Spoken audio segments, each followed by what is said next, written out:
Chapter 1. The countdown begins. If you're enjoying this story, please subscribe to the channel and hit the bell icon so you never miss a new audiobook. A like and a comment go a long way in helping this channel grow. Thank you for your support, and now let's dive in. Wei Liang opened his eyes in absolute darkness. His body screamed. Every nerve ending, every muscle fiber, every fragment of bone registered pain in a language older than civilization. The language of lightning, of flesh breaking down at the molecular level, of a spirit barely clinging to the architecture of meat and breath. He tried to gasp and found his lungs wouldn't cooperate. His throat felt like charred leather. Inside his chest, something that might have been his heart fluttered weakly, like a dying bird trapped in a cage of ribs. The memory came in fragments. The tribulation platform. The sect's punishment ritual.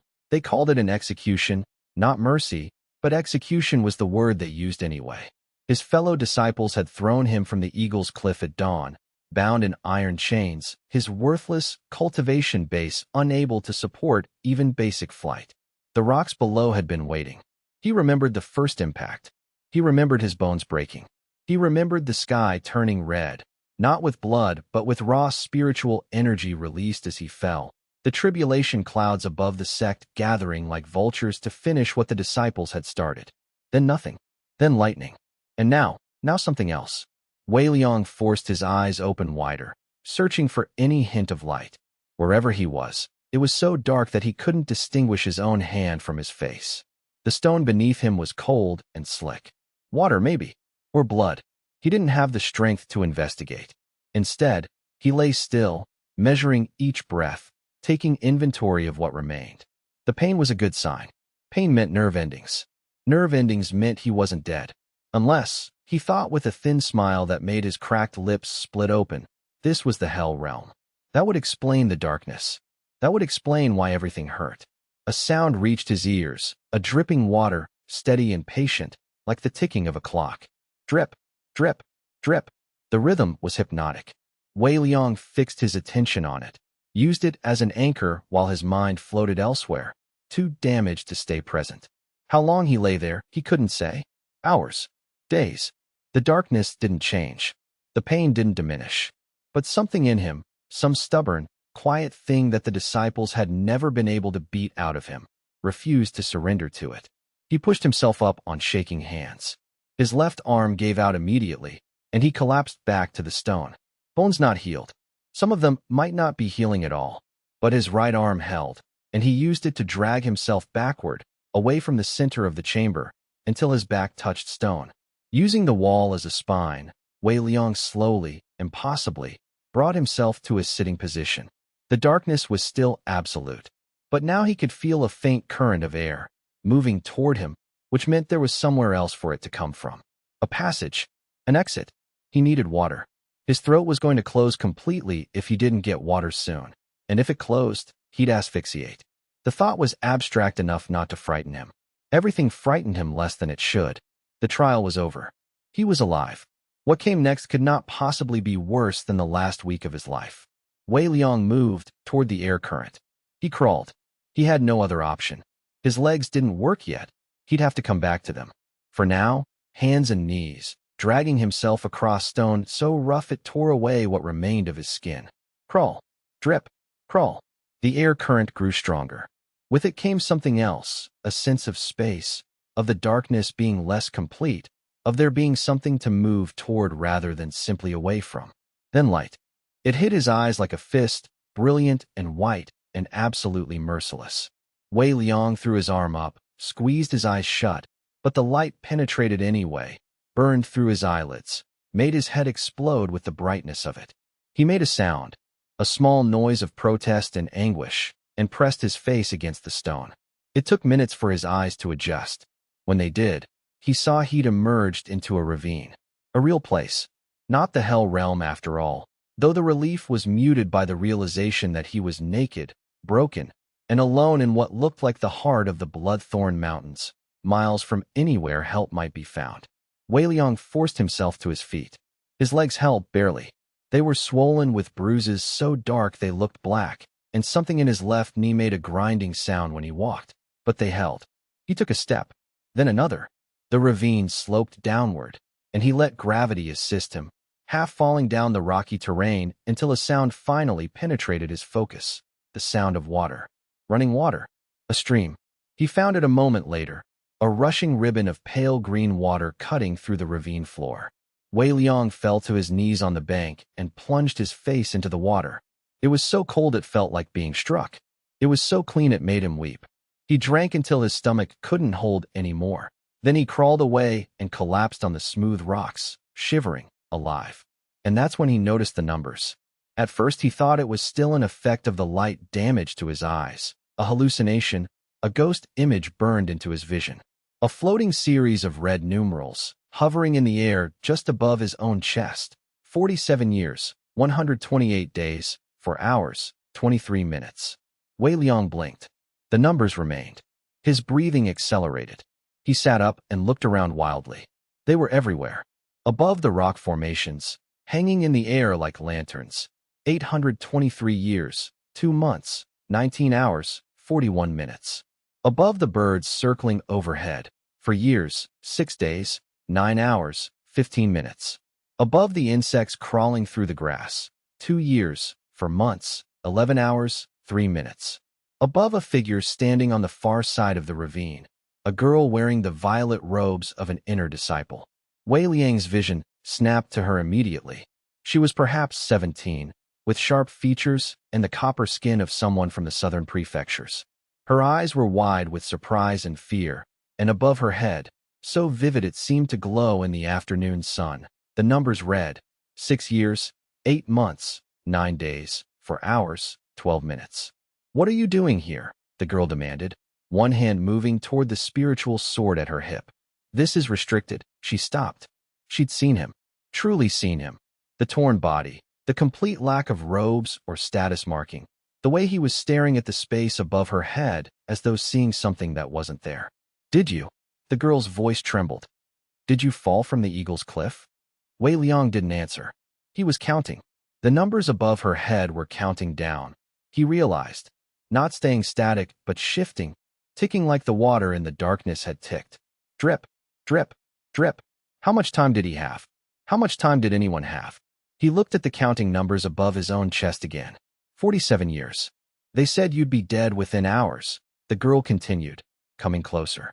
She was reaching for something in her satchel, medical supplies, probably, or a communication jade. "The sect threw you off that cliff in the middle of a tribulation manifestation. No one survives." Wei Liang met her eyes. "I did," he said simply. And above her head, the numbers kept counting down toward oblivion. Chapter 2. The Weight of Knowing. The girl's name was Lin Mei, and she was a third-year inner disciple with a talent for medicinal cultivation. More importantly, she was kind in a way that Wei Liang had learned to be suspicious of, the kind of kindness that asked fewer questions about how you'd ended up naked and broken at the bottom of a ravine, and more questions about whether you were thirsty or hungry or needed your wounds wrapped. Wei Liang let her help him because he had no choice. He was alive, but the survival was precarious. His body was held together by pain and spite, and the pure chemical stubbornness of not yet being dead. Lin Mei brought him water, then broth from a traveling camp nearby, then herbs wrapped in cloth that she pressed against his worst wounds. The numbers above her head ticked downward the entire time, a constant companion, a metronome measuring out the distance between this moment and the day Lin Mei would no longer exist in the material world. 6 years, 7 months, 29 days, 18 hours, 23 minutes. He could feel the tick of each passing moment like it was his own heartbeat. "You keep looking at me like you're trying to see through me," Lin Mei said on the second day. She was cleaning a wound on his shoulder, revealing the full extent of the burns beneath. Her hands were gentle. "Can you still see spiritual energy? Sometimes when people survive tribulations, their perception changes. My grandmother said she met a cultivator once who'd been struck by lightning and afterward could see the spiritual flow in plants." "Maybe, something like that," Wei Liang interrupted. He couldn't explain it to her. Couldn't look her in the face and tell her that he was standing in a ravine with a walking corpse whose countdown said it had 6 years left to breathe. The numbness in his chest, the same numbness that had existed before the tribulation, before the execution, before he was ever deemed worthless, was deepening into something else. Something approaching understanding. The numbers didn't lie. He was certain of that with the kind of certainty that transcended logic. The numbers were as real as his bones, as real as the water, as real as the ticking of time itself. They floated above the heads of everything that lived and moved and breathed. Everything that would one day stop. By the fourth day, Wei Liang could walk. His legs still hurt. There was still that grinding sound in his left knee, but they obeyed him. He walked the ravine with Lin Mei a little way upstream, following the rushing water until it led to a waterfall and a pool of stunning clarity. When he looked at his reflection, he barely recognized himself. The face staring back was gaunt, aged somehow, with eyes that had seen something they shouldn't have been able to see. "You'll need to come back to the sect," Lin Mei said. "You're broken, but the healers can—" "No," Wei Liang said. "They'll assume you're dead. They'll move on. You won't be dead." Wei Liang smiled without humor. "Lin Mei, when I come back, I need to know exactly what I'm coming back to. I need to understand what I'm looking at." She stared at him, confused. "I'm looking at everything," he said softly, "and I need to understand what the numbers mean." It took him 3 more days to be confident enough in his legs to walk the treacherous path out of the ravine. Lin Mei wanted to go with him, but he convinced her that it would be better if she returned to the sect alone. If she explained that she'd found him, but he'd wandered off into the mountains. True enough, and it would satisfy their curiosity without requiring her to be his accomplice. The numbers above her head had descended to 6 years, 7 months, 25 days when she left. Wei Liang watched them until she disappeared over a ridge. Then he turned his attention to the mountains around him. The peaks were familiar. He'd lived in the Bloodthorn region long enough to recognize the shape of them, the particular way the ridgelines cut against the sky. There was a small village perhaps half a day's walk east. A town maybe a day beyond that. The sect itself was a 3-day journey if he pushed, 2 if he was willing to suffer for it. He walked toward the town. It took him 12 hours. He moved slowly, paused frequently, used a branch as a walking stick. By the time he reached the first buildings, the sun was setting, and he was operating on pure adrenaline. But he needed clothes, needed to understand the extent of what he could see, needed to know if the numbers appeared above everything or if they were specific to some supernatural quality he'd gained. The town was called Ashgate, a small place devoted primarily to farming and craftsmanship. Wei Liang found a merchant stall still open as the sun fell, an old man with weathered hands selling spare clothing. Above the merchant's head, the numbers read, 2 years, 3 months, 11 days, 6 hours, 48 minutes. "I'll take whatever fits," Wei Liang said, fishing for the identification token that identified him as a sect disciple. The leather was burned around the edges, but the character was still readable. The merchant's eyes widened slightly. "You're from the Bloodthorn sect?" "Recently returned from a trial," Wei Liang said, which was technically true. The road was harder than expected. He didn't look directly at the man's numbers again. The moment he looked away, he could still sense them there, above his head like a permanent overlay on the world. Everyone he'd passed in the street had numbers. The children playing near the fountain, decades stretching before them. The old woman sweeping her storefront, maybe 5 years left, the numbers seemed to suggest. The guard standing at the town's edge, 30 years, give or take. The numbers never paused, never hesitated, never felt uncertain. Wei Liang bought simple clothes, changed in the merchant's back room, and walked out of Ashgate as darkness fell. He found a shelter in a cave system just outside the town limits and sat in the dark, listening to his own breathing and the weight of all the knowledge pressing down on him. He could see how many days everyone had left to live. More than that, he could see the exact moment each moment became the next. Time wasn't abstract to him anymore. It was as real as stone, as measurable as distance, as solid as the ground beneath his feet. And he'd survived a tribulation that should have killed him. The thought crystallized something in his mind. The tribulation wasn't supposed to be survivable. The sect had thrown him off the cliff specifically because the tribulation was manifesting, because the odds of survival were infinitesimal. They'd meant for the natural world and the heavens themselves to execute him. But he'd lived, and in the moment of living, something had changed inside him. Something had broken open and remade itself into this new configuration. The ability to see, to measure, to understand the countdown that ticked away above every living thing. Wei Liang closed his eyes, but the numbers remained visible.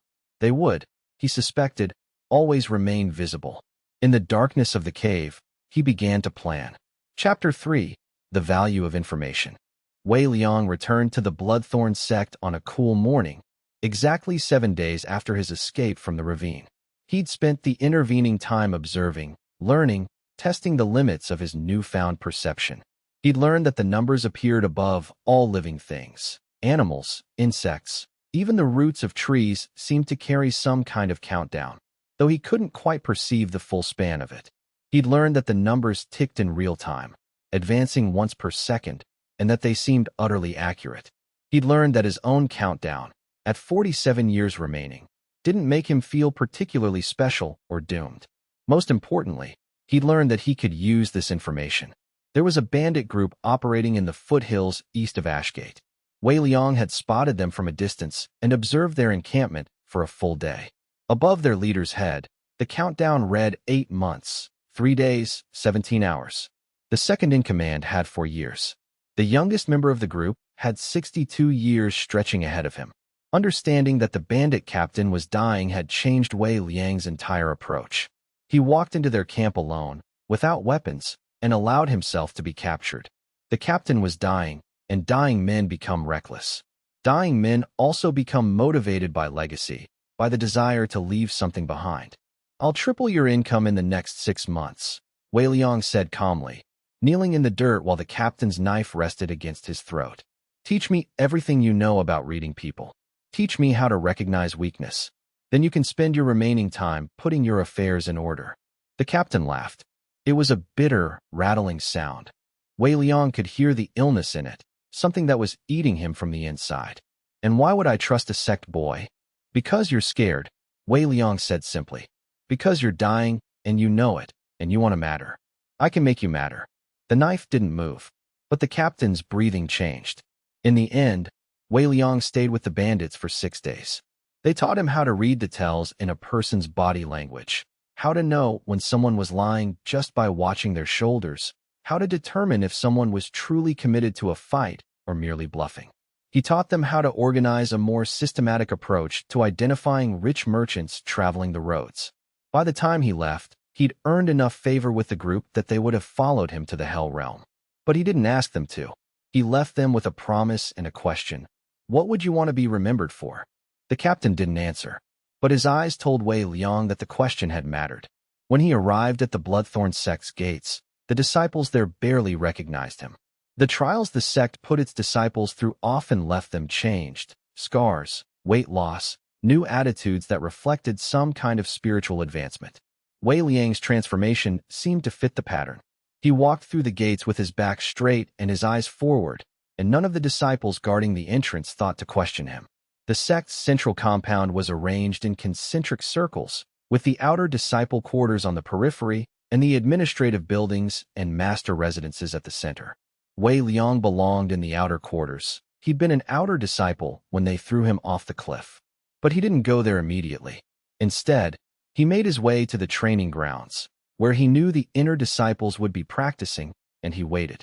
The first person he needed to find was Song Run, the disciple who'd thrown him off the cliff. Song Ren was sparring with a senior inner disciple when Wei Liang spotted him. Above Song Ren's head, the numbers read, 40 years, 1 month, 23 days. 40 years. Wei Liang's own remaining lifespan was 46 years. He'd aged 6 days since the tribulation, as everyone did. Song Ren would live to be a man in his 60s, probably, in excellent health, with a long cultivation path ahead of him. That meant Wei Liang couldn't kill him in a rage. Couldn't challenge him to a duel and hope that the numbers were wrong. Couldn't rely on Song Ren's own mortality to resolve the situation, which meant Wei Liang had to be smarter. He waited until Song Ren finished his sparring match and was walking toward the bathing pavilion, alone. Then he stepped out of the shadow of the training hall. Song Ren's hand went immediately to his sword. Then recognition flashed across his face, followed by shock, followed by something that might have been fear. "Wei Liang." Song Ren's voice was carefully neutral. "You should be dead." "The heavens decided otherwise," Wei Liang said. "I spent the last week in meditation on that decision. I wanted to understand why they spared me when so many others fall. And I realized something interesting, Song Ren. I realized that you can't kill someone the heavens want alive. So I'm back. Song Ren's hand tightened on his sword. You're still an outer disciple. You're still worthless. Going back to the cliff won't take much effort. I'm not here to fight you. Wei Liang interrupted. I'm here to tell you something. And then I'm going to leave, and you're going to think about it, and eventually you're going to regret what you did. But not because of me. Because of someone else entirely. He took a step closer. Song Ren drew his sword halfway, then hesitated. Grand Elder Zhua has 3 days left, Wei Liang said quietly. Maybe 4. There's something dying inside him, something your sect healers missed. 3 days, and he'll collapse during the evening meditation. He'll be dead by dawn the next day, and his position will be open. Song Ren stared at him. How could you possibly? It doesn't matter how, Wei Liang said. What matters is that within 4 days, there's going to be a power vacuum. You'll have exactly 1 chance to claim advantage before the other senior disciples do. And when you think about what you did to me, when you remember standing in front of the tribunal and voting to execute the weakest disciple in the sect, you're going to wonder if that decision was worth it. He stepped back, gave Song Ren a shallow bow, and walked away. He could hear Song Ren's breathing accelerating behind him, could feel the moment the disciple reached for his spiritual communication jade to report what had happened. Wei Liang smiled to himself and continued walking. 3 days later, Grand Elder Zhua collapsed, and Song Ren, who'd spent the previous 72 hours trying to figure out how to use the information Wei Liang had given him, realized that he'd been given the greatest gift a disciple could receive, the knowledge of when the next opportunity would arrive, and the knowledge that the person who'd given him that information was someone not to be trifled with. The shift in Song Ren's treatment of Wei Liang was subtle but unmistakable. By the next week, Song Ren was actually defending Wei Liang in the outer disciples' quarters, claiming that he'd had a vision in meditation that Wei Liang was destined for great things. It was a small thing, but it was the first domino, and Wei Liang was learning very quickly how to push dominoes over. Chapter 4. The Broken Root Ascends. The Grand Elder's death, when it came, exactly 3 days and 14 hours after Wei Liang had spoken to Song Ren, sent shock waves through the sect's hierarchy. Grand Elder Zhua was meant to be nearly at the Ascendant Lord stage, unmatched in power, with decades of life ahead of him. The fact that he'd been dying from a wasting disease that even the sect's senior healers couldn't diagnose was something that needed to be addressed. An investigation was opened. Questions were asked. And in the chaos, Wei Liang received his opportunity. The sect master himself, Zhan Hu, began asking questions about the outer disciples. How many did they have? What were the current aptitude levels? Was there any talent being wasted in the outer ranks? It was the sort of administrative culling that happened roughly once a generation, a chance to reorganize, to find talent early, to make the machinery of the sect run more efficiently. Wei Liang made sure to be selected for the aptitude testing. The test was straightforward enough. A disciple would stand in a chamber filled with crystalline arrays, and their spiritual flow would be measured across all 18 elemental affinities. The results were represented as colors on a chart: red for fire, blue for water, green for wood, and so on. Most disciples had 2 or 3 strong affinities and several weak ones. Some showed particular talent in rare affinities like time or void, and a very few showed nothing at all, in which case they were assigned purely to support positions or administrative tasks. Wei Liang's results, when they came back, showed exactly what he expected: a broad but shallow distribution of aptitudes. His spirit roots were fractured, fragmented, incapable of being shaped into any particular school of cultivation. He was worse than worthless. He was impossible. And yet, Zhan Hu himself came to observe the rest of Wei Liang's testing personally. This is the outer disciple who was executed? Zhan Hu asked the testing administrator. Yes, sect master. The tribulation trial. Everyone expected him to be dead within hours of throwing him from the cliff. But he isn't, Zhan Hu observed, watching as Wei Liang stood calmly in the middle of the test chamber while spiritual energies washed over him. Tell me, what's the most remarkable thing about his performance? The administrator hesitated. I'm not sure what you mean, sect master. His aptitudes are uniform, not particularly strong in any one area, not weak enough to be completely useless, but not strong enough to indicate any particular promise. Exactly, Zhan Hu said. Look at his steadiness. The energies don't unbalance him. Most disciples show strain when exposed to this level of spiritual pressure. They brace themselves. They try to resist. But Wei Liang, the sect master, smiled slightly. Wei Liang looks like he's standing in the sun on a warm day. He's not resisting the energy at all. He's absorbing it. Wei Liang felt the sect master's attention like a weight, and more importantly, he could see the numbers above Zhan Hu's head. They read, 127 years, 4 months, 8 days, 19 hours. A very long time remaining. After the testing, Wei Liang was called to an office overlooking the central courtyard. Zhan Hu was there, along with a woman whose numbers read 89 years remaining. One of the senior elders, probably.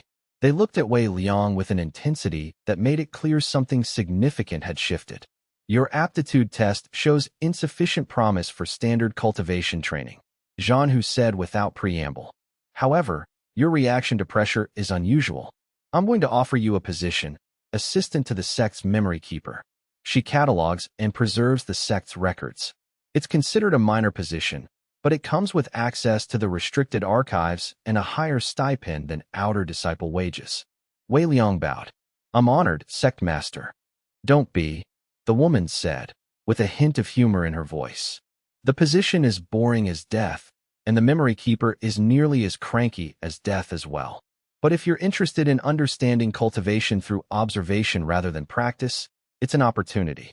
The memory keeper, her name is Elder Qing, is one of the few people in this sect who's willing to work with disciples whose root aptitudes don't fit the usual molds.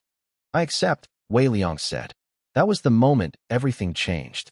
The position gave Wei Liang access to the restricted archives, sealed chambers where the sect kept records of every technique, every cultivation breakthrough, every major event in its 400-year history.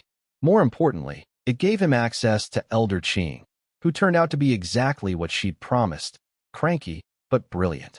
You're here because Zhan Hu thinks you're some kind of hidden genius, Elder Qing said when Wei Liang reported for his first day of work. She was a woman in her 60s, with gray hair braided in an intricate pattern and eyes that seemed to see everything. Above her head, the numbers read, 23 years, 7 months, 6 days. I think he was just being kind, Wei Liang said carefully. Zhan Hu is never kind, Elder Qing replied. He's calculating. He saw something in you. So did I, when I reviewed your test results. Your spiritual root structure is fractured, which is normally a sign of complete uselessness. But you didn't show strain under pressure. That suggests either extraordinary discipline or a fundamental misunderstanding of how you cultivate. I want to know which. Wei Liang met her eyes. What if I'm cultivating something that can't be measured by the standard tests? Then you're either insane or genuinely extraordinary, Elder Qing said. Either way, the work I'm doing needs someone who thinks sideways. Come on, I'll show you the archives. The archives were better than Wei Liang had dared hope. Floor upon floor of records, catalogs of techniques, journals written by ancient cultivators, maps of the spiritual veins that ran through the world. But more than that, Elder Qing was willing to let him ask questions. She was willing to discuss cultivation theory without dismissing his fractured roots as disqualifying. And she paid him enough that he could move out of the outer disciple quarters and into a small room in the administrative building.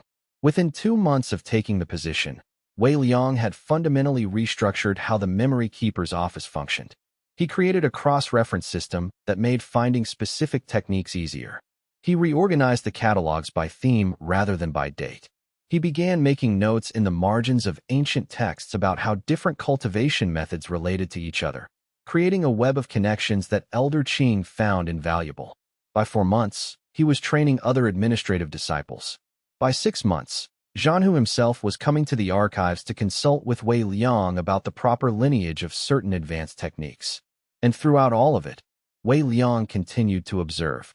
He watched which disciples were ambitious, which were kind, which were cruel for its own sake.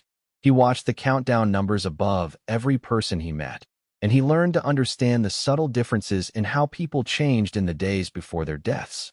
The fearful cultivators whose numbers were dropping, they moved differently, with a kind of desperate urgency. The peaceful ones, there were so few, seemed to move the same regardless of how much time remained. More than anything, Wei Liang learned the landscape of power within the sect. He learned that the southern districts were controlled by a coalition of elders who were all dying within the next decade.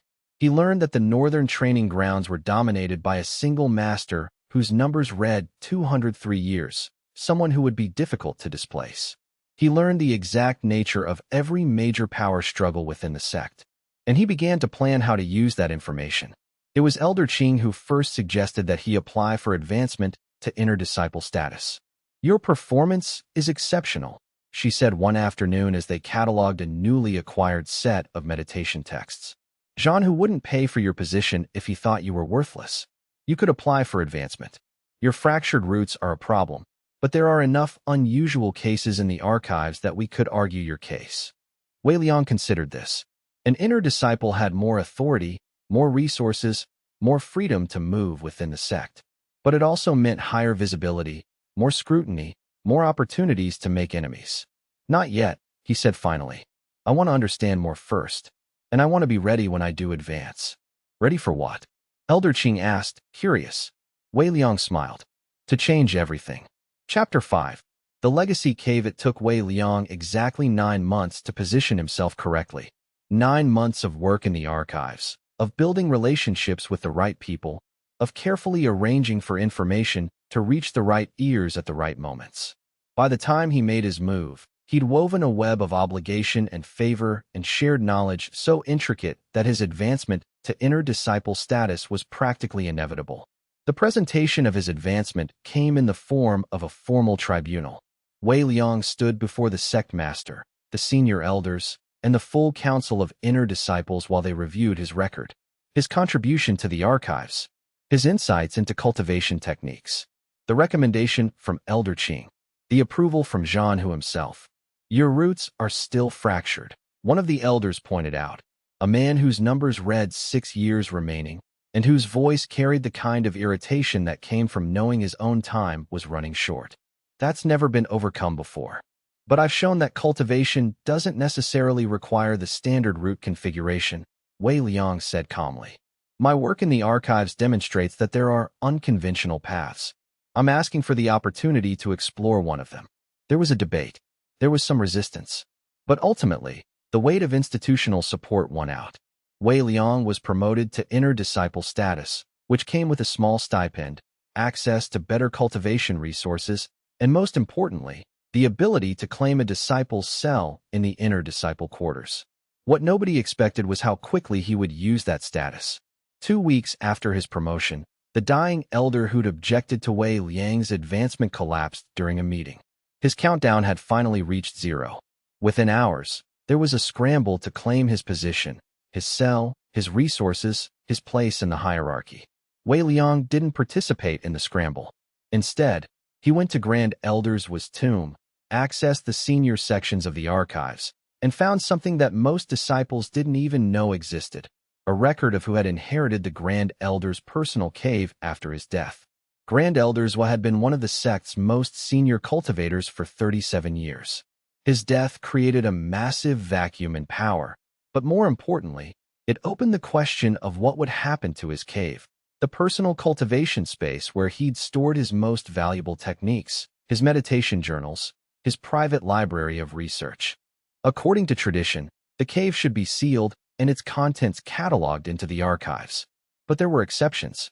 If a disciple could prove direct kinship to the deceased, or if they could be designated as a formal heir, they could claim the cave and its contents. Wei Liang had already spent 4 months researching the Grand Elder's journals. He knew that Zhua had no living family within the sect. He knew that Zhua had never designated a formal heir. And he knew, from the careful notes in the memory keeper's office, that Grand Elder's had taken an unusual interest in Wei Liang during the final 3 days of his life. It was enough. Not enough to claim the cave outright, but enough to petition the sect master for a special exception. Enough to argue that the Grand Elder, in those final days before his collapse, had expressed interest in mentoring a promising young disciple with unusual aptitudes. Enough to suggest that perhaps the Grand Elder's intentions had been interrupted by his sudden illness. Jean Hu granted the petition. "This is highly irregular," the sect master said, signing the authorization. "But you've earned enough favor that I'm willing to take the risk. You'll have access to Grand Elder's cave for 6 months. If you can show significant progress in your cultivation, the access can be extended. If you waste it, the cave returns to the standard archive process. Understood. Wei Liang bowed deeply. Understood, sect master. Thank you.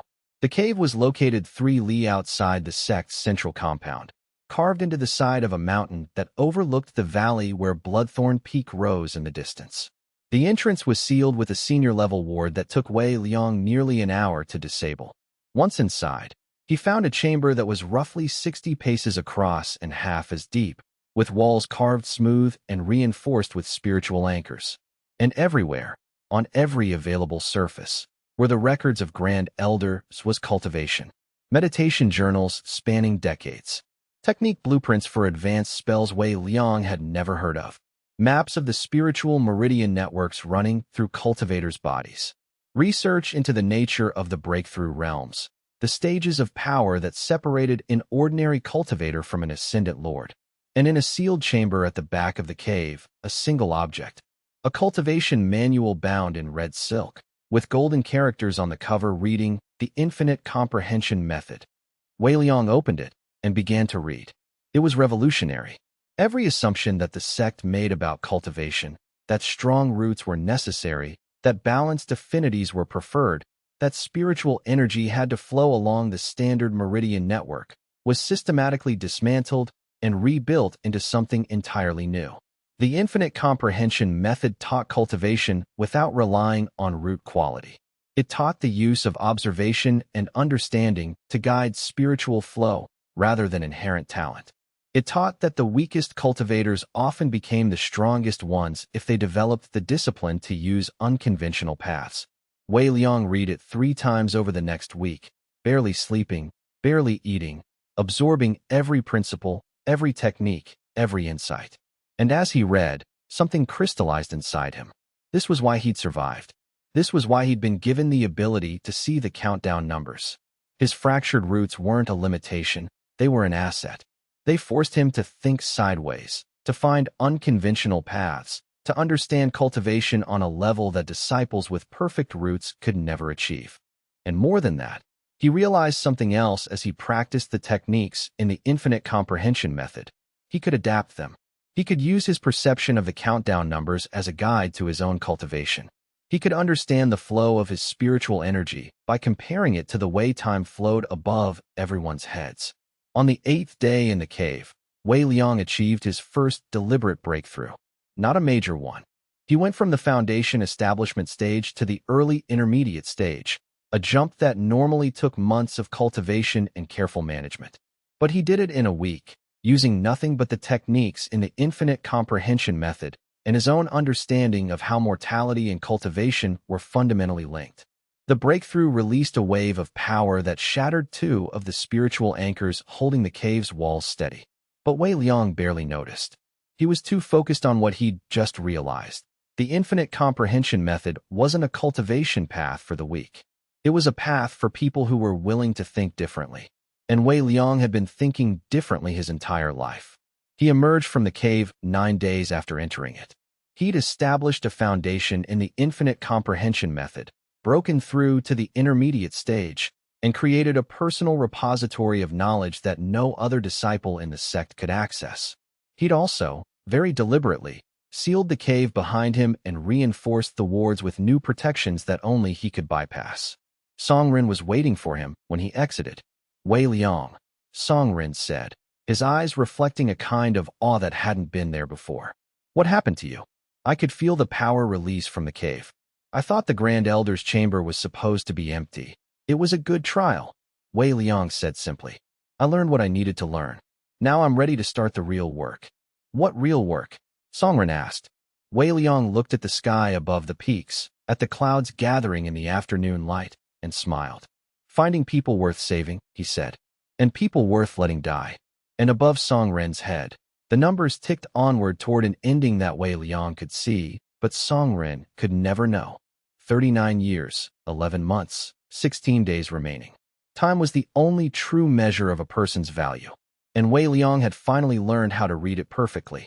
Chapter 6. The Art of Foresight. 3 months after Wei Liang's emergence from Grand Elders' cave, the sect's power structure had fundamentally shifted. Not openly. There were no dramatic confrontations, no public challenges, no displays of superior cultivation that would have drawn attention. Instead, the shift was subtle, pervasive, and completely effective. Wei Liang had become indispensable. It started small. Elder Qing was developing a new classification system for the archives and asked for Wei Liang's input. The system he proposed was so elegant that it reduced her workload by half, freeing her to focus on the deeper research that she loved. Zhan, who required a technical consultation on whether a particular spatial cultivation technique was sustainable for long-term use without degrading the body's meridian network. Wei Liang provided the answer after spending 3 days reviewing the relevant texts, along with 3 distinct variations that improved the original design and expanded its applications. The Northern Master needed someone to analyze the meditation texts of a visiting cultivator from the Eastern realms. Wei Liang spent 2 days in translation and emerged with insights that improved the Master's own practice and illuminated connections between different schools of thought that the Master had never considered. And all of it was arranged without Wei Liang ever having to ask. Disciples would come to him with questions.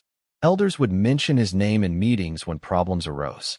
Sect business would find its way to his door because he'd learned to position himself exactly where problems would emerge, becoming the obvious choice to solve them. The key was the numbers. The countdown above every head.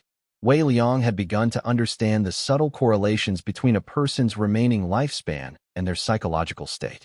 It was a science he was developing, a hidden knowledge that no other cultivator possessed. A cultivator with fewer than 5 years remaining tended to become more ambitious, more aggressive, more willing to take risks because they had less time to suffer the consequences.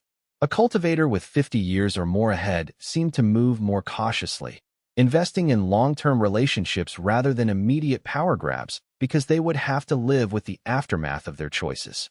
A cultivator whose countdown showed exactly 1 month remaining was predictable almost to the second. They would become either suicidally reckless or paralyzed with fear, and Wei Liang had developed an accurate sense of which direction any given person would go based on their temperament and past choices.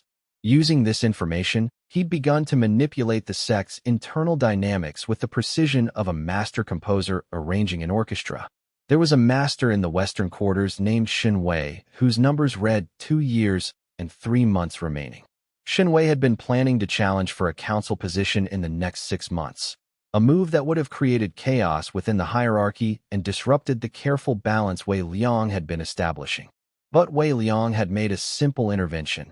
He'd arranged for Shen Wei to be assigned to a prestigious but time-consuming position, training a batch of exceptional outer disciples who showed promise in several rare disciplines. The assignment was honor enough to smooth Shen Wei's ego and satisfy his hunger for recognition. But it would consume enough of his time that the challenge never happened. By the time Wei Liang's subtle suggestions had propagated through the sect's hierarchy, everyone believed they had suggested the idea themselves. And more importantly, by the time Shen Wei's countdown reached 0, he would have spent those final years in a position of respect, mentoring the next generation and building a legacy. When Shen Wei eventually died, the disciples he'd trained would speak of him with gratitude and respect, ensuring that his memory lasted far longer than his life. It was merciful in its way. Wei Liang was learning that mercy and manipulation weren't always opposites. Song Run, meanwhile, had become Wei Liang's closest confidant within the sect. Song Ren had been the one to organize an assassination attempt on Wei Liang just before the tribulation trial, a fact that Wei Liang had discovered through Elder Qing's records, buried in incident reports that most people never bothered to read. But Song Ren's 40-year countdown meant he had a long life ahead, and long lives could be shaped, molded, redirected toward better ends. The initial anger Wei Liang had felt reading about the assassination plot had faded, replaced by understanding. Song Ren had been desperate, ambitious, and caught in the wrong moment. People could change. So Wei Liang had given Song Ren a choice: acknowledge the past and move forward, or continue as an enemy. Song Ren had chosen to move forward, and in doing so, he'd become useful. He'd become someone who could be trusted with information, someone who could implement Wei Liang's plans without understanding the full scope of them. And most importantly, he'd become someone who was genuinely loyal, not just out of fear or obligation, but because Wei Liang had offered him redemption when he might have demanded revenge. I want you to nominate Lin Mei for advancement to a training position with the Northern Master, Wei Liang said one afternoon as they walked through the sect's gardens. The gardens were beautiful in the autumn, with the leaves turning gold and red and brown, and the air carrying the faint scent of earth and approaching winter. Songren had been expecting a command, but not this one. His surprise flickered across his face before he could control it. Lin Mei, Songren said. The girl who found you in the ravine? She's barely advanced enough to mentor outer disciples. Surely there are more qualified candidates from the inner disciple ranks. She has a strong future, Wei Liang said, watching the numbers above a passing disciple's head. That disciple had 7 years left, not long enough to be a concern, but long enough that Wei Liang had already determined they could be trusted with access to the restricted archives. The Northern Master was mentioning to me last week that he's been looking for someone to help manage his meditation studies and organize his research notes. Someone dependable, trustworthy, not someone competing for position or trying to steal his techniques. Lin Mei has that quality. She's genuinely interested in cultivation as a practice, not as a path to power. Why do you care about Lin Mei's advancement? Songren asked, and the question had a real depth to it that made Wei Liang pause. Wei Liang considered his answer carefully before responding. Because she's kind, and kindness is rare enough to be valuable. And because in 26 years, when the Northern Master dies, his lifespan, if everything remains stable, will end in approximately 26 years from now. Someone will need to take over his position and preserve his research. Lin Mei, with the right preparation, will be ready for that responsibility. But only if she starts learning now. Only if she has those years of foundation to build on. Songren stared at him for a long moment, and Wei Liang could see the moment the understanding landed. You're planning things decades in advance. I'm planning things according to the timeline I can see, Wei Liang said, which was close enough to the truth without being literally true. It was a carefully constructed statement that admitted the fundamental fact while preserving the mystery of exactly how Wei Liang could see these timelines. The greatest advantage the death site gave Wei Liang wasn't the ability to predict death itself. It was the ability to make plans that nobody else could make. A normal cultivator couldn't confidently arrange a position for someone to inherit something 26 years in the future. Unpredictable events occurred. People's circumstances changed. Unexpected circumstances derailed even the best plans. But Wei Liang could look at the Northern Master's countdown and know that, barring accidental death or interference, 26 years remained. He could plan backward from that certainty, putting pieces into position, ensuring that when the time came, the right person would be ready to take over. By the time batch 3 of his plans had begun to solidify, Wei Liang realized that he'd fundamentally restructured the sect's future without anyone noticing the full scope of what was happening. He'd identified the cultivators who would rise to prominence in the next 3 to 5 decades and had quietly begun mentoring them, guiding them, positioning them where they would be most useful. He'd removed obstacles before they could become problems, not through open conflict, but through redirection, assignment, and strategic consideration of people's temperaments and needs. He'd arranged for kindness and competence to be rewarded, and for cruelty to be quietly sidelined without ever seeming like a punishment. It was elegant. It was terrifying. And it was working better than Wei Liang had dared hope. Chapter 7. The Weight of Being Known. The first real test of Wei Liang's power came when a senior cultivator named Jiang Tua arrived at the sect. Jiang Tua was an external master, someone who had cultivated outside the Bloodthorn sect structure and was now visiting to share knowledge and establish trade relationships between different cultivation communities. He carried himself with the confidence of someone who'd spent 40 years mastering his craft. His robes were plain but of exceptional quality, his movements economical and purposeful. Above his head, the countdown read, 187 years, 2 months, 14 days. A very long time remaining. I've heard interesting things about you, Jiang Tua said when they were introduced at a formal reception. Wei Liang was there in his capacity as an assistant to the sect master, a position that gave him access to meetings and discussions while maintaining the appearance of subordinate status, though the reality had become far more complex. They say you survived a tribulation that should have killed you. that you have fractured roots but managed to advance to inner disciple status despite it, that you're responsible for more than half of the recent innovations in the sect's cultivation techniques. The first is luck, Wei Liang said calmly, meeting the older man's gaze. The second is determination. The third is an overstatement of my contributions. Most of the work I do is simply clarifying ideas that already existed within the sect. Jiang Tuo smiled. It was not a warm smile. It was the smile of someone assessing an opponent. Would you be willing to spar with me? I'd like to assess your actual capabilities. There's a difference between being useful in the administrative realm and being competent in actual combat. I'm curious where you fall on that spectrum. There was a hidden test in the question. Jiang Tuo was powerful enough that a direct confrontation would be genuinely dangerous. But refusing to spar would seem cowardly, and word of cowardice would spread through the sect like water soaking into earth. More than that, Wei Liang could sense that Jiang Tuo was the kind of cultivator who respected strength and would be dismissive of anyone who declined the challenge. Wei Liang accepted. The match took place in a neutral arena after sunset. Zhan Hu attended, along with several senior cultivators, including Master Chun and Elder Qing. Wei Liang could feel the weight of their attention, could sense them evaluating everything he did, making judgments about his worthiness to occupy the position he'd created for himself within the sect's hierarchy.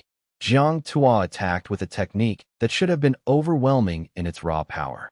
Fire spiraled through the arena in patterns that were both beautiful and terrifying, patterns that would have incinerated a normal cultivator in seconds, reducing them to ash in memory.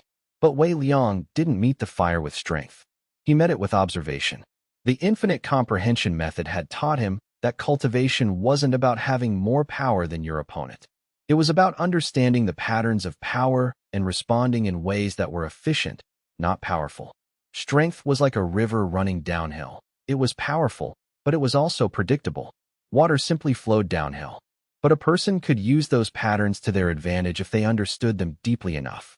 So when Jiang Tuo's fire came at him, Wei Liang didn't try to create a shield to block it.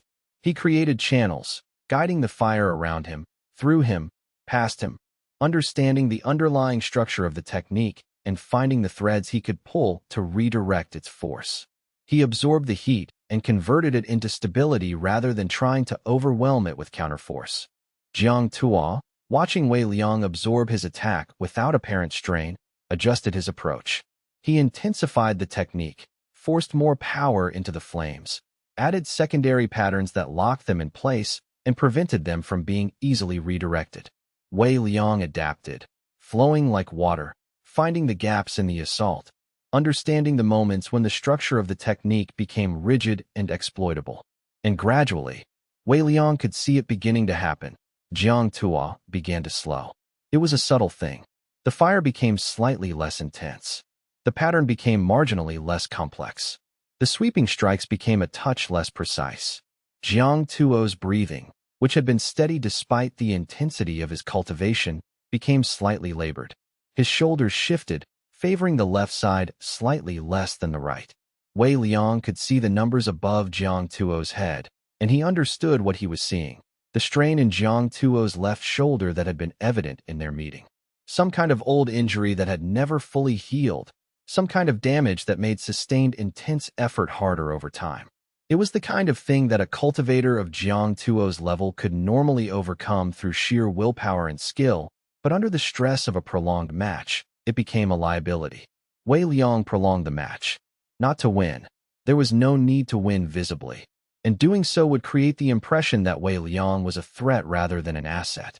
But to make Jiang Tuo work, to make him exert himself, to ensure that the senior cultivators watching would see that Wei Liang could hold his own against a master-level opponent without being crushed, that he could adapt and persist without being overcome by raw power. When it became clear that the match would continue indefinitely unless someone conceded, Jiang Tuo stepped back. He was breathing heavily now, and there was something like respect in his eyes. Interesting, Jiang Tuo said, drawing in controlled breaths to steady himself. Very interesting indeed. You have no overwhelming force to speak of, but you have adaptive capability beyond what I would normally expect from someone at your cultivation level. You're like water. You shouldn't be able to stand against fire, but here you are, still standing. How did you achieve that level of flexibility in your techniques? Study, Wei Liang said. Observation. Practice. You're lying, Jiang Tuo said. But there was respect in his voice now, genuine respect rather than the dismissive tolerance he'd shown at the beginning of their conversation. Or at least, you're lying about the method if not the results. There's something else happening with your cultivation, something fundamental that I can't quite see. But I can tell you this. I like you. You're careful. You don't show your strengths until forced to. You have contingencies for your contingencies. Those are the marks of someone who's going to survive a long time in this world. Wei Liang inclined his head in acknowledgement, feeling the weight of Jiang Tuo's assessment settle on him. What Jiang Tuo didn't understand was that Wei Liang's true advantage hadn't been visible in the match at all. While they'd been fighting, while the flames had filled the arena and the audience had held their breath, Wei Liang had observed the strain in Jiang Tuo's shoulder, had understood the pain that came with it, had seen the moment when Jiang Tuo's willpower had started to falter at the edges. Wei Liang had simply waited for that moment and then stopped pushing, preserving his reputation while allowing Jiang Tuo to maintain his dignity. It would be the mark of a skilled fighter rather than the full extent of Wei Liang's capabilities, which remained hidden. It was the same technique Wei Liang had used with Song Ren, with Elder Qing, with every significant relationship he'd built within the sect. Understand what people needed, respect, competence, the sense that they could still be powerful, and give it to them. Win without making anyone feel like they'd lost. Be useful without becoming threatening. Rise without crushing anyone beneath your feet. But Jiang Tuo's respect created a new problem. Over the next week, he requested multiple conversations with Wei Liang. He wanted to learn more about Wei Liang's cultivation method, wanted to understand the philosophical underpinnings of the techniques Wei Liang was using. He wanted to know if Wei Liang would be willing to travel and study with him for a few years, to explore the cultivation traditions of different regions and schools of thought. The offers were generous. Jiang Tuo's cultivation was far superior to anything Wei Liang could learn within the Bloodthorn sect in a reasonable time frame. The opportunity would be transformative, would accelerate Wei Liang's growth dramatically. Most disciples would have leaped at the chance without hesitation. But Wei Liang had seen something in the numbers above Jiang Tuo's head during their match. A subtle fluctuation, the kind that indicated stress or damage or the slow wearing down of mortality itself. And he'd realized that Jiang Tuo, despite being a master-level cultivator with nearly 2 centuries of life remaining, might be dealing with the same kind of mortality pressure that every other living being faced, just on a longer timeline. More importantly, Wei Liang had woven his plans through the Bloodthorn sect so thoroughly that leaving would unravel everything he'd created. The relationships he'd built, the positions he'd arranged, the careful structure of succession and advancement. It all depended on his presence, on his continued guidance. Leaving would be abandonment. So Wei Liang declined. I'm honored, Wei Liang said, but I have commitments within the sect, responsibilities that I can't simply abandon. And I have unfinished business here. Unfinished business. Jiang Tuo raised an eyebrow.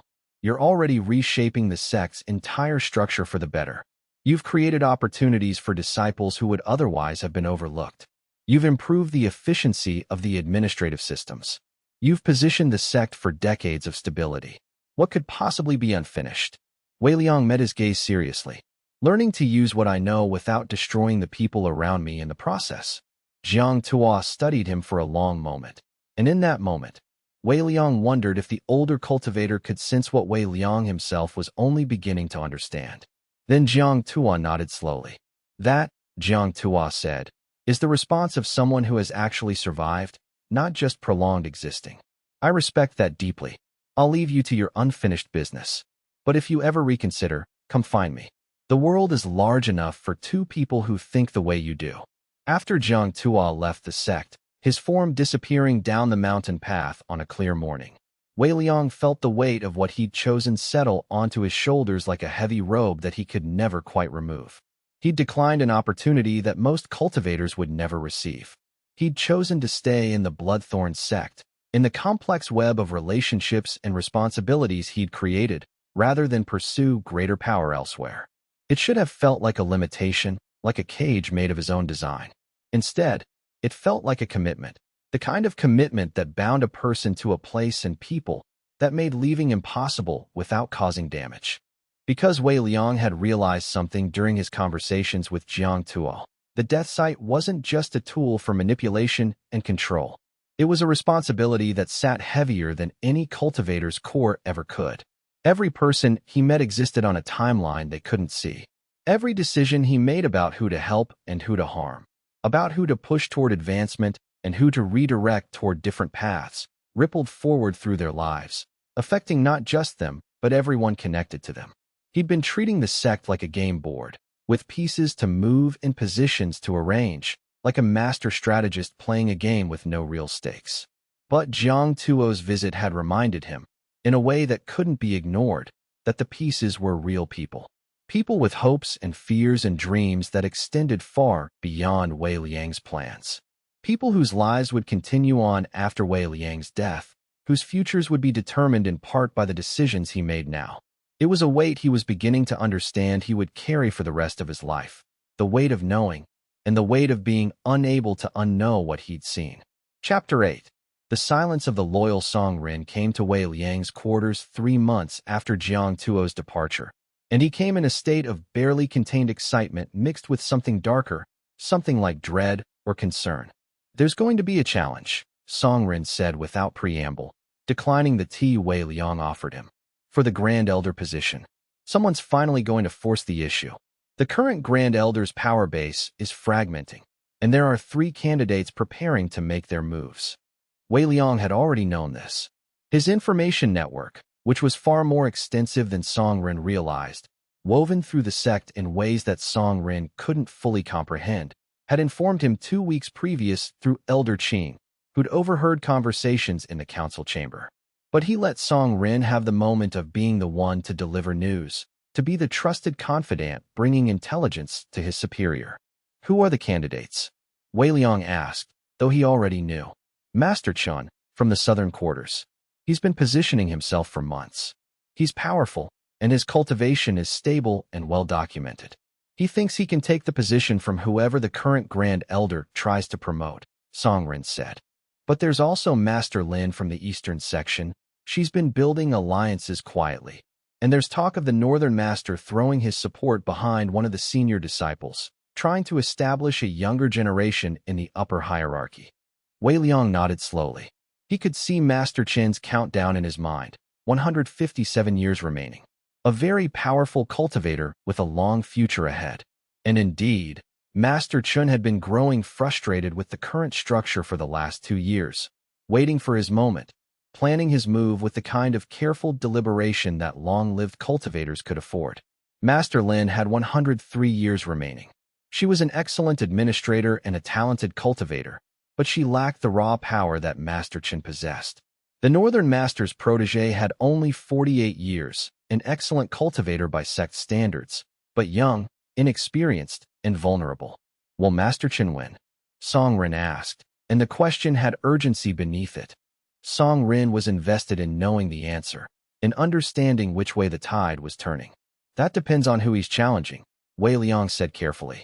What Song Rin didn't know was that Wei Liang had already arranged for the current senior master, the one most likely to be promoted to Grand Elder, to begin cultivating with a subtle technique that would temporarily enhance his power while simultaneously making him more vulnerable to hidden strikes. In exactly 3 months' time, that master would be at his peak, experiencing the zenith of his power. And at exactly that moment, he would also be at his most fragile, his meridian structure most strained by the intensive work he'd been doing. Master Chen's challenge would come at exactly the moment when Chun had the highest probability of success, when the odds were aligned in a way that even Master Chen wouldn't be able to predict or understand. Wei Liang had already decided that Master Chen should win. It wasn't because Chun was the strongest candidate, though he was. It was because Chen's 157-year countdown meant he would hold the position for a very long time. Long enough to properly stabilize the sect's hierarchy and prevent the kind of internal conflict that had nearly destroyed the Bloodthorn sect's power base in previous generations. And because Wei Liang had identified in Chen's past behavior, actions recorded in the archives, decisions made in the distant past, a pattern of cruelty that needed to be addressed. Giving Chun the Grand Elder position would give Wei Liang leverage over him. The knowledge that Wei Liang had somehow known Chun would be the victor before it even happened, that Wei Liang had anticipated the entire sequence of events. That knowledge would make Chun cautious, would make him respect Wei Liang's abilities, would ensure that Chun would listen to Wei Liang's counsel even when he disagreed. Master Chun will win, Wei Liang said finally. The Southern Master will fade from power within a year. And then Master Chun will begin to reshape the sect's approach to lower-level disciple training, which is something that desperately needs to happen. The current system wastes too much potential. How could you possibly know all of this? Songren asked. The challenge hasn't even been formally announced yet. Master Chun hasn't made any public statements about his intentions. Wei Liang smiled slightly, aware that he was being mysterious, but also that the mystery was necessary. The same way I knew about Grand Elder Zhua. Observation. Understanding the patterns. Seeing what people want and predicting what they'll do to get it. Reading the subtle signs in how they move, how they speak, how they position themselves within the sect. You're reading people like most cultivators read spiritual energy, Songren said, and it wasn't quite a question. Something like that, Wei Liang confirmed. Songren accepted this explanation without pushing further. He'd learned by now not to ask too many questions about Wei Liang's methods or sources. The mystery was part of what made him willing to follow Wei Liang's directions so unquestioningly. So long as Wei Liang's predictions came true, and they always did, Songren would trust in the accuracy of those predictions and follow Wei Liang's guidance. But that trust was becoming a problem, and Wei Liang was only now beginning to understand the full depth of it. Songren had attached himself to Wei Liang so completely that his entire reputation within the sect had become tied to Wei Liang's success. When Wei Liang advanced, Songren advanced by association. When Wei Liang was respected and sought for counsel, Songren was respected as well, treated as Wei Liang's trusted lieutenant and closest ally. It was useful for Wei Liang's purposes, but it was also dangerous for Songren. If Wei Liang's plans ever failed, or if Wei Liang's methods were ever exposed, if people ever discovered that Wei Liang had some kind of supernatural ability to predict the future, Songren would be destroyed along with him, held as an accessory to whatever they perceived Wei Liang had done. And Wei Liang was beginning to feel the weight of that, the responsibility for Songren's safety and future. I need to ask you something, Wei Liang said, and Songren's expression immediately became serious, his usual lightness falling away to reveal the more serious person underneath. Anything, Songren said. You know I'll answer any question you have. Why do you trust me? Wei Liang asked. The question caught Songren completely off guard. He opened his mouth to answer, then closed it, thinking hard. This wasn't a question he'd been expecting, and it clearly required genuine reflection rather than automatic response. Because you've been right, Songren said finally. About everything. About Grand Elder Zhua. About Jiang Tua. About the changes in the sect. About what people will do. You see things that nobody else sees, understand people in ways that go beyond normal observation. But that's not a good reason, Wei Liang said. That's just correlation. I could be getting lucky. I could be a manipulator who's found the right pattern to exploit and managed to ride it successfully so far. What happens when you eventually realize that all of this has been a con? You could be, Songren agreed. But I don't think you are. I think you actually care about the sect. About the people in it. The changes you're making aren't selfish, at least not entirely. They're not just about power for power's sake. Aren't they? Wei Liang asked, pushing on the point, trying to force Songren to see the truth. Songren was quiet for a long moment. Then, yes, probably. Some of them are. And not in the way that the other ambitious cultivators are selfish. You're not trying to crush everyone beneath you. You're not building your power by destroying everyone around you. You're trying to shape something. To build something that will last, that will benefit the sect even after you're gone. Even if I'm building it on lies. Wei Liang asked quietly. Even then, Songren said. Because I think the things you're building are better than what would exist without you. And that has to count for something. Wei Liang turned away from Songren, unable to bear the weight of that faith.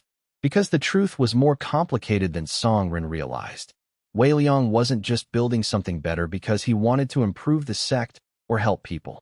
He was building something that would help him survive in a world where everyone else was dying. where the countdown above every head was ticking away toward inevitability. His plans weren't born from altruism or a genuine desire to improve the sect structure. They were born from self-interest and the terrifying knowledge that he'd been given an ability that no one else possessed, an ability that made him uniquely suited to manipulate others and arrange outcomes to his benefit. But somewhere along the way, in the process of manipulating the sect's structure to benefit himself, he'd inadvertently made the sect better. The disciples he'd positioned for advancement were actually competent. The training he'd arranged was actually improving the quality of cultivators the sect produced. The structural changes he'd implemented were actually making the sect more stable and more functional. The two impulses had become intertwined in a way that Wei Liang couldn't untangle, and he wasn't sure if that made him good or simply brilliant enough to convince himself that he was good while pursuing entirely selfish ends. "I don't deserve your loyalty," Wei Liang said finally, still facing away. "Probably not," Songren said. "But you have it anyway." Chapter 9. The Poison of Power. 6 months later, the challenge came, and it was exactly as Wei Liang had predicted to the day. Master Chen fought the current senior master in a display of cultivation that left spectators breathless. The match was intense, was closely fought, and ultimately ended with Chen achieving victory through a technique that Wei Liang had specifically suggested to him 3 months earlier, a technique that Chen had practiced until it became second nature in his hands. The promotion of Master Chen to Grand Elder sent ripples through the sect's hierarchy that took months to fully settle. But settle they did, and in the patterns Wei Liang had designed. The sect became more efficient under Chen's management.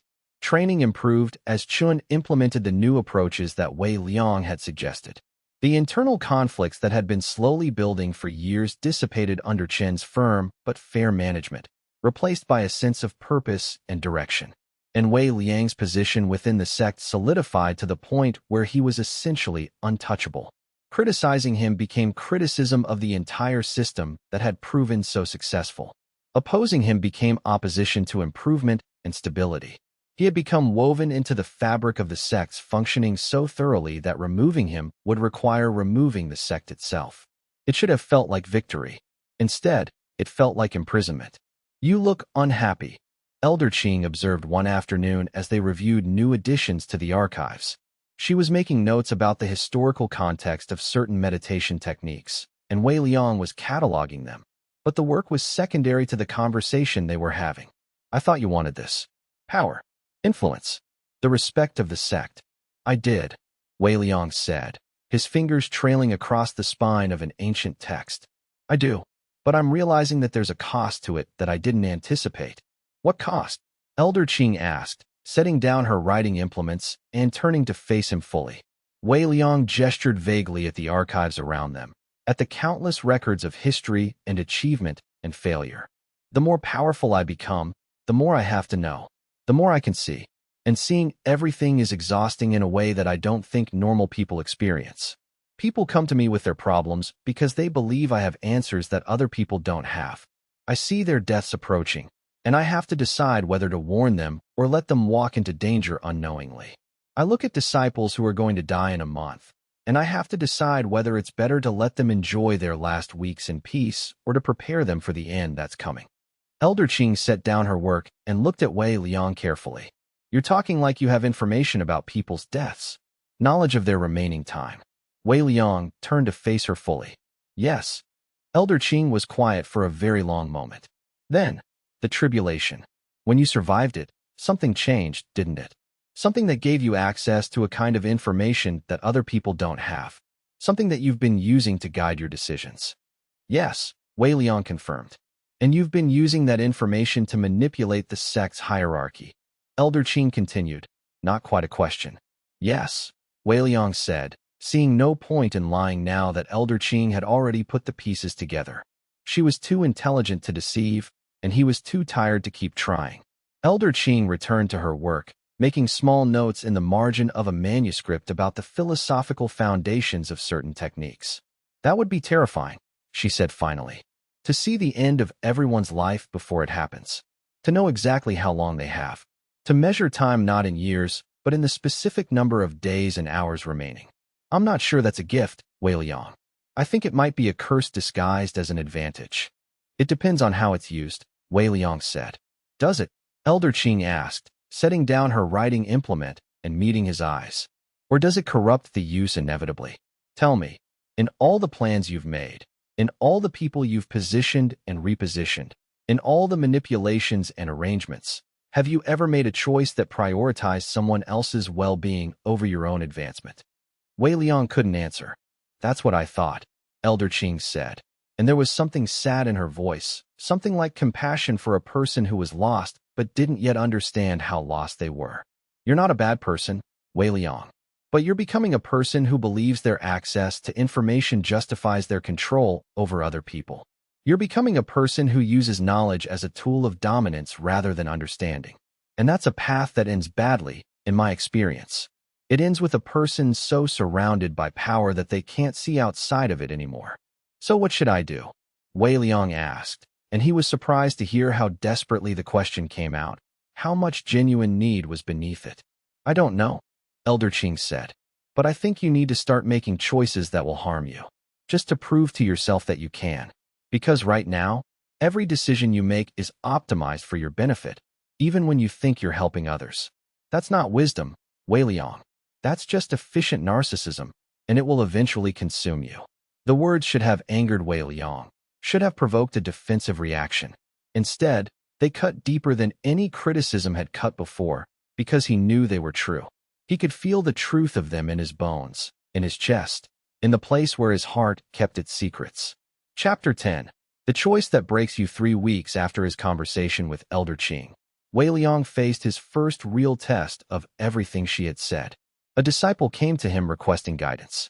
The disciple's name was Kong Shi, and he was 17 years old, from a farming family in the southern prefectures. His cultivation was mediocre but steady, showing consistent improvement through diligent practice.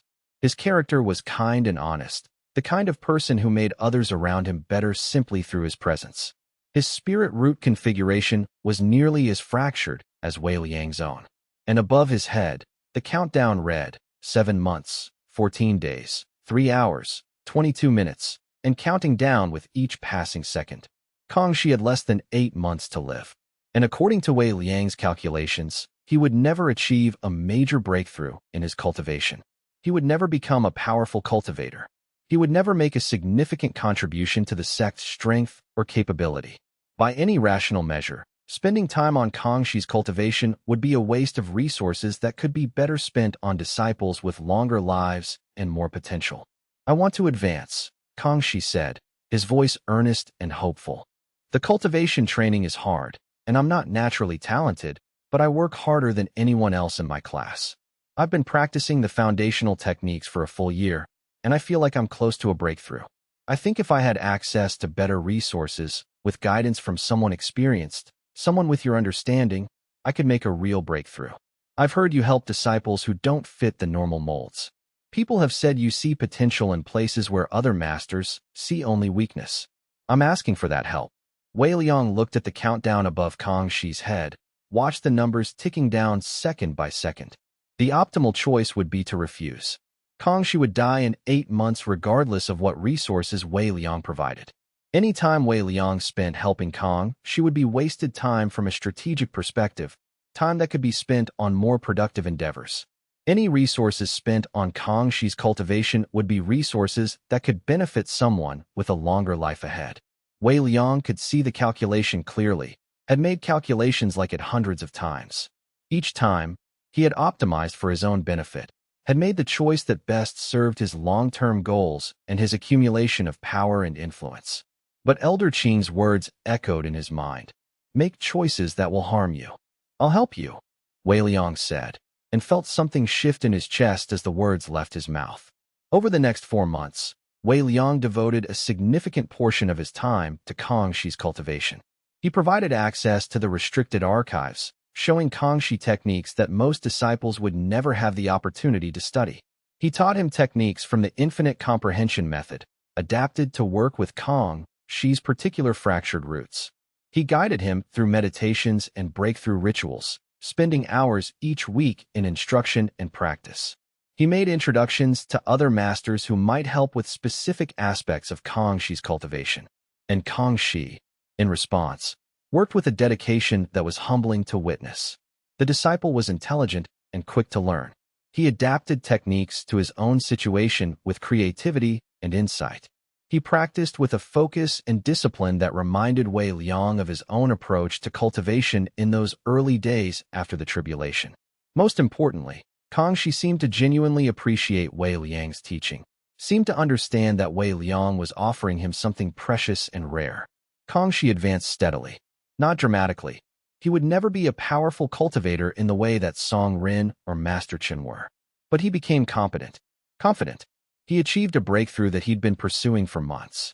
He became the kind of disciple who could mentor others, who could make a real contribution to the sect through his steady competence and his genuine kindness toward other students. He became someone who mattered. And then, exactly 7 months and 14 days after their first conversation, during a meditation in one of the sect's most sacred chambers, Kangxi collapsed. His heart simply stopped. Some kind of internal condition that the sect's healers couldn't identify or fix, some kind of fundamental flaw in his body that had always been there, waiting. The countdown above his head reached 0, and the numbers vanished. Wei Liang was there when Kangxi died, having arranged his schedule so that he would be present during that particular meditation session. He held the disciple's hand as the life drained from Kangxi's body. He watched Kangxi's eyes focus for one final moment of clarity. "Thank you," Kangxi whispered at the end, his voice barely more than a breath. "For believing in me. For the time I had left, you made it matter. You made me matter." Wei Liang didn't cry, but something in him broke, and he wasn't sure if he was breaking toward something better or something worse. He felt something crack in the structure of who he was, some fundamental assumption about how power worked and what it meant to use power wisely. The rational part of his mind, the part that calculated advantages and planned decades ahead, was screaming that this had been a mistake, that he'd wasted 4 months that could have been spent on more productive endeavors. But another part of him, a part he'd been suppressing, understood that Kangxi had been real in a way that none of Wei Liang's plans were real. Kangxi's gratitude, Kangxi's growth, Kangxi's final moment of peace. These were not illusions created by Wei Liang's manipulation. They were genuine experiences that Kangxi had lived because Wei Liang had chosen to help, had chosen to spend time and energy on someone who couldn't directly contribute to his long-term goals. At the funeral, Song Rin found him sitting alone in the sect's meditation garden, staring out at the mountains in the distance. "That wasn't strategic," Song Rin said. "It wasn't a question." He understood his mentor well enough now to recognize when Wei Liang had acted against his own rational interests. "No," Wei Liang said, his voice hoarse from the silence he'd kept all day. "It hurt you," Song Rin continued. "Yes," Wei Liang said. "Will you do it again?" Wei Liang was quiet for a very long time, watching the sunset paint the sky in shades of gold and red and purple. Then, "I don't know. I think I have to. But I don't know if I'm strong enough to bear it." Song Rin sat down beside him, and they sat in silence for a long time, watching the light fade from the sky. "Then maybe that's the point," Song Rin said finally. "Maybe you need to do things that you're not strong enough to bear. Maybe that's what it means to stop being a manipulator and start being something else. Something more human, maybe. Something that has to live with the weight of real choices and real consequences, not just the calculations of power and advantage." And so, as the sun set over the Bloodthorn Peak and the shadows lengthened across the meditation garden, becoming deeper and more blue and more complete with each passing minute, Wei Liang began to understand that the real challenge of his power wasn't using it to reshape the world. It was learning to use it with compassion, even when compassion was inefficient, even when it cost him something real. The real challenge was becoming a person who could see the death countdown above every head and still choose to love, to help, to invest in people whose time was limited. He'd risen from a crippled outer disciple to someone with genuine influence within the sect, someone whose counsel was sought and whose predictions seemed to always come true. But he was only now beginning to understand what it actually meant to be powerful, not in terms of cultivation or position, but in terms of the choices he could make and the willingness to make them even when they cost him everything. It was a weight he would carry for the rest of his life, but it was a weight that made him human. Chapter 11. The inheritance of legacies the months after Kang Shi's death transformed Wei Liang in ways he hadn't anticipated. The initial grief, a real grief, not the calculated sorrow of someone performing emotion for effect, gave way to a kind of clarity that had been missing from his planning before. He began to see the sect differently. Instead of viewing it as a game board where pieces could be moved and sacrificed for strategic advantage, he began to see it as a living ecosystem, with each disciple as a genuine participant with their own hopes and fears, their own brief window of existence that deserved to be honored rather than simply exploited for advantage. It changed how he made decisions. It changed how he understood his own abilities. Where before Wei Liang had positioned disciples purely based on how they could serve his long-term goals and their position in the sect's power structure, he now began asking a different question. What would this person want their life to mean? What would make their brief time in existence feel like it mattered, like it had purpose beyond the systems and structures that surrounded them? How could he help them achieve something that was genuinely their own, rather than something he'd arranged for them with cold calculation?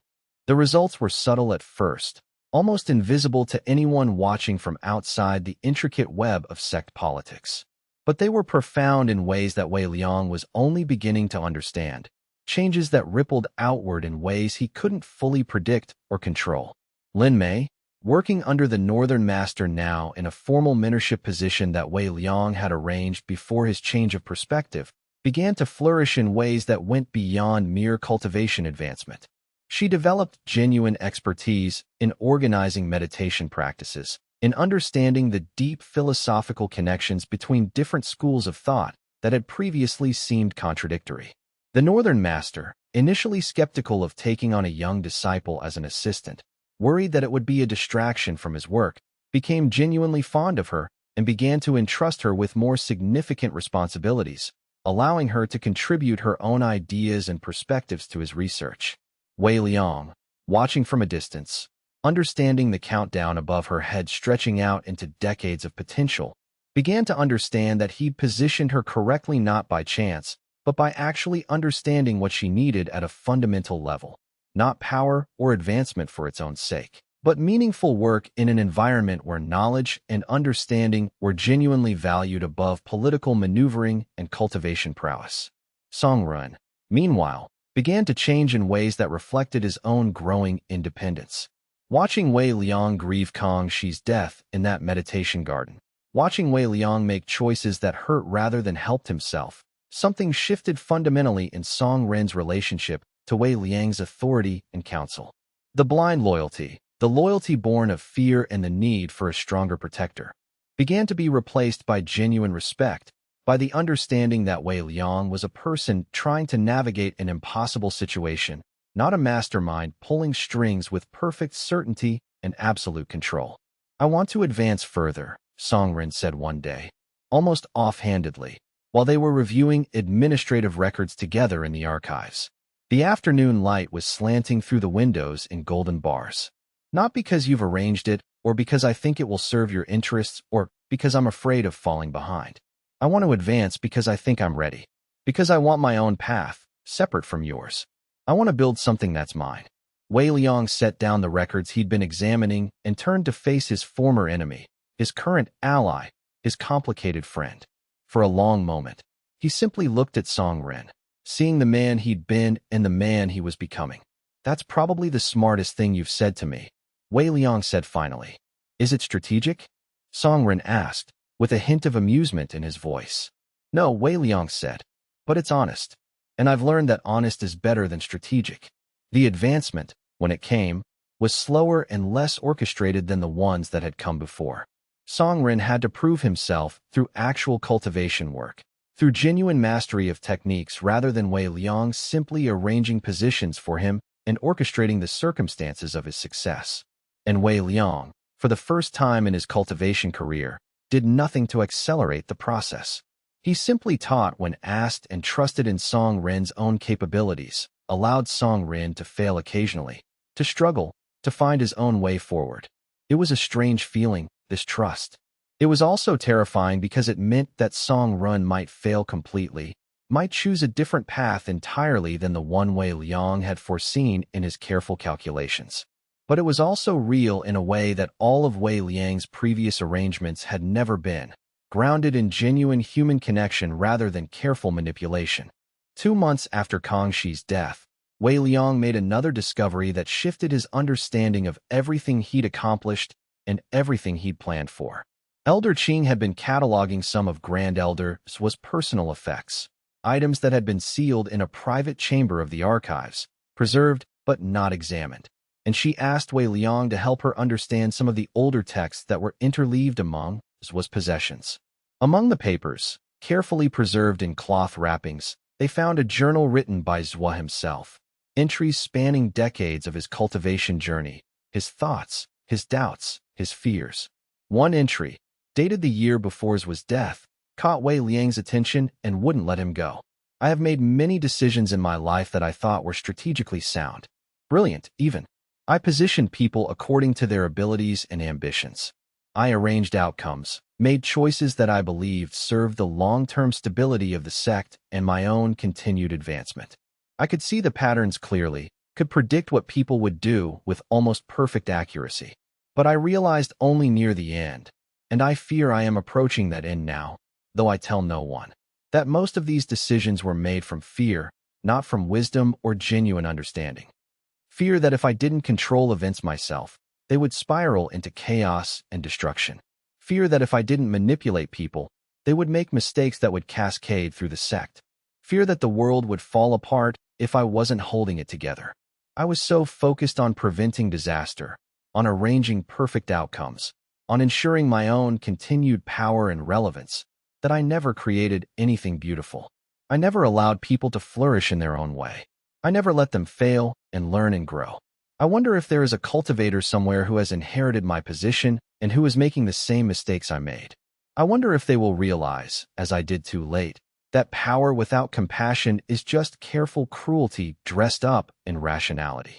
Wei Liang read the entry 3 times, his hands shaking slightly, feeling the words strike him with the force of a revelation that couldn't be ignored or dismissed. Did you know? Wei Liang asked Elder Qing, his voice barely above a whisper. Did you know what Zhu was thinking before he died? Did you understand what he was trying to say? I suspected, Elder Qing said carefully, her aged hands gentle on the ancient pages. I knew him for longer than most people did. I saw him becoming more and more withdrawn, more and more burdened by his own position. I tried to talk to him about it once, years ago. He dismissed my concerns at the time. Too proud to admit weakness, I suppose. But I think he was aware of the problem he'd created, even if he couldn't quite figure out how to solve it or how to change in time. Did he know he was dying? Wei Liang asked. Did Zhu know that his time was running out? I don't know, Elder Qing said. But I think he was tired enough that he might have welcomed it, if he'd known. Death can seem like mercy when you're carrying too much weight. Wei Liang felt something cold and terrible settle in his stomach, the full weight of his actions crystallizing into understanding. He'd killed a man, not directly, not with violence, but through his own manipulation of the sect's hierarchy, through his understanding of the countdowns and the careful arrangement of circumstances.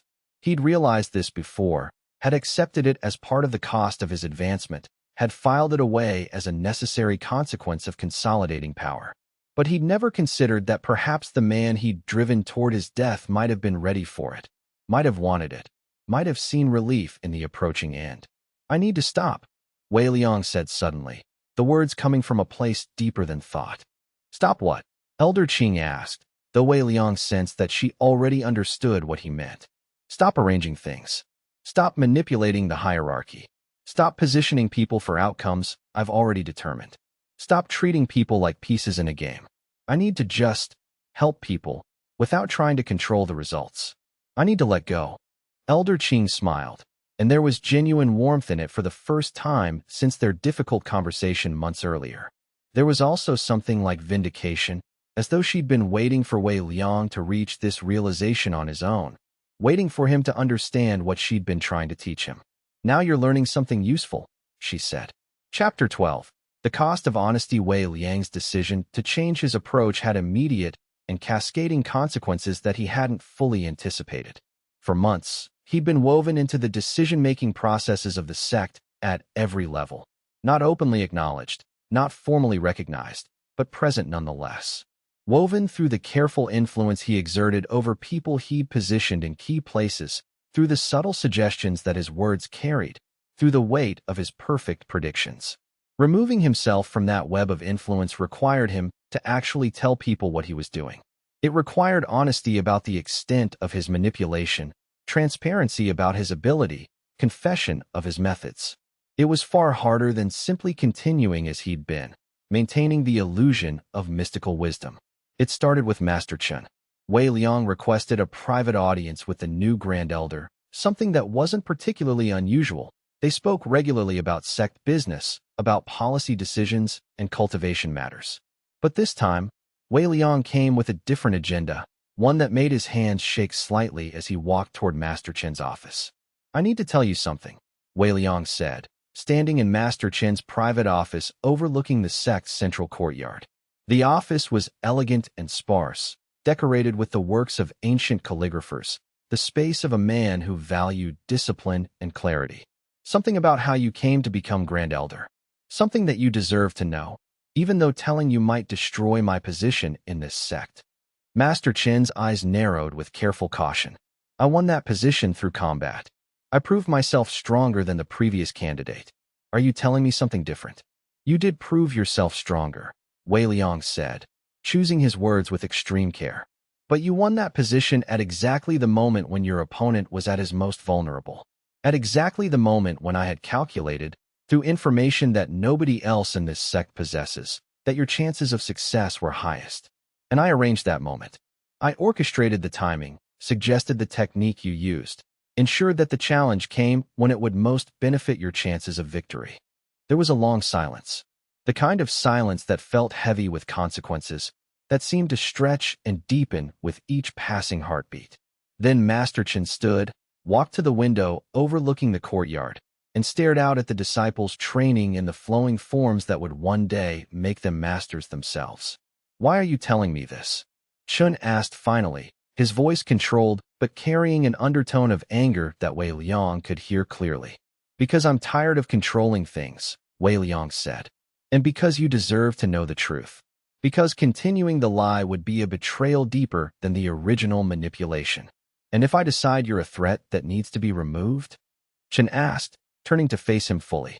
"If I decide that your ability to predict and manipulate outcomes makes you too dangerous to allow within the sect, then you make that decision based on honest information rather than illusion," Wei Liang said. "Then you act from knowledge rather than assumption. I won't defend myself or try to change your mind. I'll accept whatever judgment you decide is just." Master Chen was quiet for a very long time. The afternoon light shifted across his face, creating shadows and highlights that made his expression harder to read. "The advancement was still earned," he said finally. "Even with your manipulation of timing, I was stronger than my opponent. I would have won eventually, even without your arrangement of circumstances." "Is that true?" "Yes," Wei Liang said, confident in this truth at least. "I didn't create your power. I didn't artificially make you stronger or more capable. I just arranged the circumstances where your power would be seen most clearly and where your opponent would be least able to defend against it." "And do I owe you for that?" Chen asked, and the question carried weight, carried the possibility of obligation that Wei Liang had been building for months. "I don't think so," Wei Liang said honestly. "I did it for myself, really, to see if my understanding of people was accurate, to test the limits of what I could arrange, to consolidate my own position within the sect. You were just a piece in a game that I was playing with myself." Chen nodded slowly. "At least you're honest about it now. That's something. It's not redemption, but it's something." The conversation with Master Chen didn't result in his removal, but it did result in a fundamental shift in their relationship. Where before Chen had trusted Wei Liang implicitly, providing him with information and access, seeking his counsel on matters of sect policy and personal decision, he now maintained careful distance. He made decisions more independently, stopped consulting Wei Liang on matters of significance, and began to review all of Wei Liang's recommendations with visible skepticism. It was a loss, and Wei Liang felt the loss acutely, like losing the respect of someone important. But it was also honest, and honesty was what he'd committed himself to, even when it hurt. Similar conversations followed with other key people in the sect's hierarchy. With the Northern Master, Wei Liang explained his careful arrangements for Lin Mei's advancement and promised, genuinely promised, that he would stop attempting to orchestrate her future, that he would allow her to succeed or fail based on her own merits. With Songrun, he explained the full extent of his knowledge about the countdowns, the ability to see how much time each person had remaining, and asked, really asked, not assumed or manipulated, if Songrin wanted to continue their relationship knowing the truth. Yes, Songrin said simply, without hesitation or doubt. But differently. I want to be your friend, not your tool. I want to know that the choices I make are my own, not the result of some careful arrangement. Is that possible? I don't know, Wei Liang said honestly. I've never had a friend before. I've had people I manipulated and people who served me. I've had people who wanted to kill me, and I've turned them into allies through careful arrangement. But I've never had someone who was genuinely my friend, independent of my influence. I don't know if I'm capable of that kind of relationship. We can learn, Songrin said. Or we can fail trying. At least that would be real. The revelations rippled through the sect in ways that created uncertainty where there had been confidence. Disciples began to wonder if their advancement had been genuine achievement or careful arrangement. People began to question their own accomplishments, wondering if Wei Liang had secretly guided them toward success or if they had actually achieved things on their own merits. The confidence that had built up around Wei Liang's seeming omniscience, his perfect understanding of people and events, began to crack visibly. And Wei Liang, instead of trying to maintain the illusion, instead of providing reassurance and fixing the damage to his reputation, let it crack completely. He began to make mistakes, or rather, he began to allow himself to make mistakes publicly, visible to everyone. He gave advice about cultivation techniques that turned out to be ineffective for some people. He suggested positions for disciples that they didn't ultimately want or couldn't quite master. He recommended strategies that failed.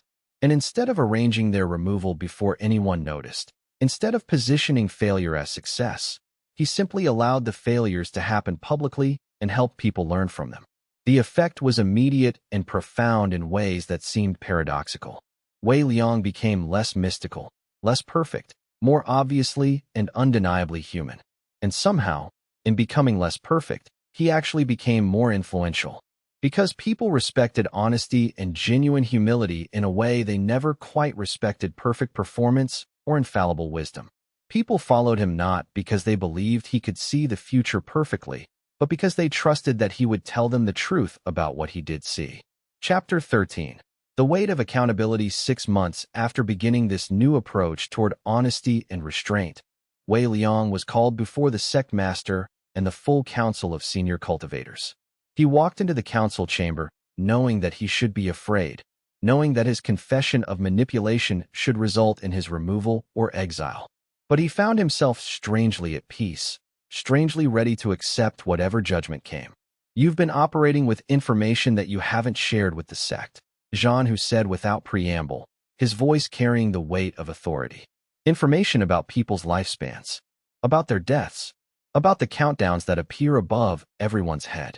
We want to know the source of this information and whether you've been using it to manipulate sect policy in ways that go beyond what you've already confessed to. Wei Liang had expected this confrontation would come eventually. He'd prepared himself for it as best as he could, thinking through what he would say and how he would answer questions about his abilities. But preparing for a thing intellectually and actually facing it, actually standing before the highest authorities of the sect with their judgment hanging over him, were not the same thing at all. I don't have a conventional source, Wei Liang said, keeping his voice steady and clear. When I survived the tribulation, when I should have died and didn't, something changed fundamentally in my perception. I began to see numbers above every person's head, numbers that represent how much time they have left to live, down to the second. It's connected to the tribulation energy somehow, or to the fact that I should have died and didn't. I don't fully understand the mechanism myself. The council members looked at each other, some skeptical, some intrigued. Only Elder Qing seemed unsurprised by this revelation. She'd suspected the truth for months, perhaps longer. And you've been using this ability to manipulate the sect's hierarchy, one of the older masters said. It wasn't a question. The skepticism in his voice was clear. Yes, Wei Liang said. I positioned people for advancement based on their remaining lifespans and my calculations of how their personalities would develop as they faced mortality. I arranged for conflicts and challenges at times when I calculated likely outcomes in advance. I used the information to guide decisions in ways that benefited my own advancement and the consolidation of my power. I did this intentionally and strategically, knowing that it was manipulation, but believing that it was justified because my choices were better for the sect than the choices others would have made. "Why are you telling us this now?"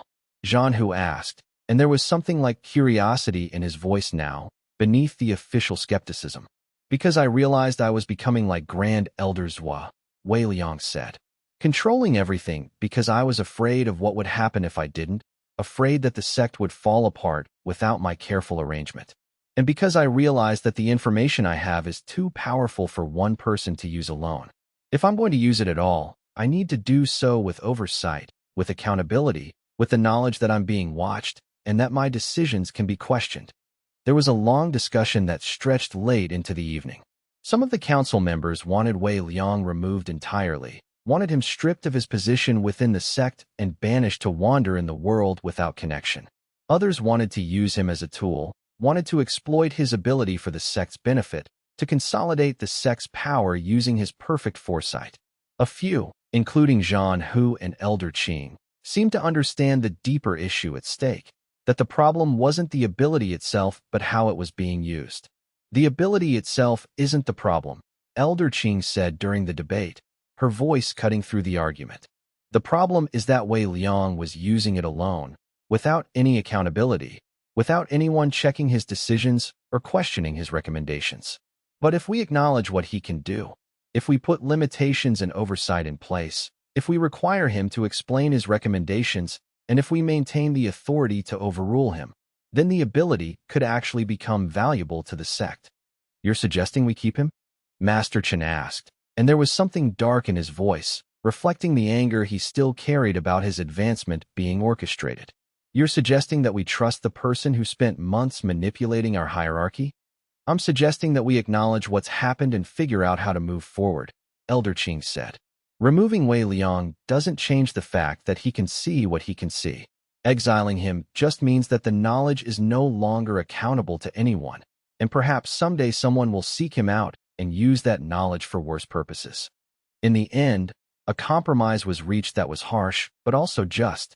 Wei Liang would retain his position in the sect, but would be required to report all instances of using his ability to a council overseer.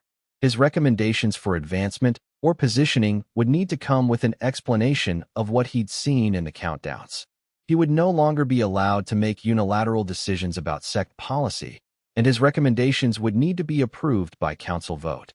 And he would be required to continue training other disciples in the techniques he'd developed, ensuring that if he died, the knowledge didn't die with him, that the infinite comprehension method would live on in others. It was a harsh judgment in many ways. It stripped away much of the autonomy Wei Liang had built up over months of careful manipulation.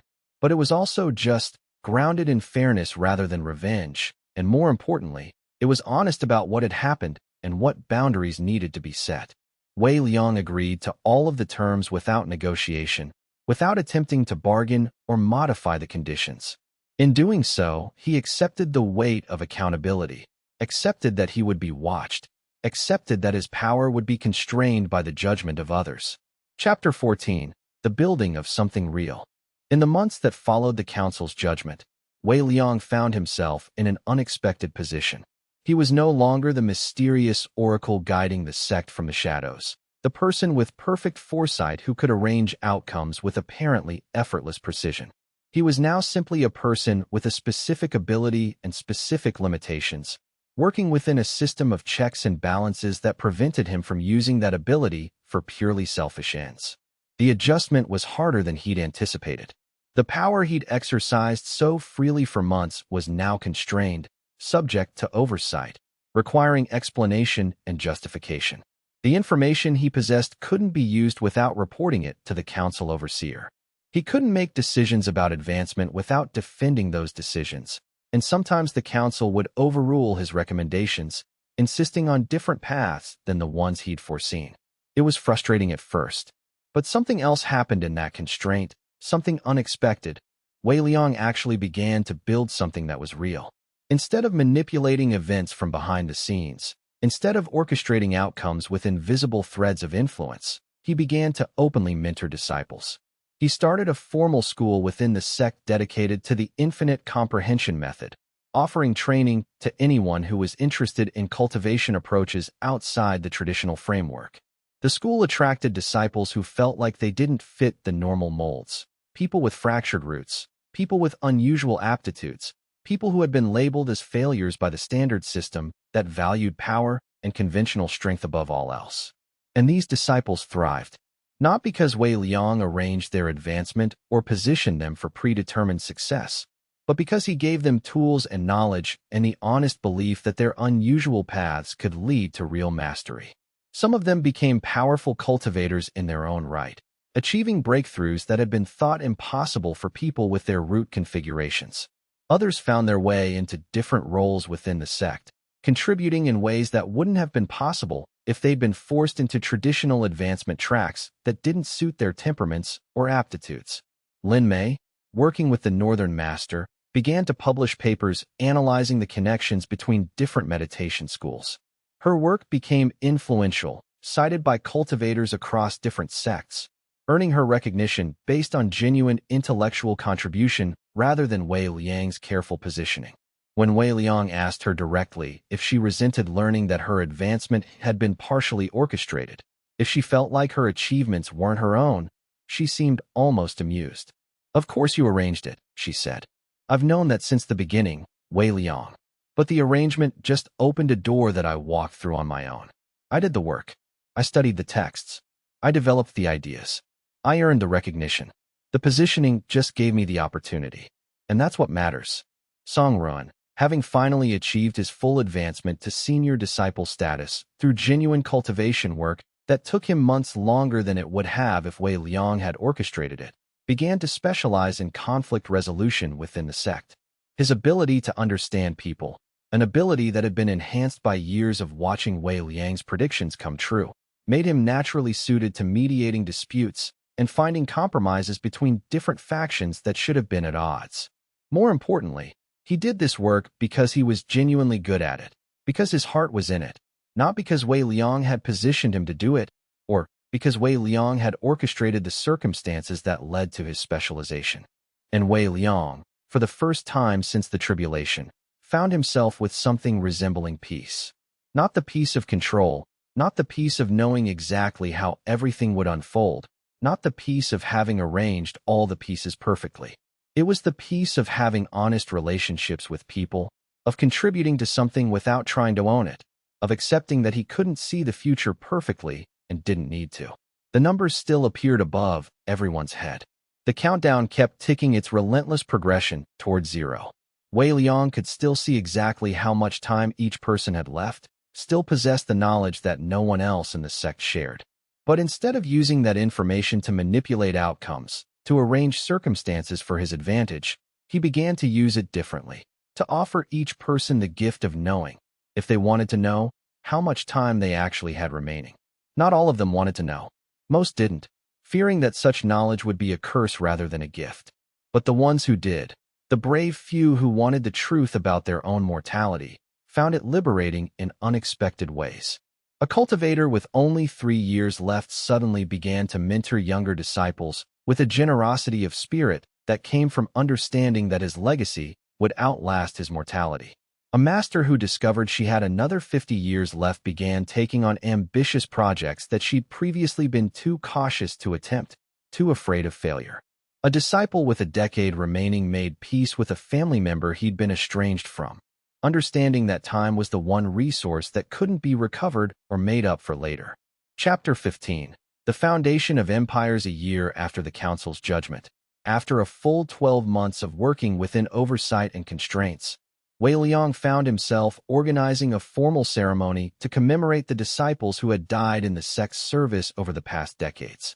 It was a traditional event that happened once every few years, a solemn occasion where the sect acknowledged its losses and paid respects to those who had given their lives. But Wei Liang approached it differently than it had been done before. Instead of simply listing names and dates in a ritual reading, Instead of making it a quick formal acknowledgement, Wei Liang created a more detailed record, a proper chronicle of each disciple's contribution, their achievements, the legacy they left behind. He spent months interviewing people who had known these disciples, collecting stories, understanding who they had been as people rather than just numbers in a catalog. For Kangxi, who had been dead for nearly a year now, Wei Liang wrote a particularly detailed entry. He described not just how Kangxi had died, but what Kangxi had achieved in his brief time, how he'd helped mentor other disciples, how he'd demonstrated through his own example that power wasn't necessary for a life to have value, how he'd lived with kindness and dignity despite knowing, in the end, that his time was limited. "This is beautiful work," Elder Qing said when she reviewed the chronicle. "You've made people into more than just numbers and dates. You've made them real." "I learned it from someone," Wei Liang said. Thinking of grand elders was journal, thinking of the regret that echoed across time. The ceremony itself drew hundreds of disciples, from the lowest outer ranks to senior cultivators and masters. Zhan Hu himself presided, and the proceedings had a weight to them that the traditional ceremonies had never quite captured. As Wei Liang read the entries, watching disciples nod in recognition of people they'd known, watching some of them quietly cry as memories surfaced, he understood something fundamental about what he'd been trying to do all along. He'd been trying to control time, to arrange the future perfectly, to prevent loss and death and change through careful manipulation and perfect foresight. But none of that was actually possible. Time couldn't be controlled. The future couldn't be known with perfect certainty, despite his ability to see the countdowns and measure mortality. All that he could actually do was acknowledge the reality of death and loss, honor the people who had lived and died, and help the living create something that would outlast them, something that would be remembered and valued. After the ceremony, as disciples were leaving and the evening shadows were lengthening across the ceremonial grounds, a young disciple approached Wei Liang. She was no older than Kangxi had been, with sharp features and intelligent eyes that seemed to see beyond the surface. Above her head, the numbers read, 76 years, 3 months, 7 days. A long future stretching ahead. "I want to study with you," the disciple said. "I want to learn the infinite comprehension method. I want to understand how to cultivate without relying on the traditional root configurations. Will you teach me?" Wei Liang looked at this young woman, looked at the long future she had stretching before her, and understood that he was being given another chance. Another opportunity to help someone grow without trying to control the outcome. Another chance to teach rather than manipulate. "Yes," he said, "I'll teach you. But you need to understand something first. I can see a lot of things about people, their strengths, their weaknesses, their potential, how much time they have. And I'm going to be tempted to arrange your path, to position you for certain outcomes, to guide you toward what I think is best. I might even do that sometimes, despite my best intentions, because the habit is deep. But what I'm trying to learn is how to help you without controlling you. So if you ever feel like I'm pushing you towards something that isn't your own choice, I want you to tell me. Will you take away the opportunity if I tell you?" the disciple asked, and the question showed that she understood something fundamental about power and trust. "No," Wei Liang said, "but I'll change how I offer it." As Wei Liang began to teach this new student, began to pass on what he'd learned, not just about cultivation, but about the careful balance between offering guidance and allowing freedom, between knowing and letting others discover on their own, he understood that this was what his power had actually been for. Not to control the sect, not to arrange perfect outcomes, not to build an empire of his own influence, but to help people become who they could be, to offer them tools and knowledge and support, and then to step back and let them build their own lives. The numbers still floated above every person's head. The countdown kept ticking its relentless progression, and Wei Liang, for the first time, wasn't afraid of it. He'd learned to see the numbers not as a tool for control, but as a reminder of what mattered. The people, the connections, the brief lives that deserved to be honored and supported, regardless of how much time remained. This was the foundation that would last. Not the hierarchy he'd arranged, not the positions he'd orchestrated, not the political structure he'd built, but the relationships he'd built, the disciples he'd taught, the legacy of people helping people because they genuinely believed it mattered, because they understood that time was precious and mortality was real. And in that foundation, Wei Liang finally found what he'd been searching for all along. a reason to live that had nothing to do with power and everything to do with purpose. The girl, her name was Huang Mei, proved to be an exceptional student. Where Kong she had struggled and had to work hard for every small advancement, Huang Mei seemed to grasp the principles of the infinite comprehension method almost intuitively. Her fractured roots became not a limitation but an asset, allowing her to approach cultivation from angles that disciples with stronger roots couldn't quite achieve. By the end of their first year of study together, she was already advancing past the foundation establishment stage, achieving breakthroughs that most disciples her age hadn't even approached. More importantly, she understood what Wei Liang was trying to teach her about the balance between knowledge and freedom. She would ask questions about the countdowns, about what Wei Liang saw when he looked at people, and Wei Liang would answer honestly, would tell her what the numbers meant, but he would never tell her how she should use that information. That choice always remained with Huang Mei. As Wei Liang walked through the sect's gardens one evening, watching the sunset paint the sky in shades of orange and red, he realized something that had been building for months. He was happy, not in the way that power had made him feel, not in the way that control and certainty had felt, but in the way that genuine connection felt, in the way that knowing you were helping someone become who they wanted to be felt. The countdown still ticked above every head. Death still waited for everyone. But Wei Liang had finally learned what Zhua had understood too late, that the point wasn't to control the countdown or prevent the ending. The point was to help people live fully in whatever time they had. Chapter 16. The Rising Tide. 18 months after Wei Liang began teaching Huang Mei, the sect underwent another transformation. This one was subtle, not dramatic confrontations or public challenges, but rather a gradual shift in how the sect valued different kinds of cultivation. Where once raw power and direct confrontation had been the primary measures of worth, now understanding and adaptation began to be valued equally. Disciples with fractured roots found pathways to advancement through the infinite comprehension method. Cultivators who had previously been dismissed as failures began to prove themselves capable of extraordinary contributions to the sect's development. The change rippled through every level of the sect. The outer disciple quarters, once a place of drudgery and despair for those deemed unworthy of advancement, became a place of genuine opportunity. Disciples who had been resigned to their apparent limitations began to hope that they might have value after all, that their unusual paths might actually be strengths rather than weaknesses. The atmosphere in the quarters shifted from grim acceptance to genuine optimism, and the sect, as a whole, began to benefit in ways that were measurable. Disciples trained in the infinite comprehension method developed novel solutions to problems that had vexed the sect for years. They approached challenges with a flexibility and creativity that came from not being bound by conventional thinking. They collaborated effectively across different skill levels and backgrounds because they weren't fighting for position within a rigid hierarchy. Huang Mei became Wei Liang's unofficial assistant in the school devoted to the infinite comprehension method. She wasn't formally appointed. Wei Liang had learned the dangers of formal authority and the way that titles could calcify relationships and limit flexibility, but she naturally began to help teach newer students, to offer guidance based on her own experience struggling with the method. Her example was powerful in ways that Wei Liang's teaching could never quite achieve by itself. She showed, through her own life, that it was possible to advance rapidly, to achieve genuine power, to find your place in the sect, and even transcend it, even with fractured roots and an unconventional path. The council watched this all unfold with mixed reactions that reflected the broader tensions within the sect. Some of the older masters were concerned that the sect was becoming soft, that the emphasis on understanding and harmony over raw power would weaken their ability to defend themselves against external threats. But Zhan Hu and the younger generation of leaders understood what was really happening. The sect was becoming stronger by becoming more inclusive, more flexible, more adaptable.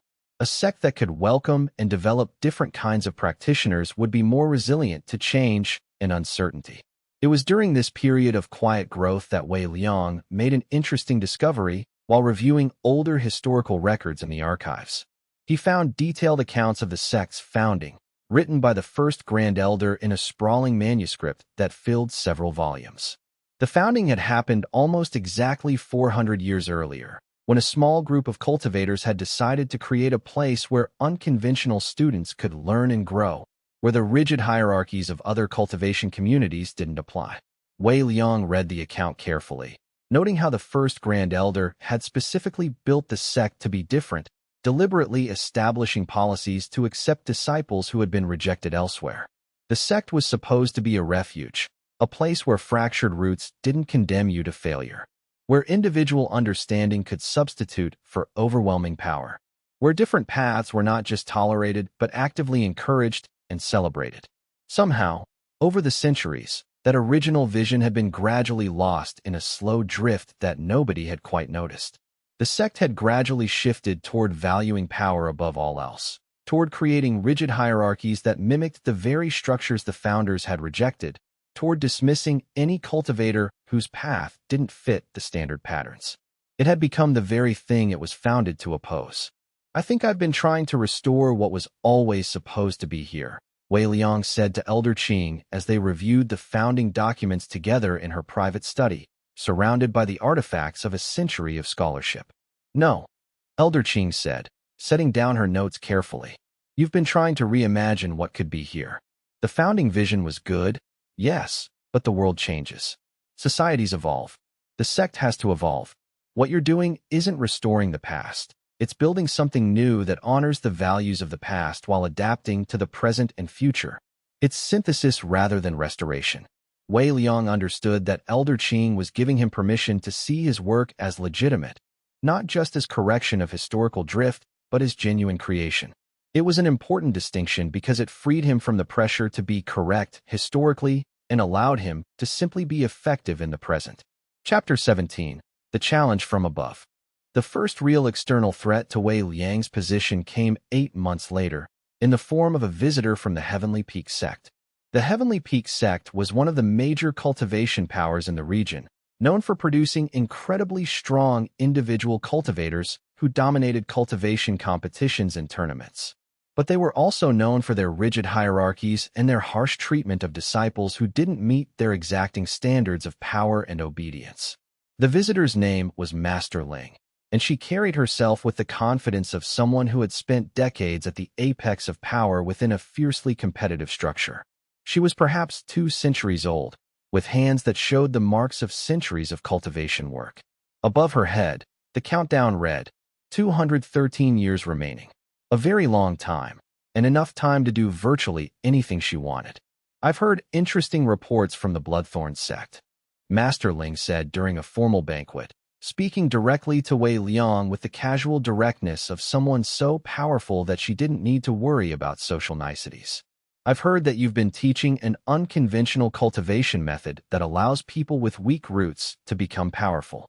I've heard that your sect is becoming deliberately more inclusive rather than maintaining the rigorous standards that separate truly exceptional cultivators from the mediocre. I'd like to understand your reasoning for this apparent softening." Wei Liang met her gaze calmly, knowing that she was testing him. The original function of the infinite comprehension method was to provide pathways for cultivators whose roots didn't fit conventional patterns. But more broadly, I've come to believe that the standard approach to cultivation, measuring worth purely through power and speed of advancement, is unnecessarily limiting. There are many ways to be valuable to the sect. Not everyone needs to be a master-level combatant. "That sounds very noble," Master Ling said, and there was something sharp in her voice that suggested she didn't quite believe him. "But I suspect it's also convenient for you. By teaching an unconventional method, by building a school around it, by positioning yourself as the teacher and guide for this new approach, you've created followers who are loyal to you rather than to the sect.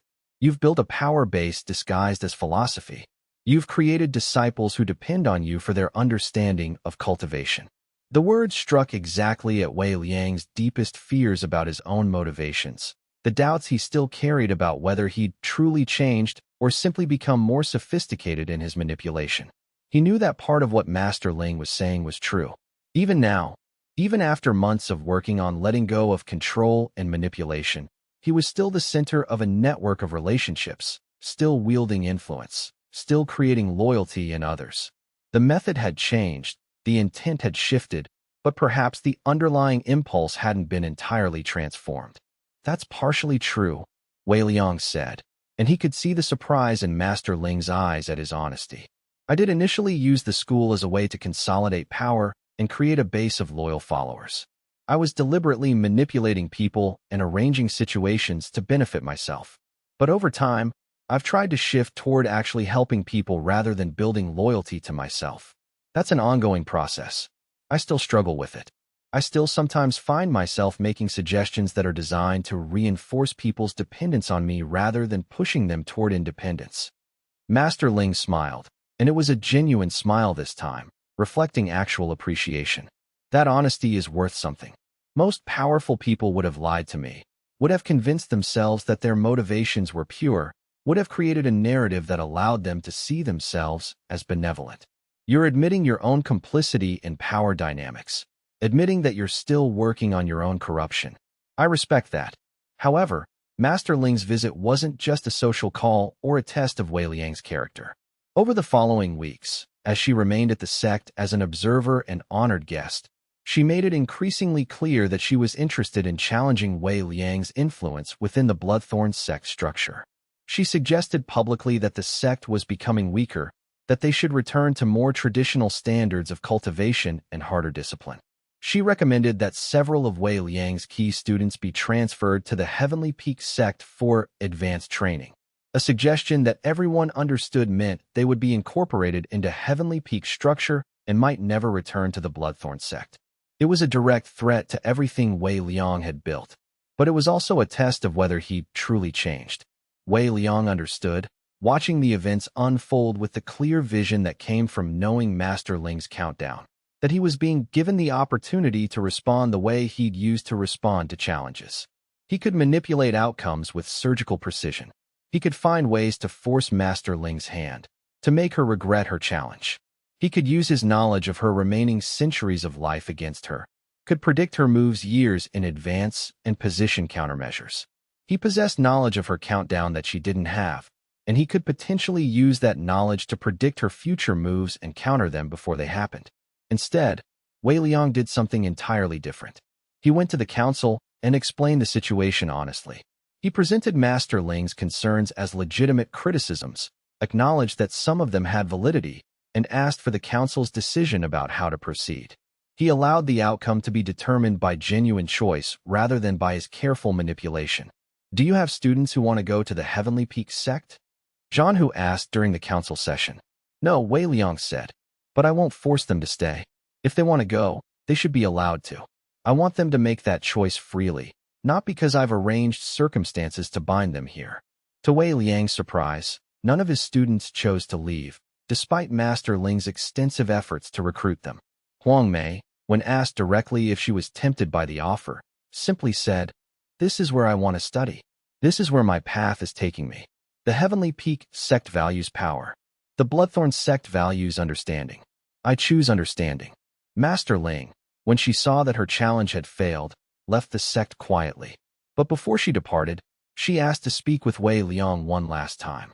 I was testing you, she said. Testing to see if you'd respond the way most people with power do, by trying to control the situation, by using your advantages to force the outcome you wanted. You didn't. You let the outcome be decided by actual choice rather than by manipulation. That makes you dangerous in a different way than I expected. Is that good or bad? Wei Liang asked. It's honest, Master Ling said. And honesty, in my experience, is far more dangerous than power. Power can be opposed, can be matched with greater power, can be defeated. But how do you oppose someone who is genuinely trying to do the right thing? How do you argue against someone who admits their flaws and keeps trying to improve? Chapter 18, The Cascade of Change. In the years following Master Ling's challenge, the changes Wei Liang had initiated began to compound in unexpected ways. Disciples trained in the infinite comprehension method began to graduate and take positions throughout the sect. They brought with them a different approach to problems, a flexibility and adaptability that solved issues in new ways that conventional training had never achieved. The sect's relationship with the surrounding communities changed as well. Where before the sect had been somewhat isolated, a distant power that people respected but didn't truly understand, now disciples began to take teaching positions in nearby towns, spreading knowledge of the infinite comprehension method to people outside the formal sect structure.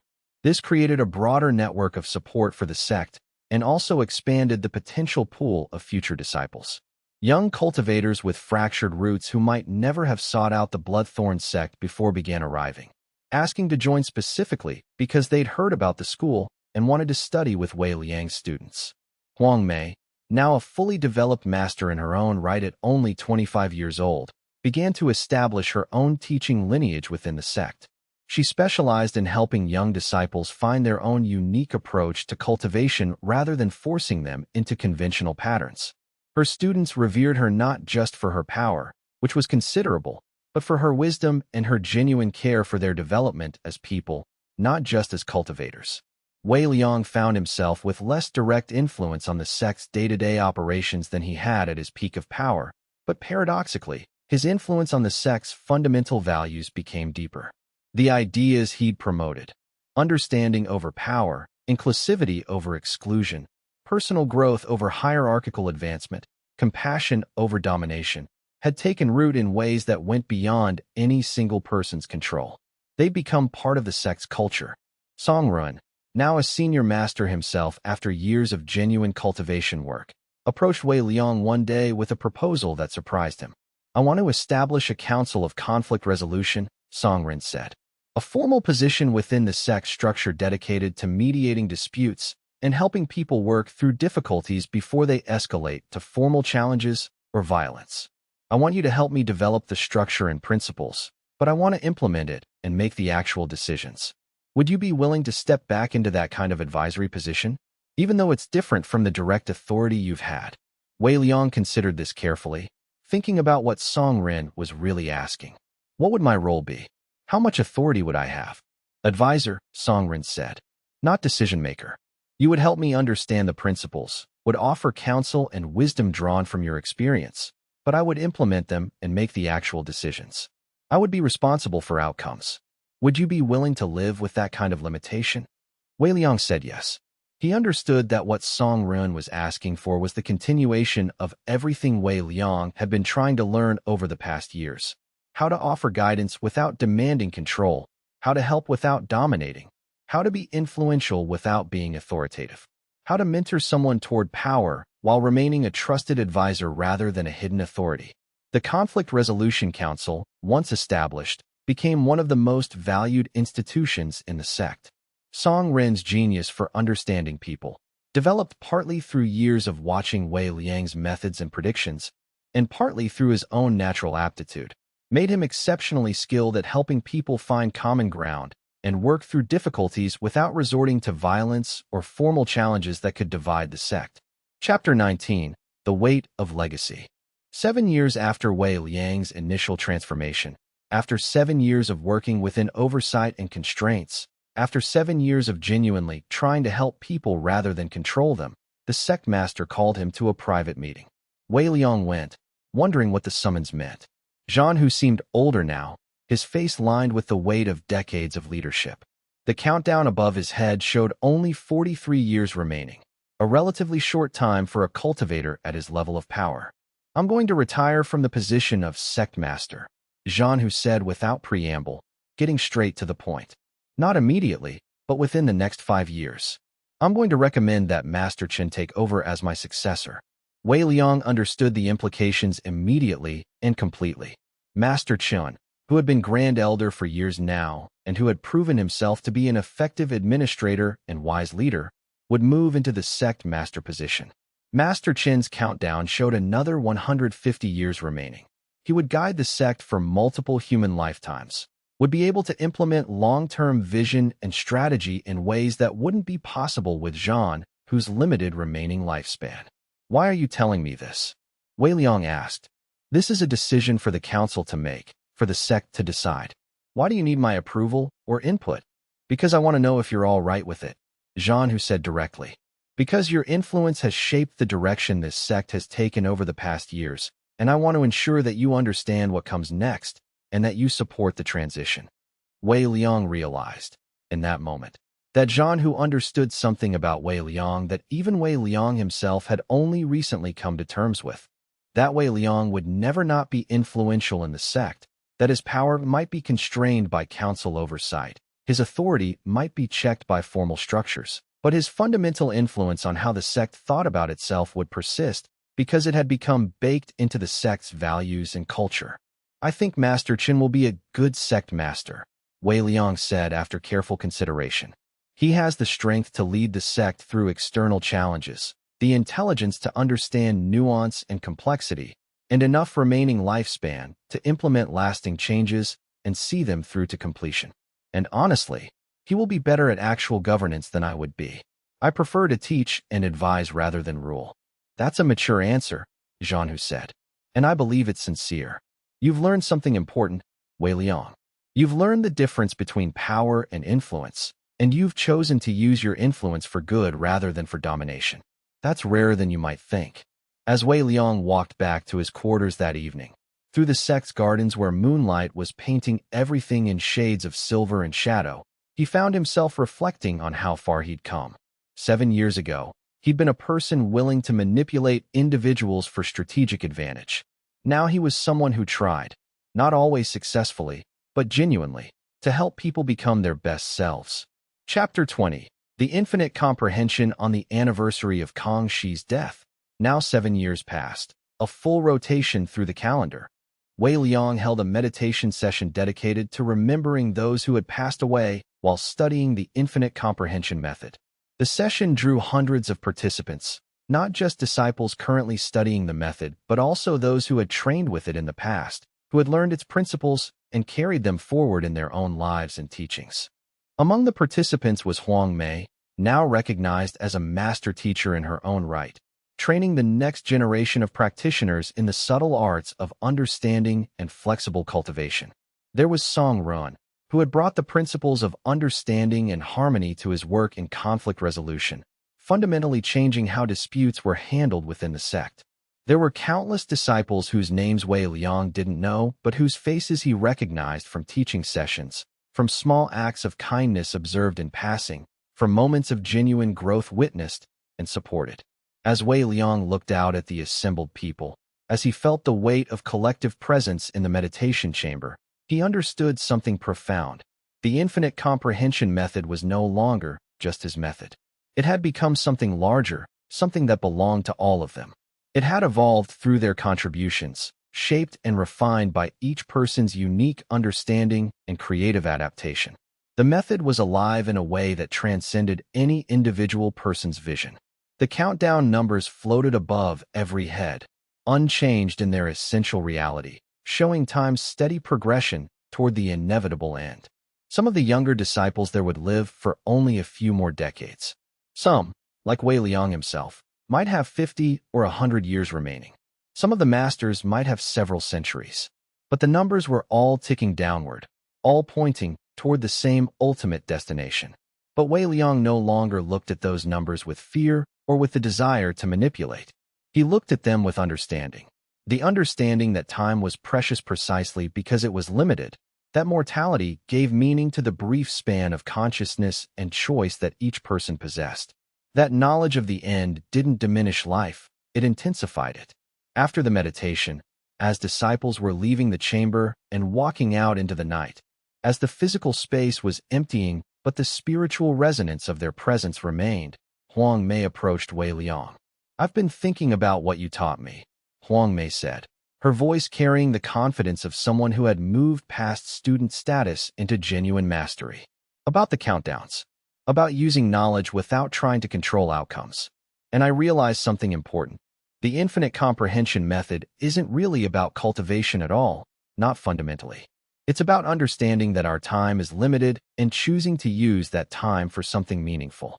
"That's exactly right," Wei Liang said. "You've understood the core principle more deeply than I understood it for years. So the method isn't really about power," Huang Mei continued, working through her own understanding. "It's about meaning. About understanding that we are mortal, that we will die, and that makes everything we do matter. It makes our choices matter. It makes our relationships matter." Wei Liang smiled. "You're becoming a better teacher than I ever was." That night, alone in his quarters, surrounded by scrolls and texts and the accumulated knowledge of centuries of cultivation, Wei Liang opened the journal of Grand Elder Zhua, and wrote an entry of his own, continuing the conversation that had spanned decades of reflection. I have spent years trying to understand mortality and meaning. I was given an ability to see the countdowns above every head, to know exactly when death would come for each person. I initially believed this was a gift, a way to perfect my understanding and control outcomes perfectly. But I have come to realize that the true gift isn't the knowledge of death itself. The true gift is the recognition that mortality is universal, that it makes us all equal in the face of time, and that it gives meaning to the time we have. I have made serious mistakes in how I used this knowledge. I have manipulated people and arranged outcomes. I have believed that my understanding justified my control. But I have also learned something crucial, that the best use of knowledge is not to control others, but to help them understand themselves. That power is best used to create opportunities for others rather than to consolidate authority. If there is a cultivator in the future who receives a similar ability to see the countdowns, who is given access to knowledge of mortality that others don't possess, I would tell them this. The countdowns don't matter as much as the choices people make while the countdown ticks. Help others choose well. Don't try to make the choice for them. Don't use knowledge to dominate. Use it to illuminate. Wei Liang closed the journal and meditated on the mountains above the sect, watching the stars emerge as darkness fell, each one a distant flame burning in the void. The countdowns remained visible even in the dark, red numerals floating above every sleeping disciple in the sect, measuring the distance between now and the ending that would come for each of them. But now, Wei Liang understood that the countdowns weren't the enemy. They weren't something to resist or manipulate against or try to reverse. They were simply the truth of existence, that everything that lived would one day cease to live, that every flame would eventually be extinguished, that all time flows toward an end. And that truth, properly understood, was the foundation for a life lived with purpose, with meaning, with genuine care for the people who shared this brief moment of consciousness with you. 7 years after nearly dying on that cliff, after the tribulation that should have killed him, after awakening to an ability that had nearly corrupted him, after years of learning and unlearning and relearning how to live with knowledge of mortality, Wei Liang had finally found peace. Not the peace of control, but the peace of acceptance. Not the peace of certainty, but the peace of genuine connection. He had risen from an outer disciple deemed worthless to someone whose influence shaped the entire sect's culture and future. But his greatest achievement wasn't in his cultivation advancement or his political maneuvering. His greatest achievement was in learning to live with knowledge of mortality without being paralyzed by it, without using it to harm others, and in finding meaning in the brief lives of those around him. The infinite comprehension method would outlast him. The school he'd founded would continue after his death. The principles he'd helped establish would guide the sect for centuries to come. These were the legacies that mattered, not monuments or power, but the ongoing work of helping people understand themselves and each other, generation after generation. As Wei Liang settled into meditation, feeling the spiritual energy flow through his meridian network with the ease of decades of practice, he understood that his journey was far from over. There were decades ahead, perhaps a full century if his own countdown was accurate. But those decades would be spent in service, in teaching, in the quiet work of helping others become who they could be. And that was enough. It was more than enough. It was everything. In the months that followed, Wei Liang began to formalize his teachings into written texts that could be preserved and studied long after he was gone. He worked with Huang Mei and several other master teachers to create a comprehensive manual of the infinite comprehension method, not just the techniques, but the philosophy underlying them, the way of thinking that allowed people to understand cultivation on a fundamental level. The work was painstaking and slow. Wei Liang had to constantly remind himself not to arrange things, not to smooth the path for the people working on this project. Instead, he had to let them struggle with difficult passages, debate philosophical points, disagree with his interpretations, and fight for their own understanding.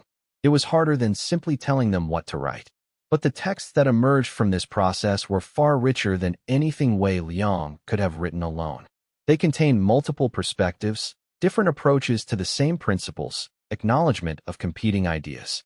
The infinite comprehension method as it was being documented was more complex, more nuanced, and more real than the personal vision Wei Liang had originally held.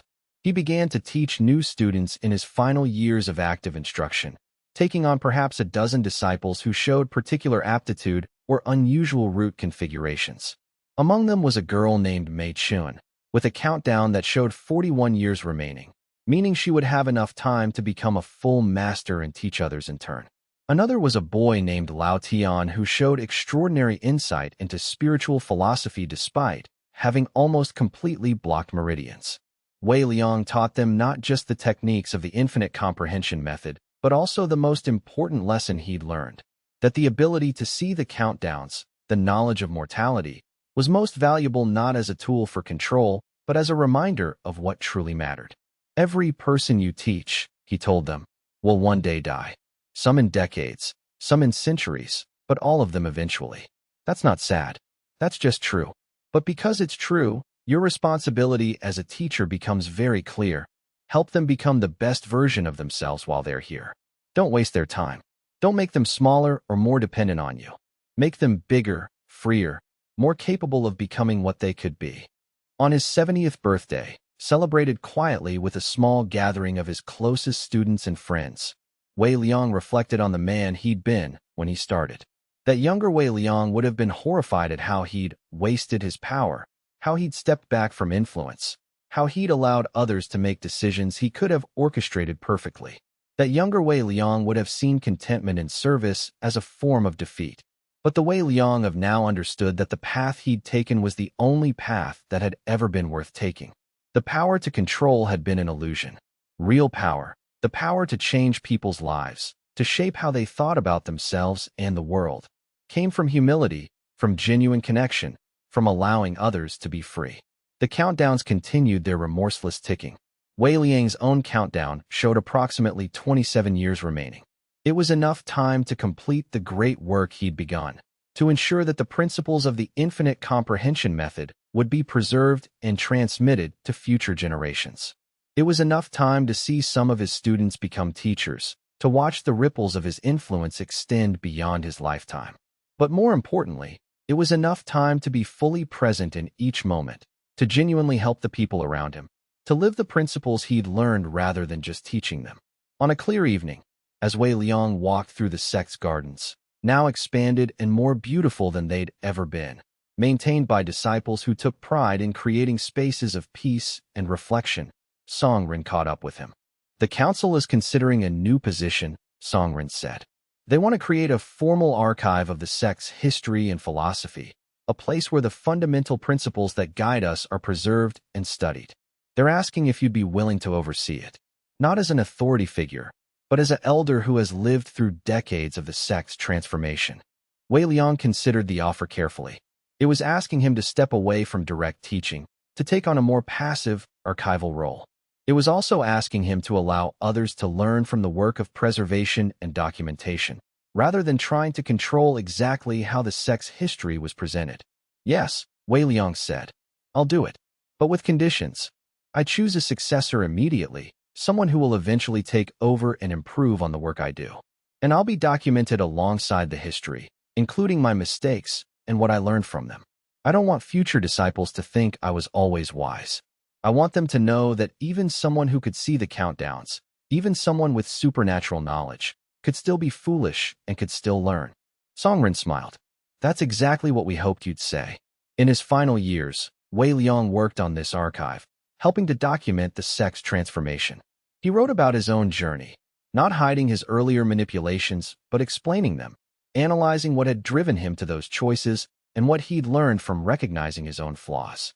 He worked with other senior masters to preserve their perspectives and teachings, and he waited for his own countdown to reach zero, not with fear, but with acceptance. He'd lived a good life, a meaningful life. He'd made mistakes and had grown from them. He'd helped many people become better versions of themselves. When his final days came, much sooner than expected, due to an accident during meditation that revealed a weakness in his meridian structure that had been building for years, Wei Liang faced them with the peace of someone who had no regrets. Huang Mei sat by his bedside during those final hours, her eyes red from crying, but her presence calm and steady. She held Wei Liang's hand as his breathing became shallower, as the life force that had animated him for so many decades began to dim. Thank you, Wei Liang said, his voice barely more than a whisper now, for becoming better than I ever was, for taking what I taught and making it your own, for becoming a teacher who helps people rather than controls them. I learned from the best, Huang Mei said. Even when you were trying to control things, you were teaching me how to be better. And then you showed me something more important, how to let go. Wei Liang closed his eyes. Above Huang Mei's head, the countdown showed she had another 50 years to live, another 50 years to teach and grow, and become even more than she was now. That made him happy, truly, genuinely happy, in a way that all of his previous conquests and manipulations had never managed. The countdowns above all the heads in the sect continued their relentless progression. But Wei Liang, who had spent his entire cultivation career obsessed with those countdowns, could finally look at his own final moments and see them not as an ending, but as a completion. His story wasn't ending. It was being preserved in the people he'd taught, the principles he'd established, the legacy of genuine human connection and meaningful growth. As the numbers above his head reached zero, as consciousness faded, and the vast weight of existence finally released him, Wei Liang's final thought was not of power or influence or control. It was of gratitude, gratitude for the chance to learn, to grow, to help others become who they could be. And that gratitude, more than any cultivation technique or supernatural ability, was the truest measure of a life well lived. In the weeks following Wei Liang's death, the entire sect went through a period of profound reflection. His funeral was attended by hundreds of disciples and masters, people he'd taught, people whose lives he'd touched, people whose paths he'd helped illuminate. Songs were sung, stories were told. Disciples wept not just for the loss of Wei Liang, but for what they'd learned from him. Master Chun, now fully established as the sect master, wrote a memorial that would be inscribed in the sect's archive. Wei Liang came to us as an outcast, deemed worthless by those in power. He rose not through domination, but through understanding. He wielded knowledge like a teacher wields wisdom, not to control, but to illuminate. He showed us that the greatest power is not power at all, but the ability to help others become more than they were. His absence will be felt, but his influence will guide us for generations. Huang Mei took over the teaching of the advanced infinite comprehension method students, and under her guidance, the method evolved further, incorporating new insights that students brought to the work. The living tradition that Wei Liang had created would continue long after his death, changing and adapting while maintaining its core principles. In the archives, in a sealed chamber preserved for posterity, Wei Liang's journals were carefully maintained, including the final entry he'd written the night before he died. It read simply, "I see the death countdown above every head. I have always seen it, but I have finally learned what those numbers truly mean. Not that we should be afraid, but that we should be grateful.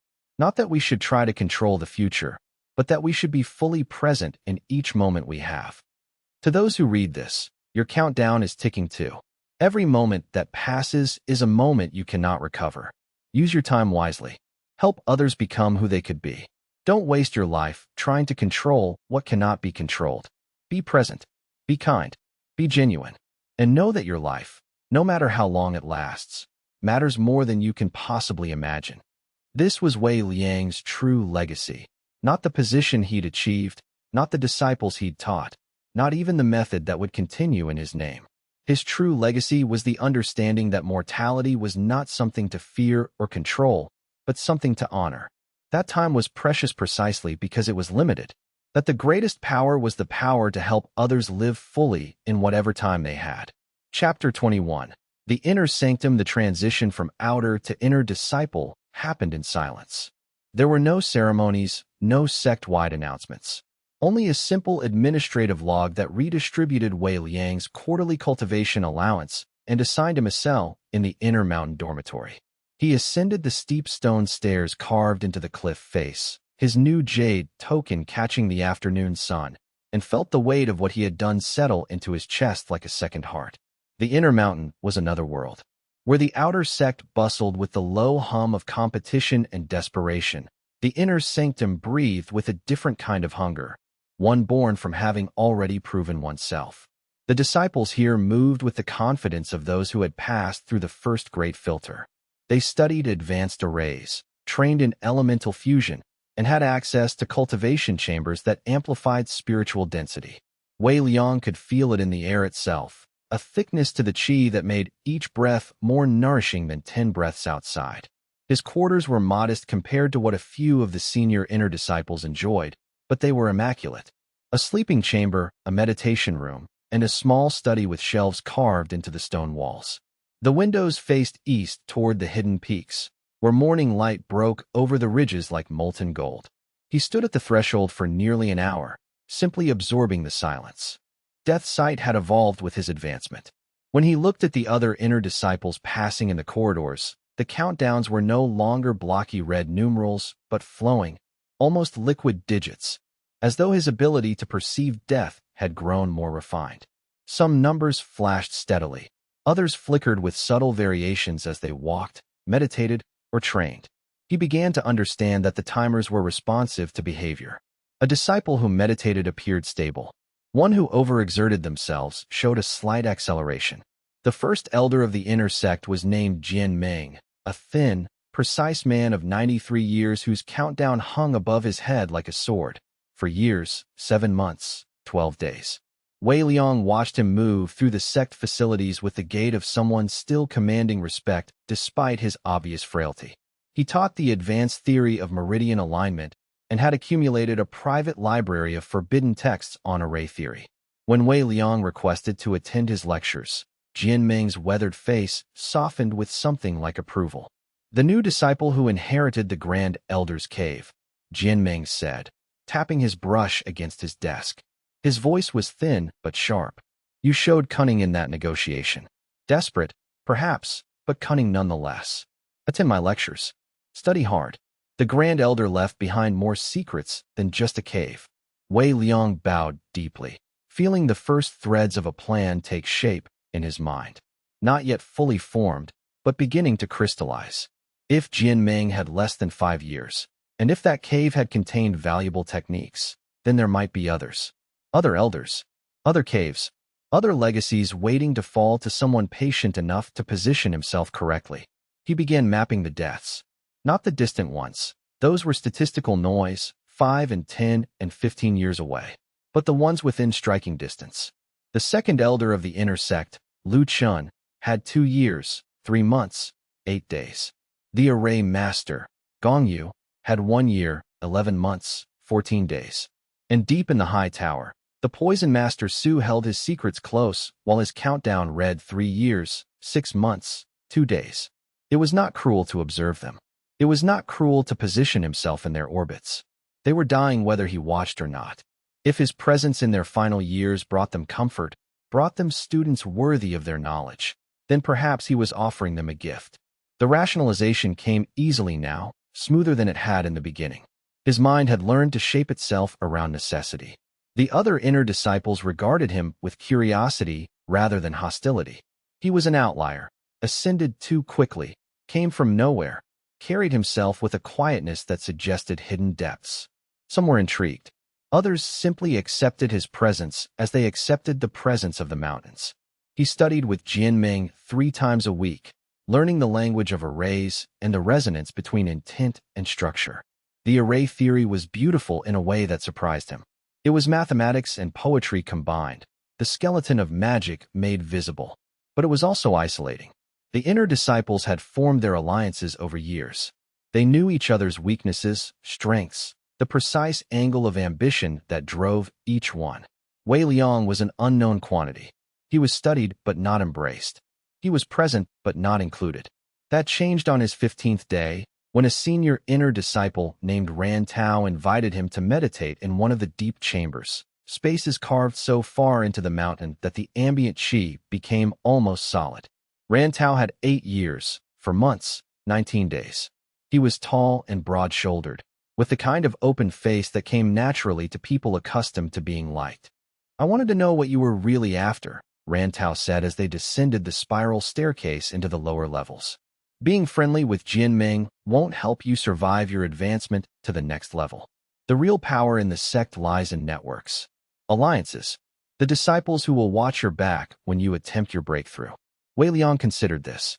It was true enough, though the real power, as far as he could see, lay in knowing when people would die. What are you offering? A spot in the cultivator's circle. 7 of us meet once a month to share techniques and resources. It's not official. The sect doesn't know about it, and would probably discourage it if they did. But it's useful. Information flows through us before it reaches the general population. We help each other advance. We don't betray each other, not under ordinary circumstances. The conditional phrase was interesting. Not under ordinary circumstances. Wei Liang cataloged it and filed it away. He accepted. What choice did he have? Continued isolation would eventually breed suspicion. He needed to be visible, embedded, trusted enough that his movements would seem natural. The deep chamber was vast and spherical, with luminous stones embedded in the walls at intervals, creating archipelagos of light across the darkness. The air was heavy. He could feel it pressing against his skin, a sensation like descending underwater. The chi here was undiluted, raw, almost violent in its potency. Even standing still, he could feel it battering against his defenses, trying to force itself into his meridians. The other 6 disciples arrived over the next hour. There was Ran Tao, obviously the social glue. There was Lin Yu, a woman with sharp features and sharper eyes who specialized in weapon forging. There was Feng Ku, round-faced and cheerful, who cultivated the earth element and had built an expertise in terrain control. There was Shun Wu, austere and almost dour, who had taken a temporary vow of silence, but communicated through characters he wrote in the air with his chi. There was Ming Jiao, the youngest, whose bright nature and quick laugh masked a calculating intelligence. And finally, there was Chaoang. Chaoang was the one Wei Liang immediately recognized as dangerous. He was lean and whipcord strong, with pale eyes that tracked everything. He carried himself like someone who had survived encounters that should have killed him and had been sharpened by every single one. His countdown read 12 years, 6 months, 8 days, which was comfortable, but the way he moved suggested he would do his utmost to make that count. When he looked at Wei Liang, there was a moment of absolute clarity, a recognition that the newest member of their circle was also the one carrying the most carefully hidden cards. "Welcome to the archive," Chaoang said, his voice smooth and warm and utterly false. "We're all friends here. Everyone's secrets are safe with us, aren't they?" It was not a question. It was a promise dressed as a question, and the promise was made of iron. Wei Liang smiled and said, "I expect nothing less." But he made a mental note. Chaoang was watching him. And if Chaoang was watching, then Wei Liang needed to be twice as careful, twice as measured, twice as certain that his moves appeared to be the moves of an ordinary disciple chasing ordinary ambitions. The meditation session began. The 7 of them positioned themselves around the chamber's central platform and began cycling their chi in synchronized patterns, allowing their individual energies to interweave and reinforce each other. It was a technique designed to accelerate cultivation while remaining hidden. The sect's monitoring arrays were attuned to individual cultivation spikes, but they would miss the pattern of 7 disciples producing a combined effect. Wei Liang felt his own advancement surge forward as the combined pool of chi supported his ascent. His meridians drank it in. His foundations solidified. For the first time since awakening Death's Sight, he felt something like peace, the simple, ancient comfort of cultivation, the body and spirit moving toward greater strength. But in the back of his mind, underneath the satisfaction, was a cold and growing anxiety. Chaoang's eyes in the darkness. Chaoang's question, dressed as a promise. The knowledge that he had just stepped into a circle where questions would eventually be asked, where scrutiny would eventually turn in his direction. He was no longer simply ascending. He was being watched now by someone with the vision to see him clearly. And that, Wei Liang understood, was a problem that would require very careful handling. Chapter 22. The mechanism of inheritance. The Death Sight had rules, though Wei Liang was only now beginning to understand them fully. It was not simple prophecy. It was something more mechanical, more subject to the laws of cause and effect. He discovered this almost by accident, while walking the terrace gardens that belonged to Elder Lu Chun, the aging sword master. Lu Chun had 2 years, 3 months, 8 days. Wei Liang had cultivated a friendship with him over 3 weeks, attending his sword demonstrations, asking intelligent questions about form and intent. Lu Chun was a perfectionist who had spent 70 years refining his blade technique into something approaching art. He was also bitterly lonely. His previous students either ascended to outer positions or dead, his name fading into the sect's history even as he still lived. On this particular afternoon, Lu Chun had offered to spar with him in the private garden, an honor that would have been unthinkable 3 months ago. They moved through sequences, Wei Liang deliberately losing more often than winning, reading the precise moments when Lu Chen's technique was strongest. He had learned that the counters he employed didn't actually make sense to use. Instead, he used them to demonstrate that he understood the beauty of what Lu Chen was teaching. The old man paused mid-sequence, breathing heavily. His countdown flickered. It always flickered slightly after exertion, as though heavy cultivation was burning through his time more rapidly. But then, as he sat and caught his breath, the number stabilized. 2 years, 3 months, 7 days, and 23 hours. The granular countdown had advanced by slightly less than what he had actually expended through exercise.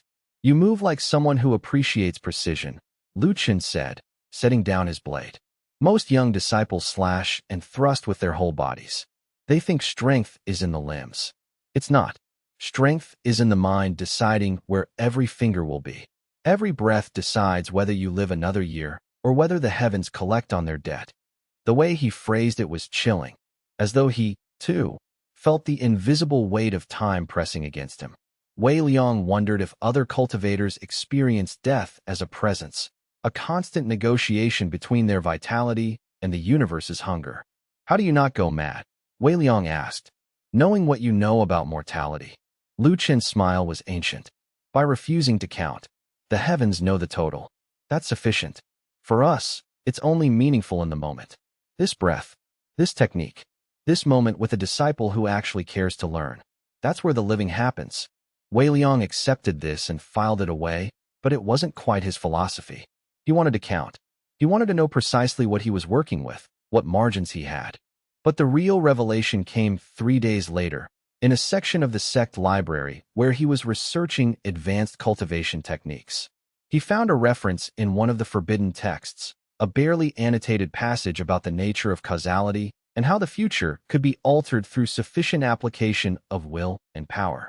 The author suggested that powerful cultivators, upon reaching certain thresholds of understanding, could begin to perceive not just the fixed pathways of fate, but the branching possibilities that existed in moments of choice. Wei Liang reread that passage 7 times. In moments of choice, he thought about the moment when he had decided to comfort the injured child in the outer courtyard, back when he was still nothing. The child's countdown had read 7 days, a swift certainty. But then Wei Liang had used his own qi to seal the child's wounds, to support her failing spirit, and he watched the countdown rewind and extend. It didn't extend by the amount of qi he had spent. It extended by far more, as though his choice to save her had altered the very fabric of her future. As though by deciding to act against her approaching death, he had actually shifted the probabilities. That meant death was not entirely fixed.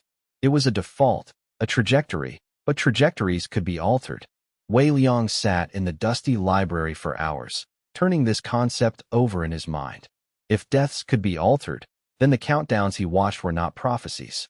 They were probability maps, paths of least resistance, assuming everyone continued exactly as they were. But cultivators were not passive creatures. They advanced by struggling against the natural order.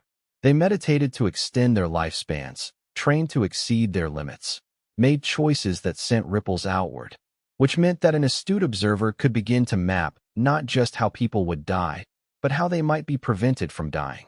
And if you could prevent death, you could create obligation, gratitude, loyalty that went beyond reason because it was rooted in the fact that you had been their instrument of salvation. He began to isolate which disciples were most at risk, not from imminent death in the next few months or years, but from patterns that suggested they were courting it. There was a young core formation aspirant named Tao Ming whose aggressive cultivation technique was burning through his qi faster than his spirit roots could replenish it. At his current pace, his countdown would accelerate from 9 years to something far more urgent within 6 months. Wei Liang arranged a casual encounter in the meditation gardens and mentioned, very carefully, that he had been reading about cultivators whose spirit roots operated on a different resonance frequency, that sometimes a shift in breathing technique could unlock more efficient pathways. He taught Tao Ming a modification, not his own, just a variation he had found in the library. Within 2 weeks, Tao Ming's countdown stabilized and began to extend. The gratitude was profound and immediate. Tao Ming began treating Wei Liang like a mentor, like someone who understood something that others didn't. This was the mechanism. This was how you built power without displaying power. You saw the deaths that were coming and you stepped in at exactly the moment when intervention would seem like coincidence, like luck, like the natural result of paying attention in the sect's library or asking the right question at the right time. The system rewarded patience. It rewarded observation. It rewarded a willingness to act on information that others couldn't see. By the end of his first month as an inner disciple, Wei Liang had accumulated 7 small debts. 7 disciples who believed that he had seen something in them, understood something about them, and helped them forward. They were not yet fiercely loyal. Loyalty took time to root, but they were grateful. And gratitude was the seedbed from which loyalty grew. Chaoang noticed. Wei Liang was certain of it. In the cultivator's circle that met monthly in the deep chamber, Chaoang's attention had sharpened. The pale-eyed disciple watched how the others reacted to Wei Liang, tracked the patterns of who seemed newly grateful, who seemed to have benefited from proximity to him. And Chaoang was intelligent enough to recognize that something was being orchestrated, even if he couldn't quite see the mechanism. One evening, after a meditation session, Chaoang walked Wei Liang back through the sect's residential corridors. "You're building something," Chaoang said, not as an accusation, but as an observation. "I'm curious what it is." "I'm simply making friends," Wei Liang replied. "The way you suggested at our first meeting." "No," Chaoang said, and there was almost admiration in his voice. "What you're doing is something else. You're creating a web of obligation. People who feel like they owe you. People who will move in directions you point because they've already accepted the idea that you're worth following. It's sophisticated. I respect it." Wei Liang felt his heartbeat shift. This was the moment where the careful performance could collapse, where everything he had built could unravel if he played it wrong. "You see things," Wei Liang said carefully. "That's your gift, I think. You notice patterns." "I do," Chaoang agreed. "And the pattern I'm noticing is that you know something. Something about people. Some way of reading them that the rest of us aren't capable of. The question is, are you a threat to the circle, or are you an asset?" It was the question beneath the question. Will you betray us, or can we use you? "Neither," Wei Liang said. "I'm simply trying to survive and advance. The same as everyone. But I'm doing it carefully. And I'm trying to do it in a way that doesn't come at the expense of others." Chaoang smiled. It was a genuine smile, which was somehow more frightening than a false one. That's exactly the kind of lie a dangerous person would tell. But it's a useful lie. Keep telling it. And keep doing what you're doing, but understand that I'm watching. Not as a threat, as an observer. Because eventually I want to know what you actually are. He departed, leaving Wei Liang alone in the corridor with the weight of being seen pressing against his shoulders. The situation had become more complex. He was no longer simply advancing through the natural order of the sect. He was being studied, analyzed, cataloged. And the person doing the studying was intelligent, observant, and powerful enough to constitute a genuine threat. Wei Liang returned to his quarters and sat in meditation, cycling his qi through patterns designed to calm and focus. Tomorrow he would need to accelerate his cultivation. The advancement to core formation suddenly felt not like a distant milestone, but like a necessity. Because if Chaoang was going to keep watching, then Wei Liang needed to reach a level where the watching became irrelevant. He needed to become strong enough that his secrets didn't matter because they couldn't be used against him. It was a race now, though only one participant was aware of the finish line. Chapter 23. The inheritance accelerates. 3 more elders entered Wei Liang's sphere of influence over the following weeks. The first was Elder Shen Quan, the master of formations, who had 3 years, 11 months, for days floating above his head in digits that seemed to glimmer with a faint blue light. Shen Quan had built the sect's defensive arrays and spent his evenings cataloging the underlying principles in a journal that he kept locked in his private study. The second was Lady Cultivator Mei Lin, the herb master, whose countdown read 4 years, 2 months, 19 days, and who had spent 60 years developing a greenhouse where rare spirit plants grew in conditions that mimicked the deep earth. She rarely left her domain of plants and crystal-fed soil, But Wei Liang cultivated an interest in herbal supplementation for foundation strengthening and suddenly found himself invited to walk her rows and hear her theories on medicinal resonance. The third was an unexpected contact, Elder Guolong, who held the position of sect treasurer and wielded control over the distribution of rare resources. His countdown read 5 years, 6 months, 1 day, and he was, by all accounts, bored out of his mind. He had spent decades in adventure and conflict and had accepted the position of treasurer only because the sect leadership required him to do something with his status. Wei Liang appealed to him by treating him as a person who had earned rest, and then very gradually suggested that perhaps resource allocation itself could be an art form, that the patterns of distribution could create strategic advantages. Guolong had started listening, and listening had become discussion, and discussion had become a shared evening per week where they reviewed the sect's resource allocations and theorized about how they might be optimized. "You're not subtle," Lin Yu said one afternoon, cornering him after a weapons training session in the outer courtyard. She was small and compact, with the kind of strength that came from having to prove herself in a world that assumed women couldn't break steel with their hands. Her countdown read 7 years, 8 months, 12 days, which meant she had some comfort, but she carried herself like someone who didn't expect comfort to last. Chaoang brought it up to the circle. The fact that you're systematically cultivating relationships with every elder who's even slightly vulnerable. Wei Liang's defenses were sharp enough that he didn't betray surprise. "I'm learning from masters. The sect encourages that." "The sect encourages it in moderation," Lin Yu said. "You're not being moderate. You're being predatory. The only question is what you want from them." "To learn," Wei Liang said simply. "The elders have accumulated decades of knowledge. I have perhaps 1 lifetime to absorb as much of it as I can. The fact that they won't live forever makes the work urgent." Lin Yu studied him for a moment, her sharp eyes moving across his face as if she could see directly into the structure of his intentions. "That's the most honest thing I've heard you say, but it's also why Chaoang is convinced you're dangerous. You're openly admitting that you see people as resources. Most disciples at least pretend that's not what they're doing. Are you going to report me?" "To whom? The sect leadership?" "They'd ask what exactly you've done wrong. You've broken no rules. You've harmed no one. You've positioned yourself to learn from those who are dying anyway. That's not a crime. That's just accurate observation combined with good timing." She paused, and something shifted in her expression. It wasn't quite kindness, but it was something adjacent. "I'm telling you because I think you're capable of being useful to the circle, and also because I think Chaoang might decide to move against you before you're ready. He doesn't like unknowns. He's going to push on your secrets until something breaks." "What would he do?" "Depends on what you're actually hiding," Lin Yu said.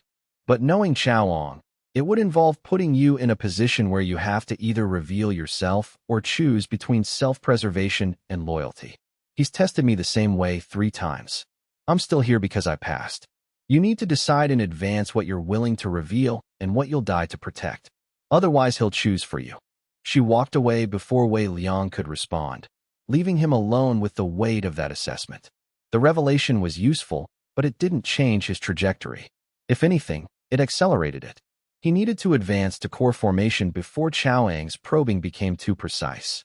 He needed to cross into the next tier of power where defensive questions became less important because the questioner would be physically outmatched.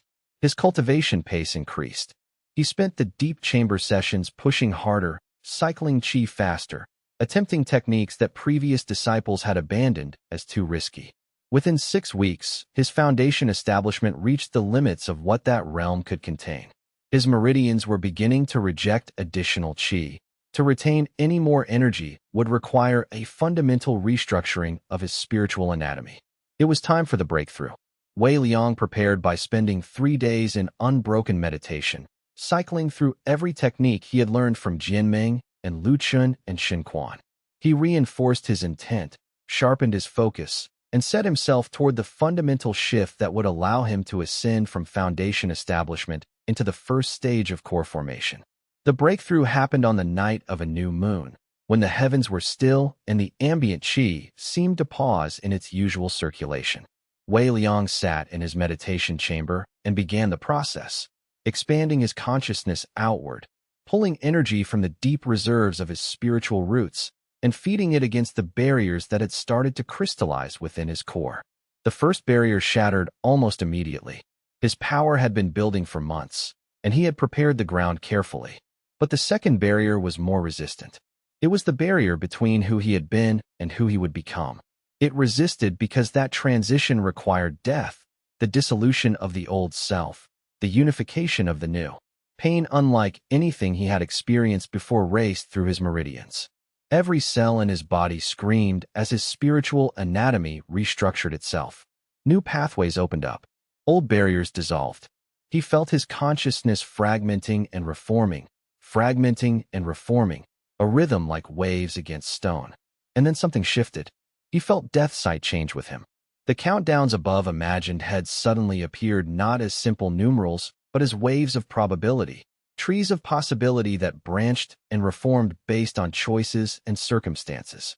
He could see not just the endpoint, but the pathways that led toward it, the moments where interventions could reshape the trajectory.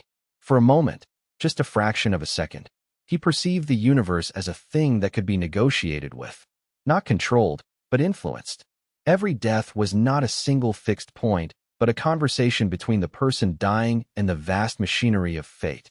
And he had the ability to see both sides of that conversation.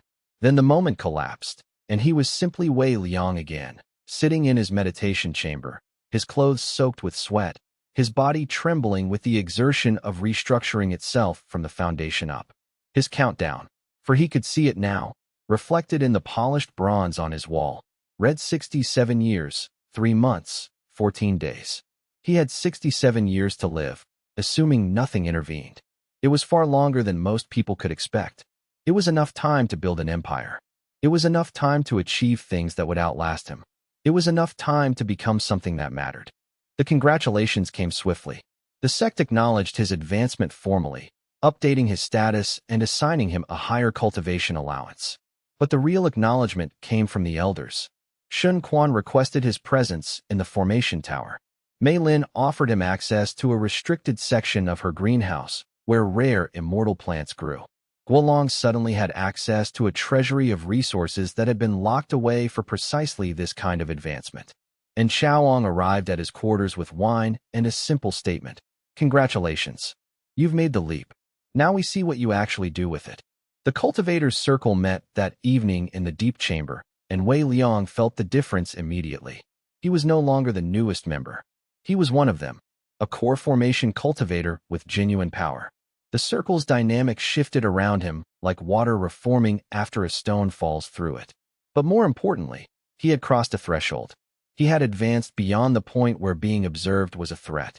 His strength was now manifest, visible, undeniable.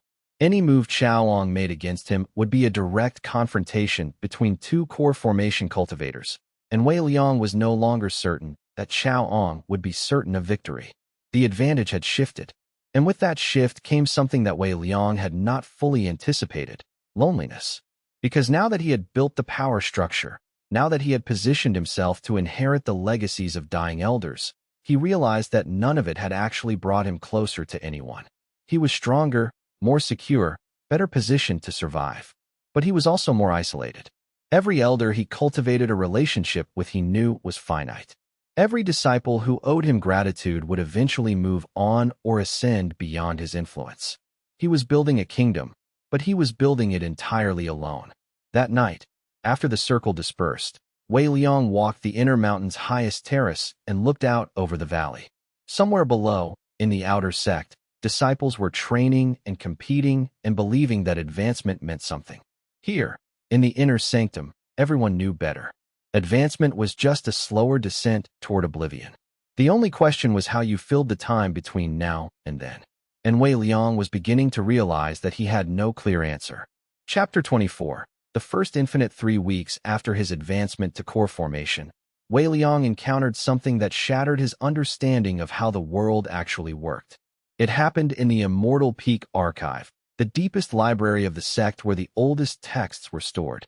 He had been granted rare access by Shun Quan, who wanted him to research a specific array principle that had been documented only in texts that predated the current sect incarnation. The archive was humid and cold, protected by preservation arrays that kept the humidity stable and the temperature constant, even in the heat of summer. Wei Liang was alone, or so he thought, until he turned a corner between two towering shelves and came face to face with an elder he didn't recognize. The elder was striking, tall and angular, with hair that had gone white but maintained the texture and movement of silk. He wore the robes of a sect member, but they were ancient, embroidered with symbols that predated the current sect hierarchy by centuries. He was reading a text that glowed with a faint luminescence, holding it as though the pages themselves were precious beyond measure. Wei Liang's instinct was to bow and retreat, but something made him pause. The elder had no countdown. Not a countdown that read 1,000 years or 10,000 years. Not an extended number like some cultivators who had devoted themselves to lifespan extension. Not even the absence of a number that would suggest someone immortal. Instead, there was simply nothing. Where every other person's forehead carried digits, this elder's space was blank, void, unmeasurable. It was the first time Wei Liang had encountered absolute mystery. The death sight, which had always provided answers, suddenly provided nothing. It was like looking at a painting of a window and then trying to look through the window itself. The perspective collapsed entirely. Wei Liang felt something close to vertigo. He had built his entire understanding of the sect, his entire strategy, on the principle that everyone eventually died. That death was the only guaranteed commonality. But here was someone who seemed to exist outside of that framework entirely. "You can see me," the elder said. He didn't look up from his text. "Actually see me, not just look in my direction. There's a difference." Wei Liang's mouth was dry. "I can." "That's interesting," the elder said. He turned a page of his glowing text. "I haven't been truly seen in approximately 340 years. You're only the 5th person to notice that I exist at all." Wei Liang had no response to that. He was still trying to process the idea of someone living for 3 centuries and existing outside the normal hierarchies of the sect. "I'm going to tell you something," the elder continued, "and then I'm going to ask you to forget this conversation. If you refuse, I will need to eliminate you, and I would prefer not to. The reason I would prefer not to is that you have the ability to see me, which suggests you have a gift that's rare enough to be valuable, and killing the rare is generally inefficient." The threat was delivered with absolute casualness, as though he was discussing the weather. "I'm listening," Wei Liang said. "The sect you serve was founded by a man who discovered that death could be transcended. Not evaded, transcended. Not through immortality arrays or lifespan extension, or any of the standard methods that your foundational understanding includes, but through a different mechanism entirely. A way of moving through the universe such that death becomes simply another location you can choose to visit or not visit." The elder closed his book, and the glow faded. He finally looked at Wei Liang directly, and his eyes were older than his physical form suggested. They contained the weight of centuries. "That founder? I knew him. I helped him develop the technique. And I have spent the intervening centuries watching the sect he founded reduce his great work into a dozen simplified cultivation methods and some basic lifespan extension protocols. It's watching someone's masterpiece turned into a child's game. What does this have to do with me?" Wei Liang managed. "You have the capacity to perceive death directly. That's a gift that very few people are born with. It suggests that in you, there might be the potential for the founder's work. The real work, not the simplified version. But potential is not realization." The elder stood, and Wei Liang felt a pressure settle over the archive, a weight that came from the simple fact of his presence. "I'm telling you this because in a few months, or perhaps a few years, forces are going to begin moving against you. Someone in the sect has noticed that you see things they don't. Someone is going to try to extract the method behind your perception.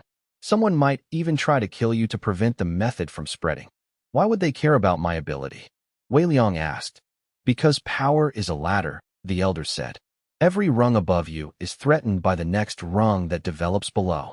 You're a new form of sight that threatens the established hierarchies. That makes you valuable or dangerous depending on whether you're controlled or free."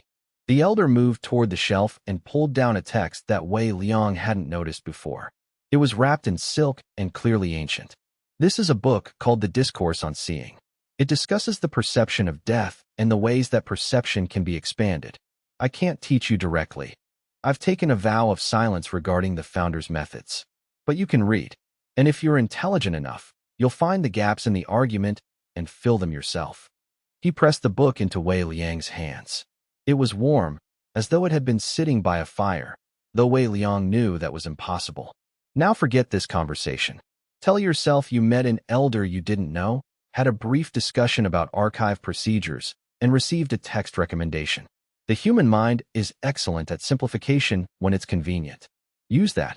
Before Wei Liang could respond, the elder was moving toward the far shelf, disappearing into the stacks with a grace that suggested he had learned to move through libraries the way other people moved through the air. Wei Liang stood alone in the cold humidity, the ancient text warm against his chest, and felt his entire map of reality shift.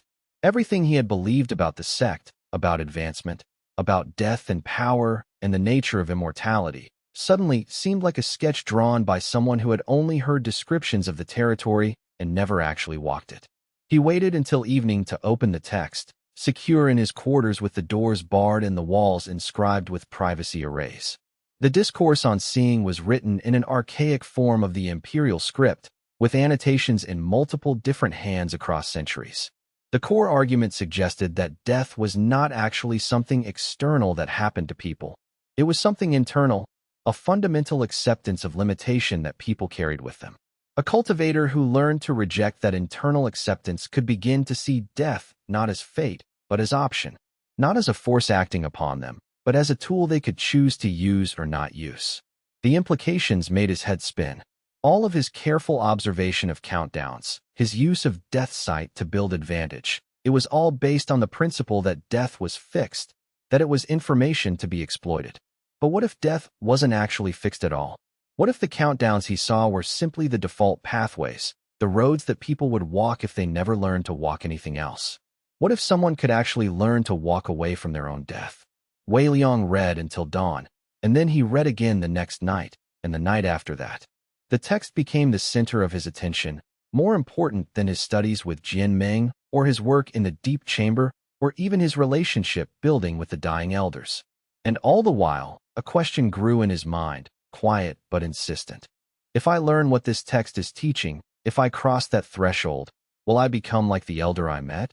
Will I spend 3 centuries watching the world beneath me, untouched by death, unmeasured by time? Asterisk, asterisk, and more importantly, would that be a blessing or a curse? Chapter 25.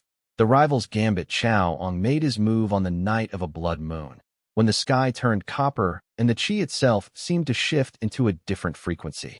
He came to Wei Liang's quarters with 4 other cultivators, not members of the inner circle, but allies from outside it, and demanded that Wei Liang come with them for a private discussion. Wei Liang had learned enough about the sect's politics to know that this was not actually a request. He packed a small bag with the discourse on seeing and followed them up the mountain, toward the high tower where the most dangerous array work was done and where privacy was guaranteed by the sheer isolation of the location. The room they selected was at the tower's apex, where 7 different cultivators had attempted different breakthrough techniques and failed, leaving layers of disrupted qi that hung in the air like old trauma. It was the perfect location for a confrontation because it was the one place in the sect where what happened would never be witnessed by normal detection arrays. "You're hiding something," Chaoong said without preamble. They had barred the door and sealed the windows. The 5 of them surrounded Wei Liang at careful distance, close enough to attack, far enough apart that he couldn't take them all simultaneously. "And I've spent the last 3 months trying to understand what it is. But I don't think I'm going to be able to figure it out through observation alone. So now we test you instead." "What are you testing for?" Wei Liang asked. His hand was already moving toward the discourse on seeing, which he had kept with him. "Capability," Chaoong said. "You've been advancing faster than is natural. You've been cultivating relationships with the dying elders in a way that suggests you can predict their deaths. You've been making decisions that consistently position you in the right place at the right time. That level of prescience doesn't happen by accident. So what is it? Prophecy? A connection to some outside force? A secret technique you found in the archives?" Wei Liang calculated distances and angles, assessment of power, and probable outcomes. Chaoong was stronger than him in raw power. His cultivation base was deeper, his control more refined. But he wasn't that much stronger, and the 4 allies appeared to be mid-core formation cultivators, capable but not exceptional. If it came to a fight, Wei Liang might actually be able to win. But it wouldn't come to a fight, not really. Because Chaoang was intelligent enough to know that an actual battle in this location might result in anyone's death, including his own. He was testing Wei Liang to see if he would break under pressure, if he would reveal something that would give Chaoang leverage. What would you do with that information? Wei Liang asked instead of answering. That depends on what it is, Chaoang said. If you found a way to predict death, that's a technique worth controlling. If you have a connection to some external power source, then I want to understand if that source could be accessed by others or if it's unique to you. And if you're simply operating on a level of observation that exceeds ours, then we need to ensure you're not a threat to the circle itself. And if I refuse to tell you, then I report you to the sect leadership as a suspected practitioner of prohibited techniques. We have the evidence, the pattern of your movements, the testimonies of disciples who've been mysteriously helped at exactly the moment they needed help, the way you've positioned yourself with the dying elders. Reasonable sect leadership would at minimum investigate. An investigation would mean your access to the archives is revoked, your cultivation is monitored, your freedom is significantly restricted. It was a clean threat. Report him or reveal himself. The third option, attempt to fight and risk an escalation that could draw the attention of the sect's peak cultivators, was too costly. Wei Liang thought about the discourse on seeing hidden in his bag, about the elder who had warned him that forces would begin to move against him, about the fact that he had been naive to think that he could operate with impunity in a sect full of intelligent cultivators. I see people's deaths, Wei Liang said finally. Not prophecy exactly, but I can perceive a kind of certainty about when people will die. Not absolute. The countdowns can be altered through intervention, but sufficiently reliable that I can use that information to position myself strategically. Chaoang's expression didn't change, but something shifted in the energy of the room. The four allies looked at each other with a mixture of shock and calculation. How far does the perception extend? Chaoang asked. I can see anyone whose face I can perceive, whose presence I can register. Distance doesn't matter. Volume does. If there are too many people at once, the information becomes noise. But one person, even a stranger, I can see how long they have. And the accuracy? Better than 90%. The deaths that are truly fixed, the ones that can't be altered through intervention. The others vary. Some can be shifted significantly, some only slightly. Chaoang walked a slow circle around Wei Liang. Do you see my death? Yes. You have 12 years and 6 months remaining. You've made choices that have extended your original trajectory by approximately 2 years from where it started. Your cultivation technique is efficient, but you push yourself too hard. You'll probably die from an internal injury that accumulates over time. The others had shifted, recognizing that they were in the presence of something genuinely unusual. One of them, a woman named Chen Lu, stepped forward. Can you alter deaths? She asked. Like you said, through intervention? Sometimes, Wei Liang said. If I know the mechanism. If I can implement something that addresses the actual cause. With some people, I can extend their lives significantly. With others, the death is too fixed, too central to their path. Chaoang stopped his circling. If I asked you to extend my timeline, could you do it? It was a test of honesty. Chaoang was asking if Wei Liang would promise something he couldn't deliver to save himself. I don't know, Wei Liang said. I could try. I could spend time learning the precise mechanism of your internal injuries and attempt an intervention. But I don't even know if I have the capability to alter your death significantly. It's not something I've attempted with someone this powerful. Chaoang smiled, and it was genuine. That's a good answer. You didn't promise what you couldn't deliver. You acknowledged uncertainty. He signaled the others, and they stepped back. The tension in the room relaxed incrementally. Here's what we're going to do, Chaoang said. You're going to come to the circle meetings, and you're going to share this information strategically. Nothing about us directly, unless we ask, but information about disciples, about elders, about the patterns you see. In exchange, the circle protects you. If the sect leadership comes asking questions, we deny everything. If someone tries to move against you, they answer to us. And what do you get from this? Wei Liang asked.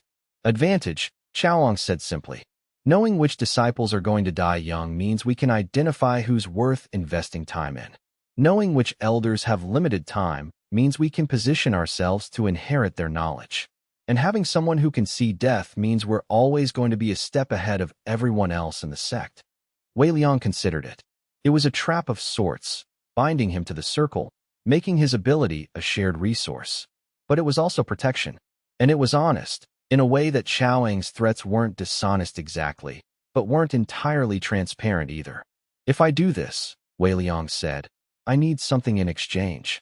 Name it, Chaoang said. I need complete protection from investigation, from scrutiny, from being questioned about my methods. The sect leadership leaves me alone. Chaoang laughed, actually laughed, delighted. That's a bigger ask than you realize. But yes, I think we can manage it. We have enough influence in enough places that if we decide you're just another fortunate disciple, that narrative will stick. They shook hands, and Wei Liang felt something shift in his relationship to the sect itself. He was no longer an independent operator building his own advantage. He was part of something larger now, part of the circle that Chaoang had built, part of a conspiracy that was already in place, already embedded in the structure of power. Later, walking back to his quarters in the darkness, Wei Liang realized that the revelation had been the point all along. Chaoang hadn't needed to threaten him.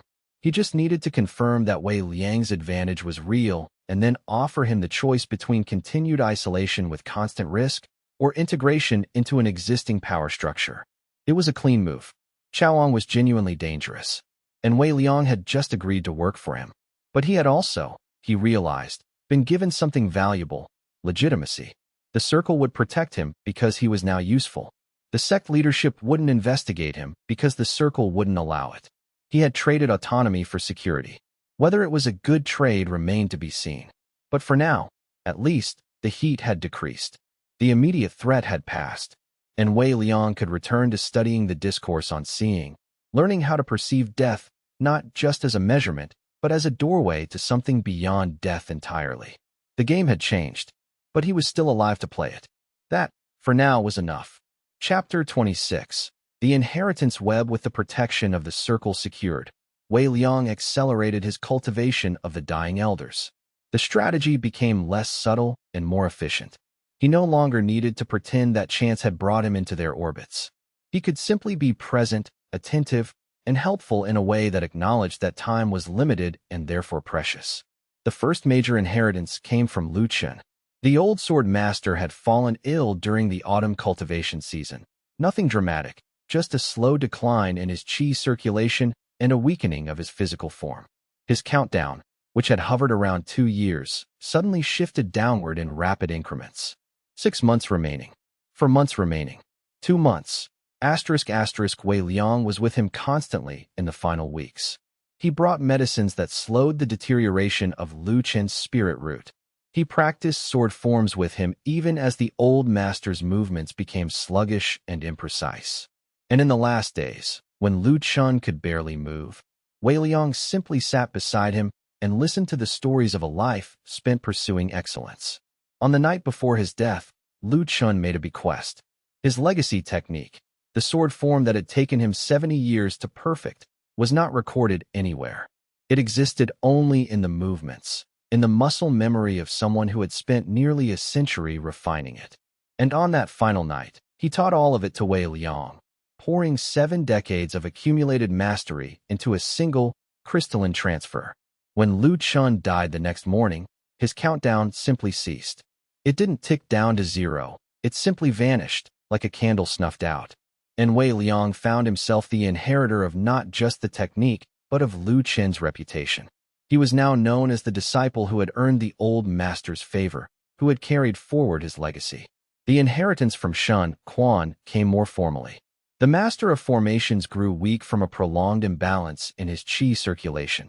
His meridians had begun to calcify slightly, a slow process that affected cultivators with extremely high density of spiritual energy. It was untreatable. All that remained was to document his knowledge before the deterioration became complete. Shen Quan began keeping Wei Liang as his primary assistant for his final project, a complete mapping of the sect's defensive arrays with annotations about how to modify or enhance them. It was work that would have taken most cultivators decades to complete, but Wei Liang's rapid advancement had given him the capability to process complex array information quickly. And Shen Quan, facing the end of his life, poured his knowledge into the work with an urgency that bypassed normal pedagogical pacing. When Shun Quan finally passed, his countdown reading 3 weeks remaining, 1 week remaining, 2 days remaining, he left behind not just techniques, but entire systems. The sect's defensive capabilities were now documented in Wei Liang's understanding. More importantly, several array concepts that Shun Quan had kept private were now part of Wei Liang's knowledge base. The circle noticed. Chaoyang mentioned it directly in one of their monthly meetings. "You're accumulating power faster than expected," Chaoyang said. He wasn't accusing, simply observing. "The elders are clearly impressed by you. The younger disciples look to you for guidance. And the sect leadership is starting to mention your name in conversations about succession planning. Is that a problem?" Wei Liang asked. "Not yet," Chaoyang said. "But eventually, power consolidated in one person becomes a threat to everyone else's power. We'll need to have a conversation about ensuring that your rise benefits the circle and not just yourself." It was a gentle warning. Wei Liang acknowledged it and adjusted his approach. He began ensuring that the knowledge he inherited was gradually shared among the circle members. He taught Lin Yu some of Lu Chen's sword techniques. He shared Shun Quan's array modifications with Feng Ku, knowing that Feng Ku would find practical applications for terrain manipulation. But he kept the most dangerous knowledge for himself, what he was learning from the discourse on seeing, and the implications of the conversations he had overheard about death being transcendable rather than inevitable. Guolong's death came in winter, sudden and almost dramatic. The old treasurer had pushed himself during a cultivation session in the deep chamber, cycling qi faster than his aged body could process. The strain triggered a cascade of damage through his meridians. He collapsed, and the healers brought him back to stability, but his countdown had shifted dramatically. 3 months remaining. 1 month remaining. 1 week. *** in his final days, Guolong transferred control of the sect's resource allocations to Wei Liang. Not officially. That would have required sect approval. But practically, the treasurer's seal, the documents that authorized resource distribution, the understanding of how to leverage the treasury for political advantage. It all flowed to Wei Liang as though it had always been meant for him. 3 major inheritances in 8 months. 3 legacies consolidated into 1 disciple. The pattern was becoming visible, and while the sect leadership didn't explicitly question it, Wei Liang could feel the scrutiny increasing. Investigators would eventually ask questions. Suspicions would eventually crystallize into action. But by then, he calculated, he would have already crossed the next threshold. By then, he would be powerful enough that questions didn't matter. His cultivation advanced rapidly as winter turned to spring. The combination of inherited techniques and the understanding from the discourse on seeing created a synergistic effect. He could perceive death more clearly now. He could see the exact moment when someone's trajectory was fixed and unchangeable, and the moments when intervention could still shift the path. And more importantly, he was beginning to understand the ancient secret that the elder in the archive had hinted at. Death was not something that happened to you. It was something you accepted. A cultivator who learned to refuse that acceptance, who learned to treat death as a thing external rather than fundamental, could begin to step outside of the normal progression toward the inevitable end. It required a different kind of cultivation. Not stronger, but different. A cultivation of will rather than power. An assertion of self that went beyond spiritual strength and into something more metaphysical. Wei Liang began experimenting with those principles, carefully, in the privacy of his quarters. He would project his perception outward and deliberately ignore the countdown floating above his own head. It was a strange sensation, a kind of cognitive dissonance where he could still see the number but refused to acknowledge it as truth. The number didn't change, but his relationship to it did. It became information about someone else's death rather than a prediction of his own. It was subtle, but it mattered. It felt like freedom. Mei Lin died in early spring, her countdown reaching 0 as her spirit roots finally failed completely. Unlike the others, she had no dramatic final bequest. She simply spent her last weeks tending her garden, ensuring that each rare plant was properly documented and each seed properly stored. And when Wei Liang visited on her final day, she simply smiled and told him that she was grateful he had learned to see the world the way she did. "What way is that?" Wei Liang asked. "As something beautiful precisely because it's temporary," Mei Lin said. "Everything dies, but everything also grows. The garden teaches you both, if you're patient enough to listen." Her death was the gentlest of all of them. No struggle, no fighting against the inevitable. Just a simple release, like a hand unclenching. And when she died, Wei Liang felt something shift inside him.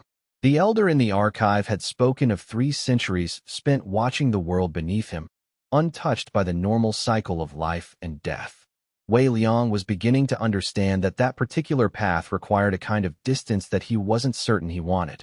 Mei Lin had lived 73 years and had accepted her death with peace. There was something in that acceptance that was stronger than 3 centuries of distance would ever be. Chapter 27. The rival ascending Chaoang made a breakthrough to the next stage of core formation cultivation faster than Wei Liang had anticipated. The transition happened during summer, on a night when the heavens aligned in a particular configuration that enhanced power cultivation. Chaoang emerged from his breakthrough chamber transformed, his presence suddenly carrying more weight, his power suddenly more manifest. The circle convened to acknowledge the advancement, but there was tension in the deep chamber that hadn't been present before. Chaoang's cultivation had crossed a threshold, and he was no longer simply the leader of the circle through cleverness and charisma. He was now the strongest cultivator in their group, and that kind of power had its own politics. "I've been considering our long-term strategy," Chaoang said, once the congratulations had finished and the energy of his breakthrough had settled into his form. "We've accumulated significant advantage over the past year. But advantage is only valuable if we can convert it into something more permanent. Position, authority, the ability to shape the sect's direction rather than simply profiting from its current shape." "What are you suggesting?" Rantao asked. Of all the circle members, Rantao remained closest to what Wei Liang would call genuine friendship. The others were allies, strategic partners, people bound by mutual benefit. But Rantao seemed to actually enjoy Wei Liang's presence, beyond the calculation. "We position someone for the next Elder Council," Chaoang said. "The Elder Council makes the decisions about succession, about resource distribution, about which techniques are permitted and which are forbidden. Right now, it's mostly older cultivators who are resistant to change. Within 5 years, some of them will be retiring or dying. We position a circle member into one of those seats. We control the sect's direction from within rather than from below." It was ambitious, and it was dangerous. An Elder Council position would require both enormous power and significant political backing. It would also require the kind of visibility that made hiding secrets impossible. "Who?" Lin Yu asked. "Me," Wei Liang said suddenly. The words came out before he had fully thought them through, but the moment they did, he understood they were correct. "Or actually, not directly me. But I could help you position someone." Everyone looked at him. Chaoang's expression shifted. Interest, calculation, assessment. "Explain," Chaoang said. "You asked how I position myself to inherit knowledge and resources from dying elders. The answer is that I know when people are going to die, and I position myself to be valuable to them before they do. But there's another application. I can identify which current council members are nearing the end of their useful tenure. I can help you understand which ones are most vulnerable to pressure, most likely to be persuaded to retire. And then you can position yourself as the natural replacement." It was true, and it was also terrifyingly practical. Wei Liang was essentially offering to provide a detailed roadmap for ascending to power. "And what do you want in exchange?" Chaoang asked. "What I've always wanted. The protection to continue my work. The resources I need to advance further. And eventually, when the time is right, the freedom to move away from the circle's sphere entirely, without it being considered a betrayal." Chaoang smiled. It was a real smile, the kind that suggested genuine respect. "You're asking me to help build the framework for your own independence. I like that. It suggests you're thinking far enough ahead that you expect to be powerful enough to not need us eventually." "If I never become that powerful, then I never leave," Wei Liang said. "And if the circle has benefited from my service by then, you'll have no reason to stop me." "Agreed," Chaoang said, and the circle acknowledged it. Over the following months, Wei Liang provided detailed assessments of each Elder Council member. He documented their health trajectories, the decline in their cultivation efficiency, the subtle signs that suggested they were ready to step back from active leadership. It was clinical and cruel, and it was also completely accurate. 3 of the 7 council members had countdowns that read within 5 years. 2 of them were already talking about retirement. 1 was being managed more carefully, His death was further away, but his power was declining. The other four had comfortable timelines, but Wei Liang identified patterns in their political preferences that suggested they could be maneuvered. Chaoang used the information methodically. He positioned himself as a protege of the three council members with shorter timelines, ensuring he was present for their most important decisions and demonstrations of power. He cultivated relationships with the four council members with longer lives, providing them with advantages that made them grateful for his presence. And he began having conversations with the sect's peak cultivators about succession planning, working the narrative so that his name appeared natural as a candidate. It was beautiful to watch, in a terrible way. Chaoang was a master of the kind of social manipulation that Wei Liang had only ever attempted at a small scale. He made power consolidation look almost inevitable, like the natural result of his own excellence rather than a calculation. But Wei Liang could see what others couldn't, that Chaoang was accelerating towards something that he himself might not fully understand. The pursuit of power had its own momentum. Once you started ascending, it became nearly impossible to stop. You had to keep climbing because the only alternative was to fall. It was around this time that Chaoang began asking more specific questions about Wei Liang's death site. "Can you see how people will die?" he asked one evening, after a circle gathering. They were walking the upper terraces, watching the sun set over the valley. "Not just when, but how." "Sometimes," Wei Liang said, "if I focus carefully, it's harder to see the methodology than the timing. But certain deaths are very clear. Someone with damage to their spirit root will fail during a breakthrough. Someone with internal imbalance will eventually have that imbalance cascade. Someone cultivating a forbidden technique will be destroyed by the karmic weight of that technique." "And me?" Chaoang asked.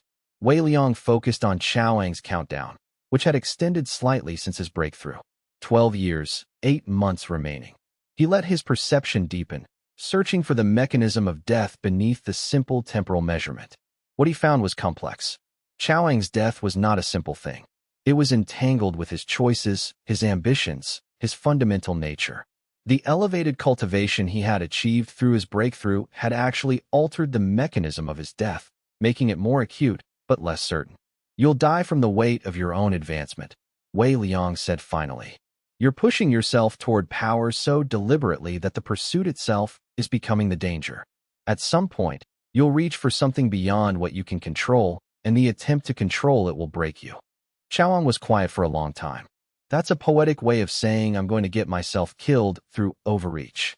"Yes," Wei Liang said. "Can you prevent it?" Chaoang asked. "I don't know. I could try, but it would require you to stop pushing, to be satisfied with what you've achieved. And I don't think you're capable of that." "No," Chaoang agreed. "I'm not." They stood in silence as the sun finished setting, and the stars began to emerge in the darkening sky. Wei Liang felt a strange kinship with Chaoang in that moment. They were both bound to trajectories that would eventually destroy them. The only difference was that Wei Liang was beginning to understand ways to escape his trajectory, while Chaoang was rushing toward his with open eyes. "If I die," Chaoang said suddenly, "promise me you'll protect the circle. Ensure that the others survive and advance. Don't let my death unravel what we've built." "I promise," Wei Liang said. And he meant it. Not out of loyalty, he was beyond that, but out of something like respect. Chaoang was living authentically, pursuing what he wanted with full knowledge of the cost. That kind of integrity deserved honor. Chapter 28. The council seat. Chaoang achieved his elder council seat faster than Wei Liang had predicted. One of the council members, Elder Wu, who had approximately 3 years remaining in his countdown, was offered a position as a representative at the Inter-Sect Summit. It was ostensibly an honor, but it was also effectively a removal from the council's active decision-making. Chaoang's name emerged naturally as the replacement, and the vote was nearly unanimous. The promotion changed the circle's dynamic.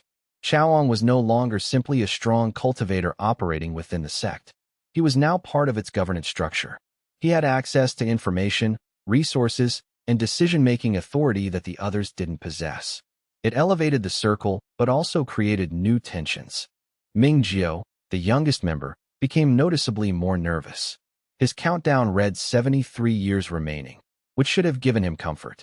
But having a council member watching the circle created a feeling of increased scrutiny. Wei Liang noticed that Ming Jiao began calculating more carefully, speaking less, positioning himself as less visible within their gatherings. It was good instinct. Visibility became dangerous when power started to concentrate. Wei Liang's own cultivation continued to accelerate. He was now at the mid-stage of core formation, and his power was visible enough that disciples outside the circle had started to notice him. Some sought his mentorship. Others avoided him, sensing something unusual in his presence. The sect leadership had begun to ask questions again, subtle ones, about how he had advanced so quickly, whether he had discovered new cultivation techniques. Wei Liang's answer was always the same: dedication, good luck, mentorship from talented elders. It was technically true. More significant than the increased visibility was the change in his perception. Through continued study of the discourse on seeing, and through his own experiments with cognitive resistance to death awareness, Wei Liang had begun to develop a more sophisticated understanding of how countdowns actually worked. They were not predictions. They were probabilities made manifest. Every person carried with them a web of potentials, futures that branched based on their choices, their cultivation, their moment-by-moment decisions. The countdown he saw was the most likely pathway, the trajectory that would result if the person continued on their current course with no major interventions or deviations. But every person was actually capable of walking off that path. It just required a kind of consciousness that most people never developed, a refusal to accept the default, an assertion of will that went beyond spiritual cultivation and into something deeper. Wei Liang had begun teaching this principle to a small group of disciples outside the circle. Not explicitly. He couldn't reveal his death sight directly without drawing unwanted investigation. But he could teach meditation techniques designed to increase self-awareness, to develop the capacity to perceive one's own future as something malleable rather than fixed. Most disciples didn't understand what he was teaching them, but a few did. A few began to show signs of actual advancement in their ability to shape their own destinies. And Wei Liang watched with fascination as their countdowns began to shift in nonlinear ways, responding to their altered perception of themselves. One of those disciples was a young woman named Luo Xian. She was from the outer sect, working toward inner disciple status, and she had an unusual quality of mind, a clarity that suggested she was intelligent in ways that raw cultivation couldn't measure. Her countdown read 41 years remaining, but Wei Liang could see the branching potentials beneath the number. If she lived normally, she would die at 41. But if she learned to see her own death the way he was learning to see others, those branches could extend far beyond the normal trajectory. "You see something in me," Luo Xian said to him one day, after a meditation session.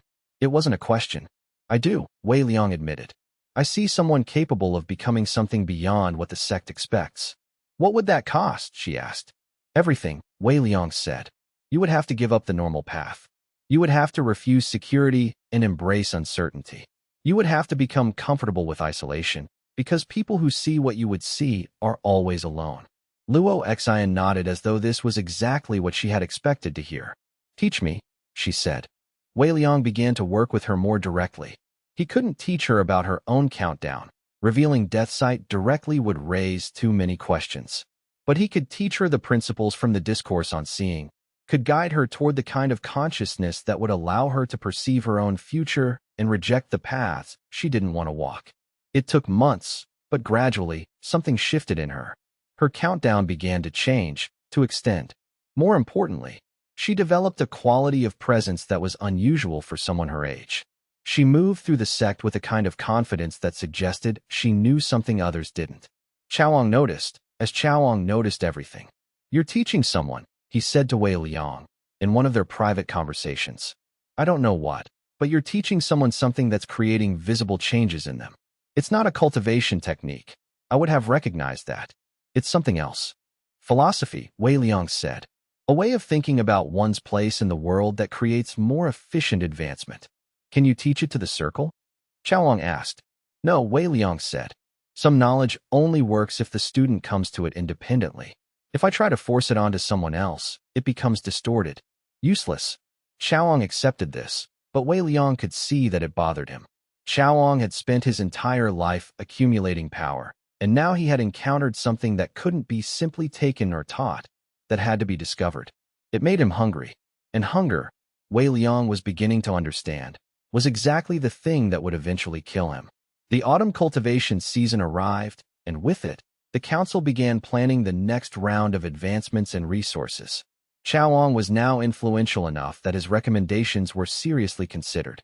He had shaped some of Wei Liang's work into proposals for the sect, structured meditation techniques, resource allocation frameworks, strategies for identifying talented disciples earlier in their training.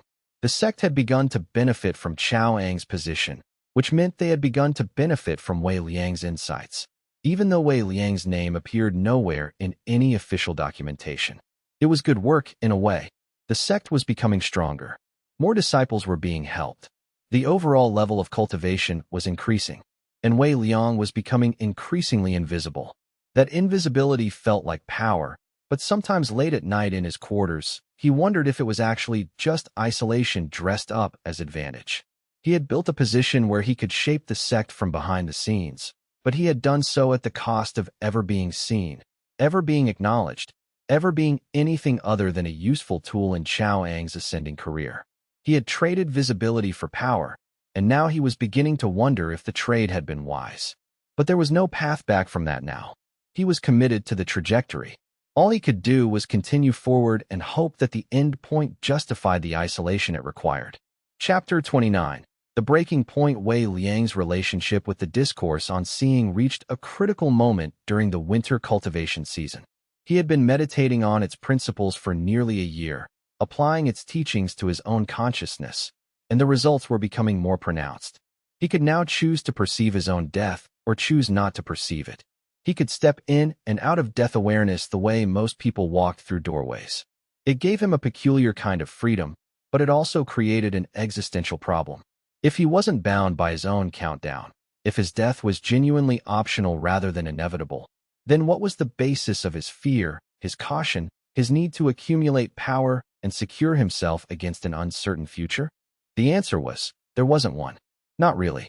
All of his careful positioning, all of his strategic inheritance of legacies, all of his work to embed himself in the sect's structure, it was all built on the principle that death was something to be feared, that power was the way to delay or prevent it. But if death was optional, then power became something else. Not a shield against the inevitable, but a tool for achieving particular goals while you still inhabited a physical body. This realization produced a crisis. Wei Liang found himself unable to continue the careful work of positioning and manipulation. The small deceits felt suddenly intolerable. The constant calculation felt like a prison rather than a game. He spent a week in complete isolation, meditating in the deepest chamber available to him, and emerged with the understanding that he needed to change his approach fundamentally. The first change was to Luo Xian. He told her the truth. "I can see death," he told her, in a private room shielded from the sect's detection arrays. "Not through prophecy, but through a direct perception that shows me how long each person has remaining. That's what I've been teaching you toward. The ability to see your own death clearly and choose whether to accept it or whether to walk away from it." Luo Xian's reaction was not shock or fear. She simply nodded, as though she had been expecting this revelation. "For how long have you had this ability?" she asked. "Since I arrived at the sect," Wei Liang said. "Since before I was even an outer disciple." "And what do you see for me?" she asked. Wei Liang focused on her countdown. It had changed significantly from when he first noticed her. 67 years remaining. The number had extended by more than 2 decades, shifted by her practice of the principles, her assertion of will over default fate. "I see someone who is learning to walk away from her default death," Wei Liang said. "I see someone who will eventually be capable of transcending it entirely." "Like you?" Luo Xian asked. "I don't know if I've transcended it yet," Wei Liang said. "I've learned to reject it. I've learned to stand outside of it. But I don't know if that's actual transcendence or just a sophisticated form of denial." "Why are you telling me this?" Luo Xian asked. "Because I've realized that the way I was using this knowledge was wrong. I was using it to manipulate people, to position myself for advantage. I was building something that looks impressive, but that's actually built on exploitation. And I'm tired of that." The second change was to Chaoong. Wei Liang requested a private conversation, and when they met on the high terraces, he told Chaoong what he had told Luo Xian. "So you've been lying to us," Chaoong said. "Not accusatory, just stating fact." "I've been incomplete," Wei Liang corrected. I told you what I could perceive, but I didn't tell you the full implications. I told you I could see when people would die, but I didn't tell you that death is actually a choice. That people's countdowns can be altered not just through my intervention, but through their own conscious will. Chaoang walked to the edge of the terrace and looked out over the valley for a long time. Why are you telling me this now? Because I think you need to understand it, Wei Liang said. Your countdown shows a death coming from overreach, from pushing yourself beyond what you can actually handle. But that countdown is only fixed if you accept it as fixed. If you stepped back now, if you stopped pushing quite so hard, if you accepted that you've already achieved more than most cultivators ever will, you could alter that trajectory. But you don't think I will, Chaoang said. No, Wei Liang said. I don't think you will. I think the hunger for power is too fundamental to you. I think you'll keep pushing until the pushing kills you. And I wanted you to know that it was a choice, and that you made it consciously. Chaoang turned back to face Wei Liang. His expression was calm, but Wei Liang could see the calculation moving behind his eyes. The realization that his goal of immortality, of transcending death through pure power, was actually something he could pursue directly, without the need for external support or permission. If I died, Chaoang said, would you take my place on the council? Probably, Wei Liang said. Eventually, if the circle decided I should. And would you do better than I have? Chaoang asked.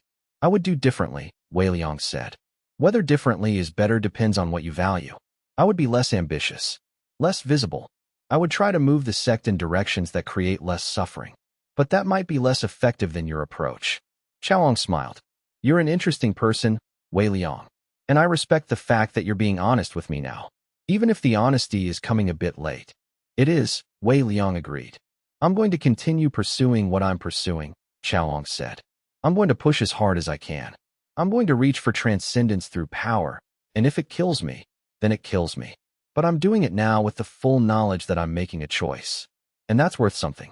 The third change was to the circle.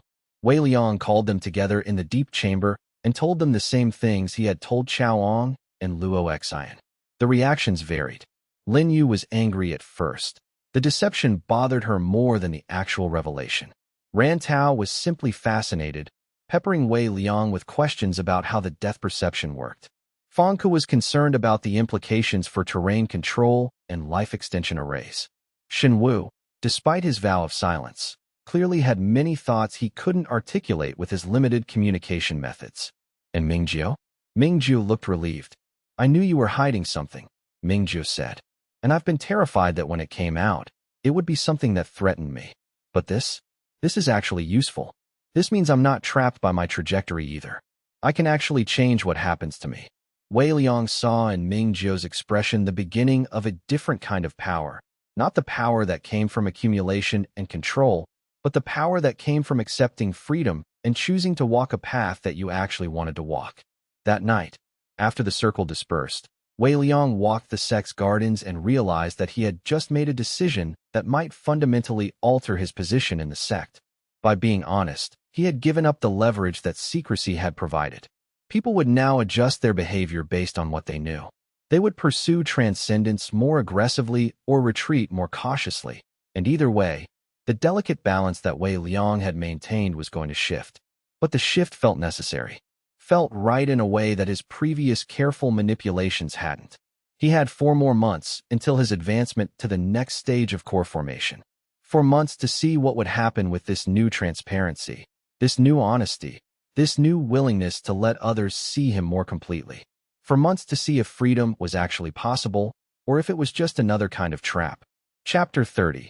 The ascent continues. Wei Liang's advancement to the next stage of core formation came almost anticlimactically. There was no dramatic breakthrough, no moment of transformation.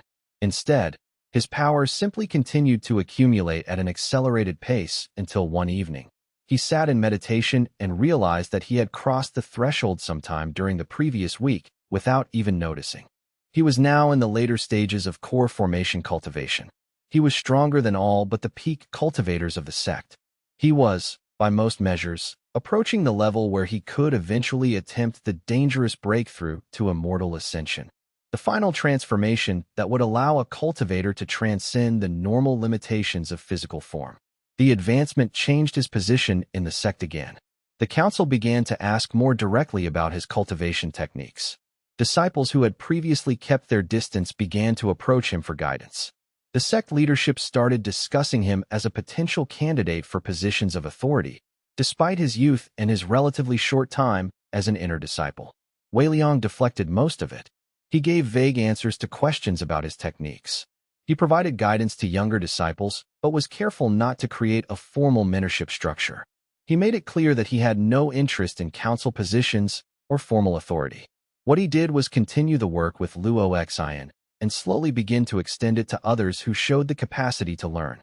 He developed a subtle methodology for teaching depth perception without ever explicitly revealing his ability. He framed it as meditation techniques and consciousness cultivation, which was technically true, even if it was a significant simplification of what was actually happening. By the end of the spring cultivation season, there were 7 disciples besides Luo Xian who had shown signs of developing their own capacity to perceive and influence their death countdowns. They weren't all progressing at the same pace, and some were resisting more than others, but the potential was there. Chaoang noticed the pattern, as Wei Liang had known he would. "You're building a second circle," Chaoang said to him one evening. "A group of disciples who are learning your technique, who are developing the ability to transcend death through consciousness rather than power." "I'm teaching a methodology," Wei Liang said. "What people do with it is their choice." "You're creating a faction," Chaoang said. "And that faction has the potential to become quite powerful. The question is, are you building it as something independent from the circle, or as something that will eventually support the circle?" "Neither," Wei Liang said. "I'm building it as something that exists for its own sake. The circle is free to benefit from it or not, as they choose. The disciples I'm teaching are free to remain connected to the circle or move beyond it, as they choose." Chaoang was quiet for a long moment. "You've changed," he said finally. The Wei Liang who agreed to join the circle would never have said something like that. The Wei Liang from a year ago would have been calculating exactly how to make this faction serve his interests. "I know," Wei Liang said. "I've realized that calculation was making me smaller rather than larger, that the pursuit of control was limiting rather than liberating." "And you're happy with that change?" Chaoang asked. "No," Wei Liang said. "I'm uncertain about it. But the uncertainty feels more honest than the certainty did." Chaoang smiled. "That's a very Taoist thing to say, which I suppose makes sense, given that you're learning to walk away from the fundamental principle that has driven all of us. Death is the ultimate pressure. It's what makes everything else matter. If you're learning to transcend it, then you're learning to live in a realm beyond pressure, beyond urgency, beyond the things that make people strive and compete and build empires." "Is that dangerous?" Wei Liang asked. "Possibly," Chaoang said. "I don't yet know, but I'm interested to see where it leads." By the end of the Step 2 arc, Wei Liang had achieved most of the goals that he had set for himself when he arrived at the sect. He was a powerful cultivator, respected by his peers and feared by his superiors. He had inherited multiple legacies from the dying elders. He had built alliances that gave him security and protection. He had positioned himself as indispensable to the sect's functioning, even if most people didn't realize it. But he had also become something else. He had become someone who was beginning to understand that power and security weren't actually what he was searching for, that the real goal, the thing that had been driving him from the beginning, was freedom. Not freedom from responsibility or commitment, but freedom from the tyranny of fear. Freedom from the need to constantly calculate and strategize. Freedom to simply exist and act based on genuine choice rather than defensive necessity. Luo Xian had achieved a remarkable transformation in the 9 months since Wei Liang had begun teaching her directly. Her countdown had extended to 72 years, but more importantly, she had developed a kind of consciousness that allowed her to touch the space beyond death, to know it and not fear it. She was beginning to cultivate techniques that would eventually allow her to choose her own path beyond the natural span of human existence. The other disciples he was teaching were at various stages of development, but all of them showed the potential to eventually reach that same understanding. The circle had benefited enormously from Wei Liang's work, even if they didn't fully understand the source of those benefits. The sect had become stronger, more efficient, better positioned to handle the challenges that lay ahead. Chaoang had achieved the position of elder council member, and was beginning to consolidate power in ways that would eventually make him one of the most influential figures in the sect's hierarchy. And Wei Liang had arrived at a place where he could finally ask himself, what do I actually want? The answer wasn't immediately clear, but for the first time, he felt like he had the freedom to actually discover it. As the Step 2 arc concluded and he approached the final stage of his cultivation before the next major advancement, Wei Liang found himself not anxious about what lay ahead, but curious. He was powerful enough that he could survive almost anything the sect threw at him. He had built enough relationships and enough leverage that he had options. He had accumulated enough knowledge that he understood how the world actually worked, beneath the surface narratives and hidden power structures. What remained was to discover who he actually was, separated from the defensive mechanisms he had built to survive. That discovery would take longer than the remaining chapters of his story would allow. But for now, at least, he was on the path toward it.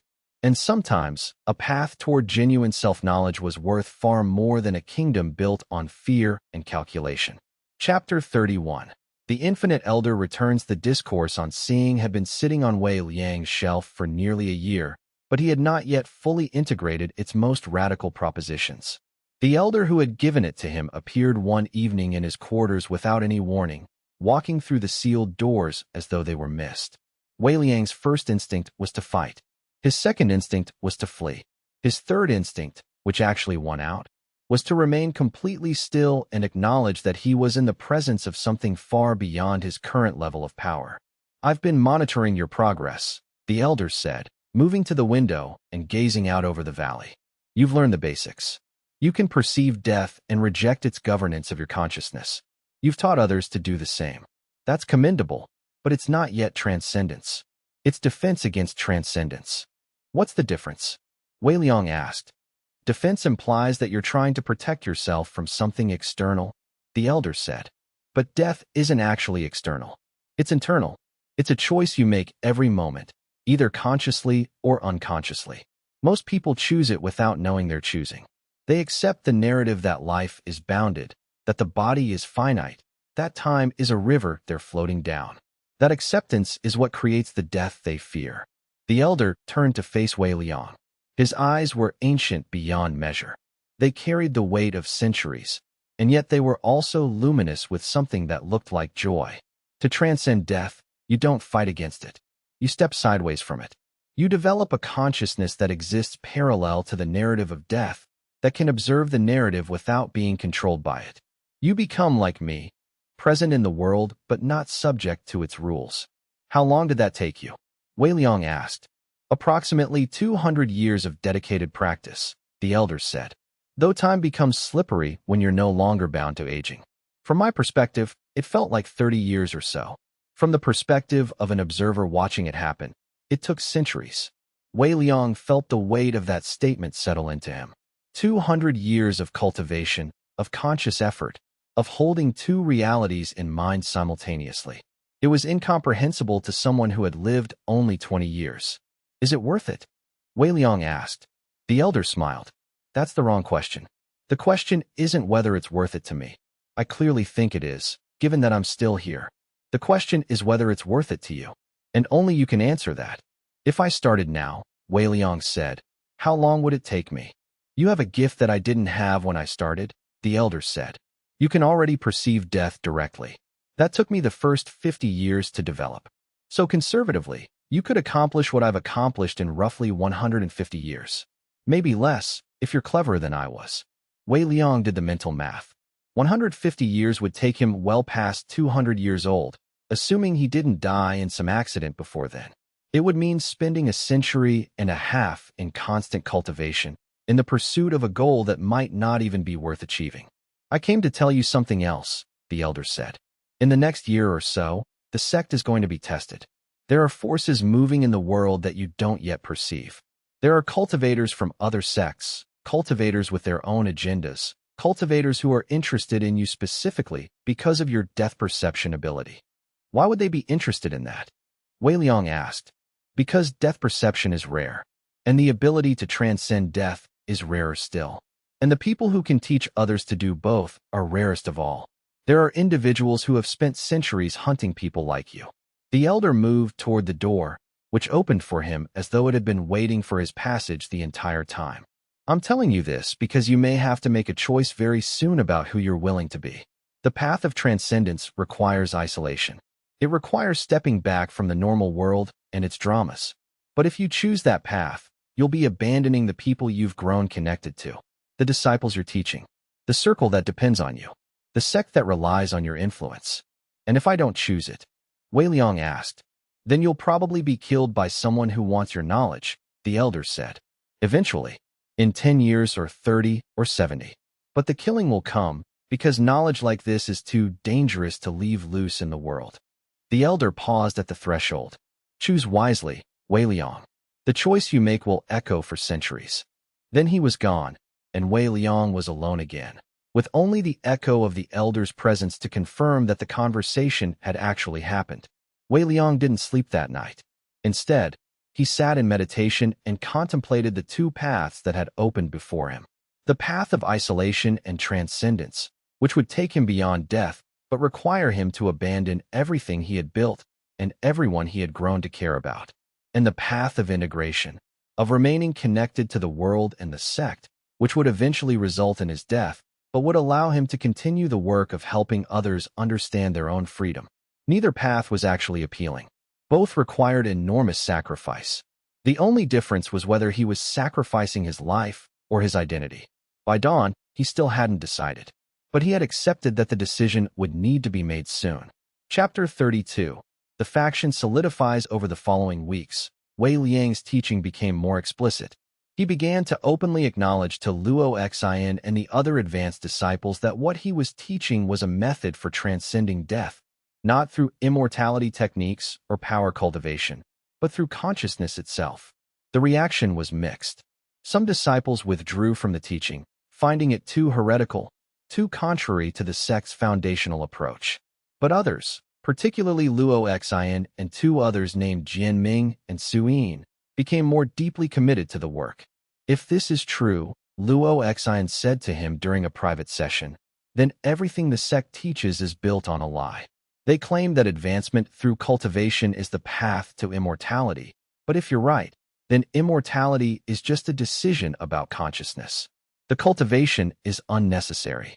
Not unnecessary, Wei Liang corrected. Helpful, perhaps, but not required. A body cultivated to high level makes it easier to maintain the physical form while your consciousness is engaged in transcendence work. But consciousness itself doesn't require cultivation. It requires only the decision to perceive itself differently. Then why don't the sect elders teach this? Jianming asked. He was a quiet disciple who specialized in meditation and internal cultivation. If this knowledge is real and it's more efficient than what they're teaching, why hide it? Because admitting it would destroy the justification for the sect's existence, Wei Liang said. If disciples understood that immortality was possible through consciousness alone, they would stop working to increase their power. They would stop competing, stop advancing, stop pursuing the hierarchies that the sect is built on. The sect would collapse. So the sect is built on a lie, Suyin said. She was a combative personality, always looking for the weakness in arguments.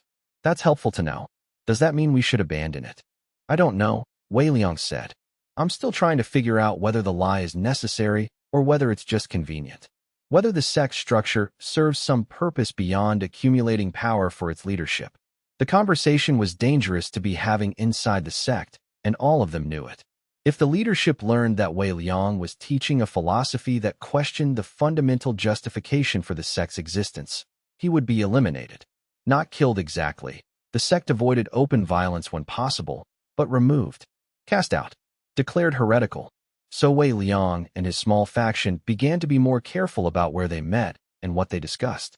They established a space deep within the mountain that wasn't technically part of the sect's monitored territory, a cave system that had been abandoned centuries ago and was now overgrown with wild vegetation and old energy. It became their sanctuary, a place where they could openly explore the implications of death transcendence without fear of discovery. Chaoang noticed the shift immediately. You're separating from the sect, he said to Wei Liang, not as an accusation, but as a simple observation of fact. Not physically, but mentally. You're building something that exists in opposition to the sect's foundational principles. I'm building something that exists parallel to the sect, Wei Liang said. Not in opposition. But yes, it's something that couldn't be formally acknowledged without causing problems. That's a problem for me, Xiaolong said. They were walking the high terraces, as they often did for these conversations. I've positioned myself to advance within the sect's power structure. If you're building a faction that questions the sect's fundamental legitimacy, that creates instability, that undermines the structure I've spent a year constructing. I know, Wei Liang said, and I'm sorry for that, but I can't stop what I'm doing. I'm not asking you to stop, Xiaolong said. I'm asking you to be clear about what you're building. Is it something that will eventually challenge the sect? Or is it something that can coexist with the sect indefinitely? I don't know yet, Wei Liang said. It depends on whether the sect is worth preserving, and I haven't decided that. Xiaolong was quiet for a long time. They walked nearly the entire perimeter of the mountain before he spoke again. I've invested a lot in you, Xiaolong said finally. I've protected you, given you access to opportunities, helped you advance. I did it because I believed you were someone who would help me build something powerful. But you've changed. And now I'm not sure what you're building, or whether it's something I want to be associated with. What are you asking me to do? Wei Liang said. Choose, Xiaolong said. Either commit fully to the circle, to the sect, to the structure we're building together. Or separate completely. Build your faction openly. Take your people, establish yourselves somewhere else. But don't exist in this liminal space where you're part of the sect structure, but also undermining it. If I choose to separate, Wei Liang asked, what would you do? Initially? Nothing, Xiaolong said. I would let you go? But eventually, once I had consolidated enough power, I would probably come looking for you. Because the knowledge you're developing is too valuable to leave independent. If I can't control it, I'd need to eliminate it. I understand, Wei Liang said. So choose, Xiaolong said. Not today, if you need more time. But soon, before I'm forced to choose for you. That conversation crystallized something that had been forming in Wei Liang's mind for weeks. He couldn't stay in the sect indefinitely. The two paths the Infinite Elder had presented were real, and one of them had to be chosen.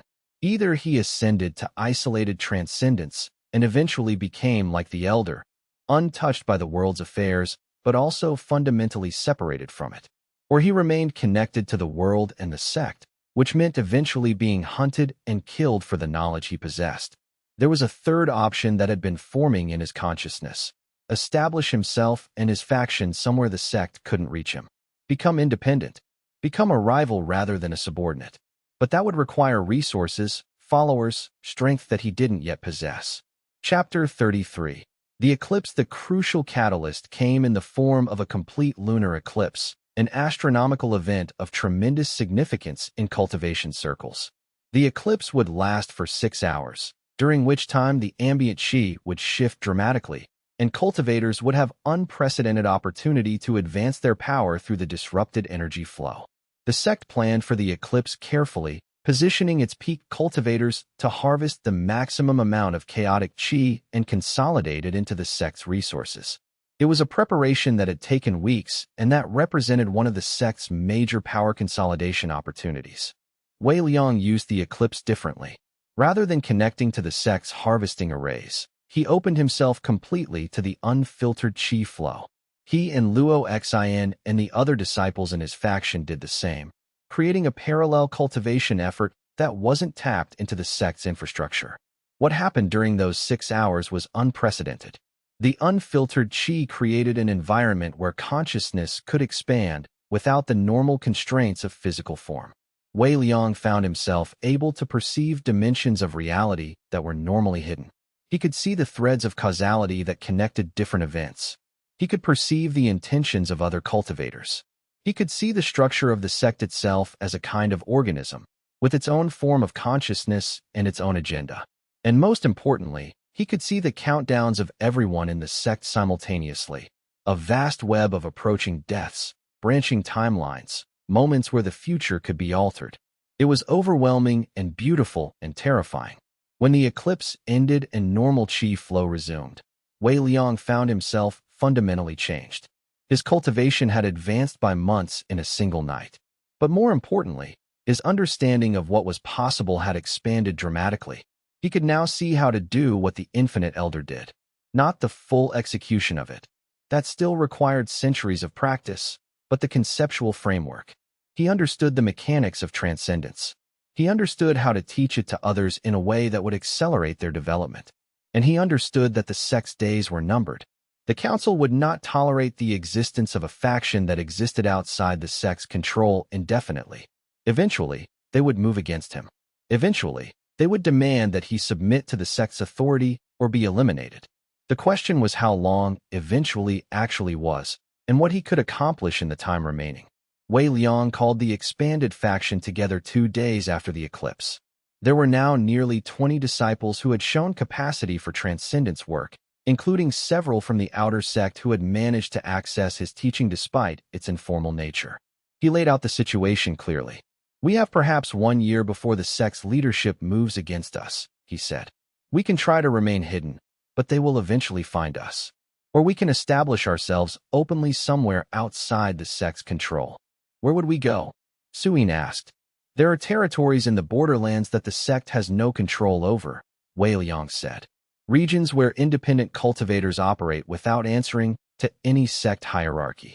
We could establish ourselves there, build a community, develop the transcendence techniques openly."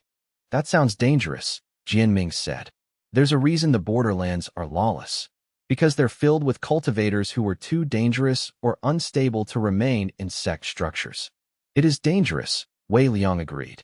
"But I think the danger is worth it. Because staying here means eventually dying at the sect's hands after having spent our lives in secret. Moving means we might face external dangers, but at least we'll be free." "Would Chaoang allow us to leave?" Luo Xian asked. "He would probably let us leave," Wei Liang said. "But he would also come for us eventually, once we had developed far enough that we posed a threat to his power. So leaving is only a delay of conflict, not an avoidance of it." "So what's the point?" Suyin asked. "The point is that leaving gives us time to develop," Wei Liang said. "To build something strong enough to defend itself. To establish communities that can survive even if the sect comes for us. And to prove that the transcendence methods actually work, that they're not just theories or hopes." The discussion continued for hours, but by the end, the consensus was clear. They would prepare to leave. They would establish themselves in the borderlands. They would build something new. Chaoang found out within days. He called Wei Liang to meet him in the high tower, and this time there was no casual conversation, no measured discussion. "You're leaving?" Chaoang said. It wasn't a question. "Yes," Wei Liang said. "When?" 3 months. "We need time to gather resources, to prepare the disciples, to make arrangements." "And you're taking Luo Xian and the others," Chaoang said. "Yes." Chaoang walked to the window and looked out over the sect. His expression was complex: anger, disappointment, but also something that might have been respect. "I should kill you," Chaoang said. "I should eliminate you and everyone you've trained before you can become a threat." "You could," Wei Liang said. "But you won't." "Why not?" Chaoang asked. "Because you recognize that what I'm building is important," Wei Liang said. "Because you know that the sect's methods are incomplete, even if you're not ready to admit it. And because you know that I'll fight you to the death if you try to stop me, and despite my growth, you're still stronger than I am. The outcome is uncertain." Chaoang turned back to face him. "You're right. I'm not going to stop you. But I want something in exchange." "What?" Wei Liang asked. "When you reach transcendence," Chaoang said, "when you've gone far enough to truly transcend death and step outside the normal rules, I want you to come back. I want you to teach me what you've learned." Wei Liang understood then the thing that had been driving Chaoang all along. It wasn't the need for power exactly. It was the need to transcend, to become something beyond the normal limitations of existence. "If I reach transcendence," Wei Liang said, "I might not be able to come back. I might become like the infinite elder, present in the world but not really of it."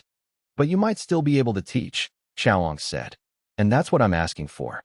"I'll consider it," Wei Liang said. "If I reach that point, I'll consider it." "That's all I can ask," Chaoang said. Wei Liang left the high tower knowing that he had just passed a turning point. The sect was no longer his home, and it was no longer unclear that the sect recognized this. In 3 months, everything would change.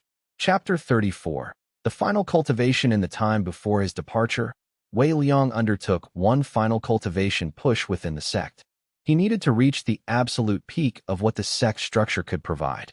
He needed to cross from later-stage core formation into early-stage immortal ascension, that dangerous territory where cultivators began to separate from normal human existence. The breakthrough would require a cultivation event more powerful than anything he had previously attempted. It would require entering a tribulation chamber where the heavens themselves would test whether he was worthy of ascending to immortal status. The sect had 2 tribulation chambers. The first chamber was relatively forgiving. It was designed to test cultivators who were genuinely strong but still firmly rooted in the normal world. The second chamber was far more dangerous, designed for cultivators who were pushing the boundaries of what was possible, who were trying to exceed the normal limits of their cultivation base.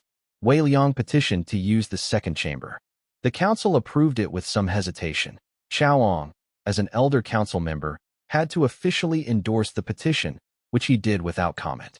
On the eve of the breakthrough attempt, Wei Liang went to visit Luo Xian in the secret sanctuary they had established in the abandoned caves. "Are you afraid?" she asked him. "Yes," Wei Liang said. "The tribulation is legitimately dangerous. People die in those chambers. People lose their minds.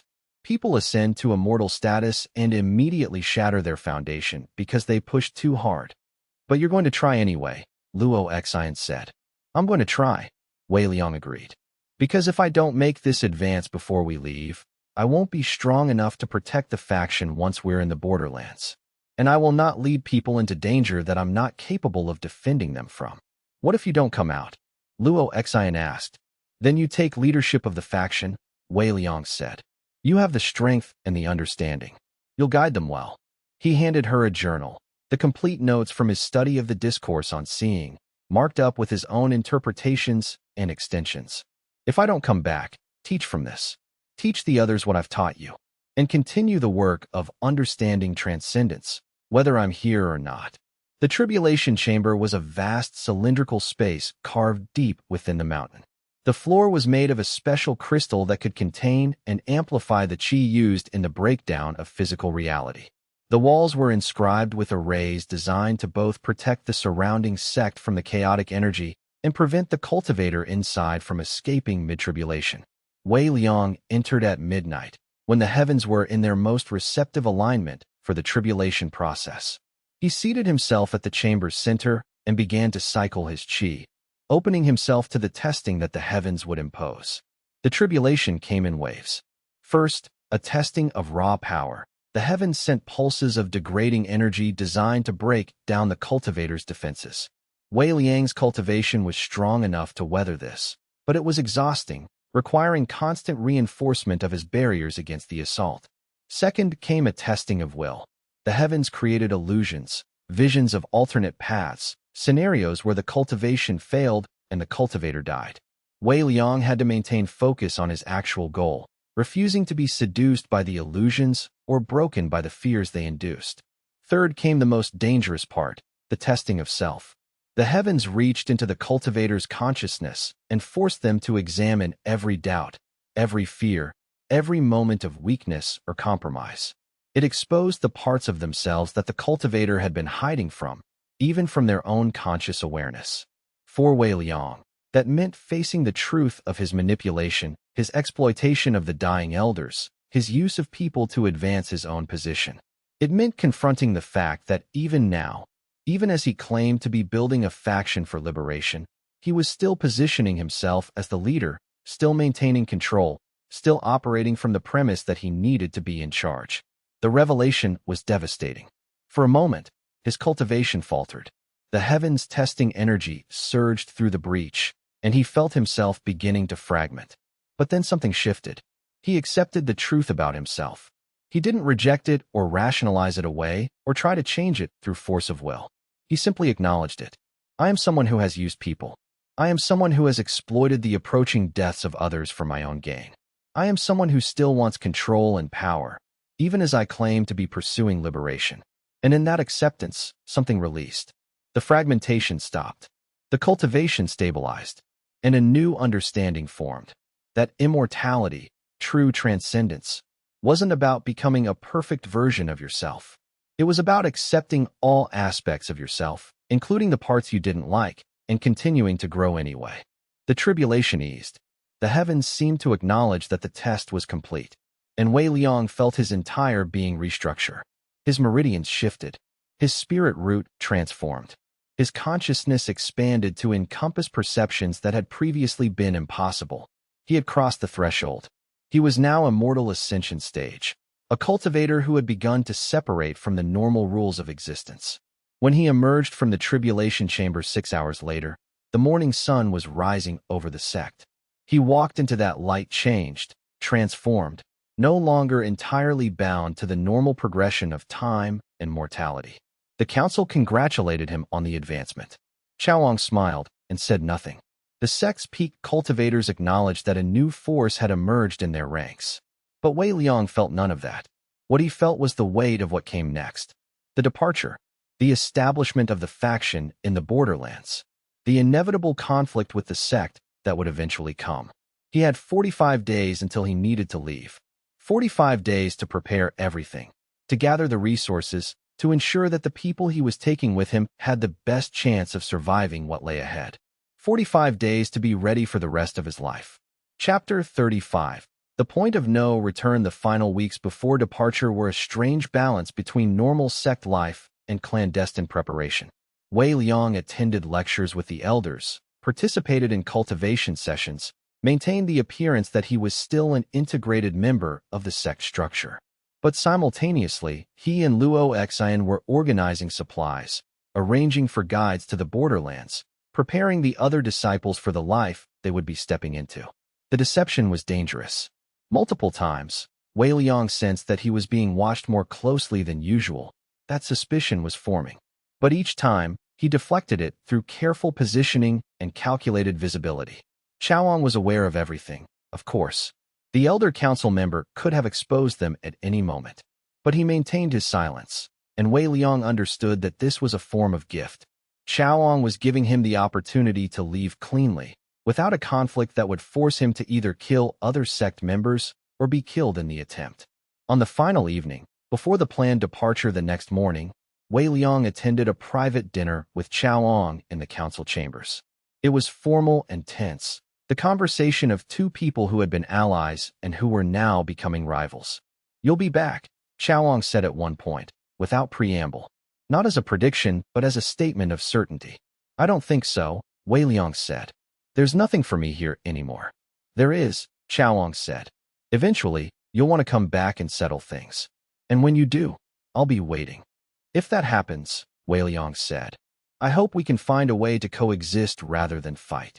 "We won't," Chaoang said, "because what you're building and what I'm building are fundamentally opposed. You're trying to transcend power and control. I'm trying to perfect them. Eventually, one of those paths will have to win out." Wei Liang didn't respond, because he understood that Chaoang was right. The sect and the faction could not indefinitely coexist. One would eventually absorb the other, or they would destroy each other in the attempt. "I do have a final request," Chaoang said.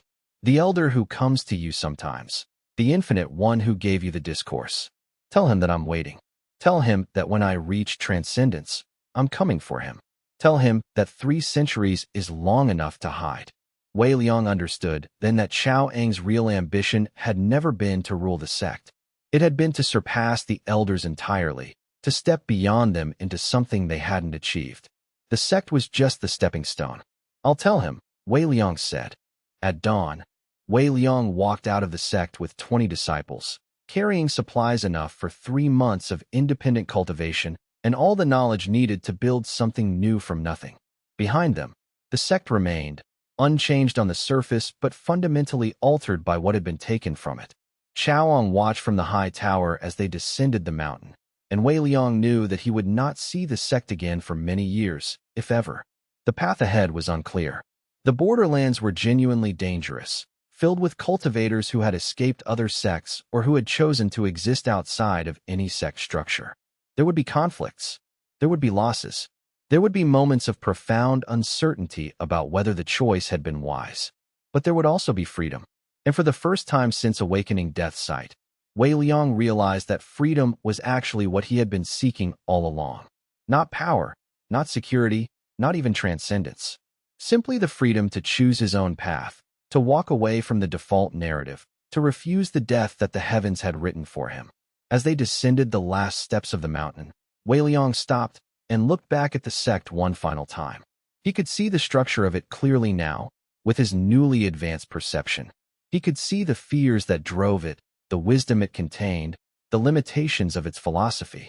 And he could see something else, the possibility that it might change, that Chaoyang might eventually transform it into something new, that the sect itself might become a place where transcendence was studied openly rather than hidden in shadows. But that was a future that belonged to others now. Wei Liang's future lay ahead, in the borderlands, with the faction he had gathered. He turned away from the sect and walked forward into the unknown. And somewhere in the mountains, in a place between times and spaces, the infinite elder watched and smiled, knowing that the real work was only just beginning. The distance from the sect's territory to the borderlands was a journey of 7 days through increasingly wild terrain. The first 2 days took them through cultivated land, passing villages and farms where ordinary people went about their lives unaware of the currents of power flowing above them. Wei Liang led the faction through as invisibly as possible, keeping the group moving during twilight hours and resting in hidden camps during the day. By the 3rd day, the landscape began to shift. The gentle rolling hills gave way to mountains that seemed to resist human presence, with slopes too steep and forests too dense for easy passage. The ambient chi became wilder, less refined, more resistant to the kind of cultivation methodology that the sect taught. This is where the sect's influence ends, Wei Liang told the group during an evening rest. They were camped in a small canyon, sheltered from the wind and hidden from casual observation. Beyond tomorrow, we'll be in territory where no sect exercises control, where the rules we've lived by for months cease to apply. What happens if people from the sect come after us? Renyu asked. She was one of the younger disciples, barely at inner disciple level, but she had shown genuine capability for the transcendence work. Can they follow us? They can, Wei Liang said, but they'll be operating in enemy territory. They'll have no support structure, no array systems, no advantage. If they come, we'll be on equal footing or better. And will they come? Another disciple, Long Chun, asked. Long Chun was quieter than the others, someone who had attached himself to the faction because he recognized something true in the teachings, not because he was seeking power or position. Eventually, Wei Liang said, probably not immediately. Chaoyang will wait until we've established ourselves, until we're no longer fleeing but actually building. And then he'll send someone to investigate, to gauge our strength, to determine whether we're a genuine threat or just an inconvenience. And are we a threat? Luo Xian asked. She was sitting slightly apart from the others, as the faction had subtly arranged itself with Luo Xian as second in command. The structure had emerged naturally, without Wei Liang imposing it, which was exactly how he wanted it to be. Not yet, Wei Liang said. But we will be. In 1 year, maybe 2, we'll be strong enough that the sect will have to decide whether to eliminate us or coexist with us. And I'm working under the assumption that coexistence is the option we'll need to fight for. Why? Suyin asked. She had become even more combative since leaving the sect, as though the absence of institutional structure had freed her to be fully herself. Why should we negotiate? Why not just become strong enough that they can't touch us? Because strength alone is never stable, Wei Liang said. Eventually, the sect will produce someone stronger, or we'll make an enemy of another sect, or we'll face a threat we can't predict. If we're going to survive long-term, we need to exist in some kind of sustainable relationship with the established powers. That sounds like you want to become a subject sect, Longchen said. Like we're building this to eventually bow to the sect's authority anyway. No, Wei Liang said. I want us to become an alternative, a different way of doing things. Something that the sect can't absorb because we operate on fundamentally different principles. But that alternative has to coexist somehow. It can't exist purely in opposition. The conversation continued into the night, and Wei Liang realized that he was facing his first real challenge as a leader of independent disciples.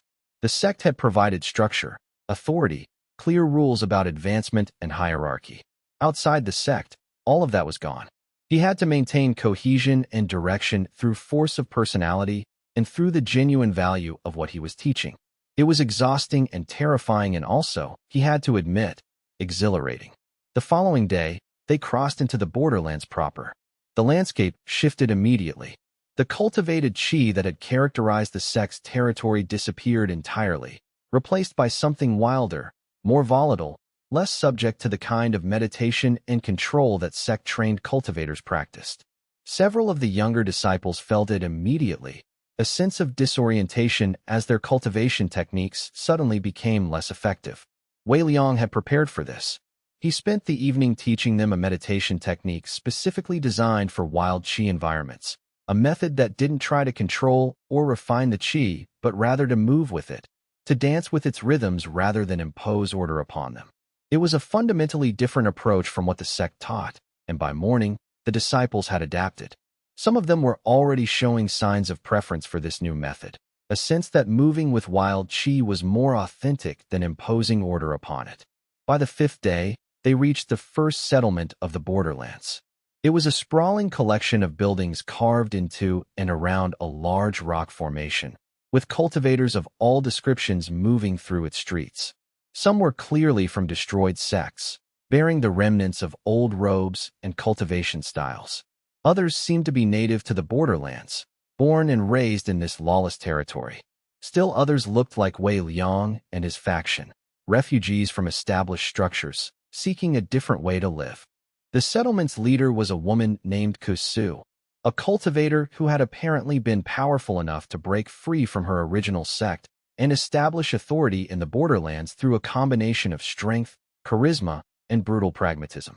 She had agreed, through intermediaries, to allow Wei Liang's faction temporary shelter in exchange for service, guards, cultivation support, help with various projects. "You're young to be leading a faction," Kusu said during their first meeting in her residence. She was older, perhaps in her 2nd century, with the bearing of someone who had fought her way to authority and had no illusions about what power actually required. "Most leaders I see are older, with more experience managing people." "I have the experience," Wei Liang said. "It's just that I came by it through different circumstances." "You have the smell of a sect survivor," Kusu said. "Someone who escaped after becoming too powerful for the sect to fully control." "Am I right?" "Approximately," Wei Liang said. "What were you in the sect?" Kusu asked. "An inner disciple on the path to advance power," Wei Liang said. "Someone with unusual abilities that made me valuable and also threatening." Kusu smiled. "And now you're building something to protect yourself and anyone foolish enough to follow you into the borderlands. That's ambitious.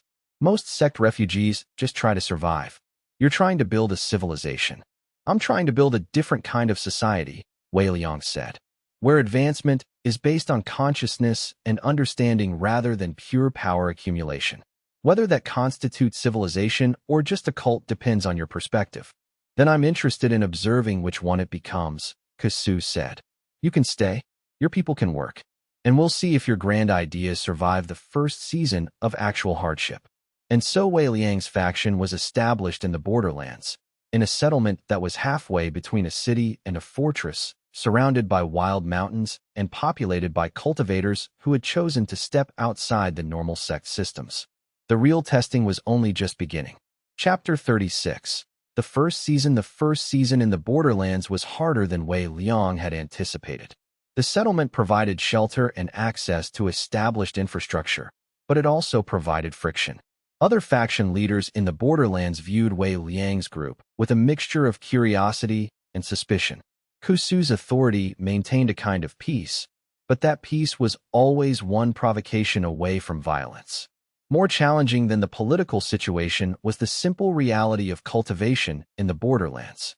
The wild qi that Wei Liang had theorized about was genuine, but its wildness proved difficult to work with. The meditation techniques he had developed helped, but they were imperfect. Several of his disciples found themselves struggling with basic cultivation cycles, their spirit roots struggling to harmonize with the chaotic energy patterns. By the 4th week, one of the younger disciples, a boy named Tao who had been barely inner disciple level when they left the sect, suffered a meridian rupture during an unsupervised meditation session. His spirit root simply shattered under the strain of trying to process wild qi that his training had never prepared him to encounter. Wei Liang healed him, barely, but the damage was permanent. Tao would never again be able to cultivate beyond a certain threshold. His body carried scar tissue in its spiritual anatomy that made advanced cultivation impossible. The incident sent a shock through the faction.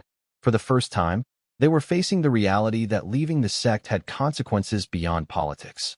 It had consequences for people's actual bodies, their actual lives. "This is what we signed up for," Luo Xian said during a private conversation with Wei Liang.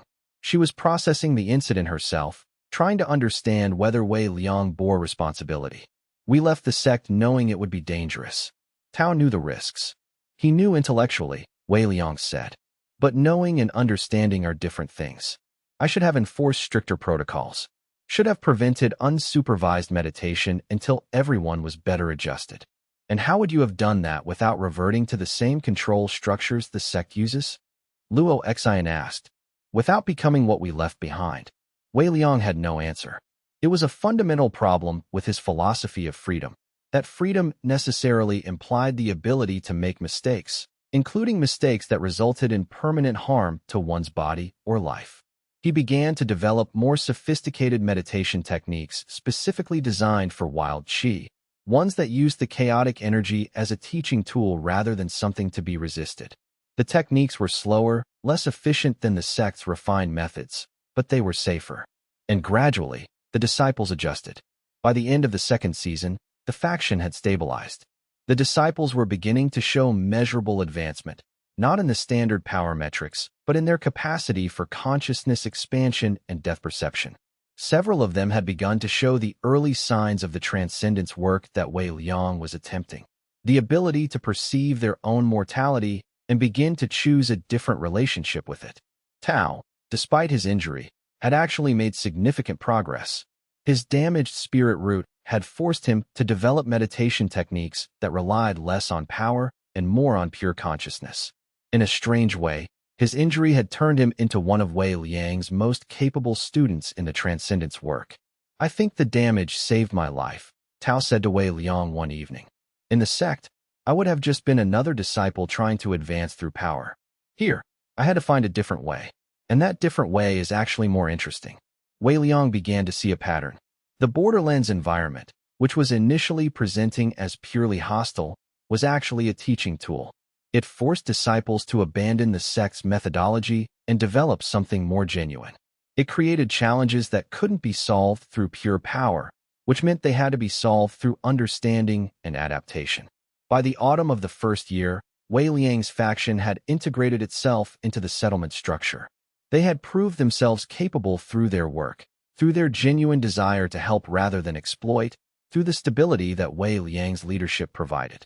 Several of Ku Su's original disciples had actually requested to join Wei Liang's faction, interested in the transcendence work that was becoming increasingly visible.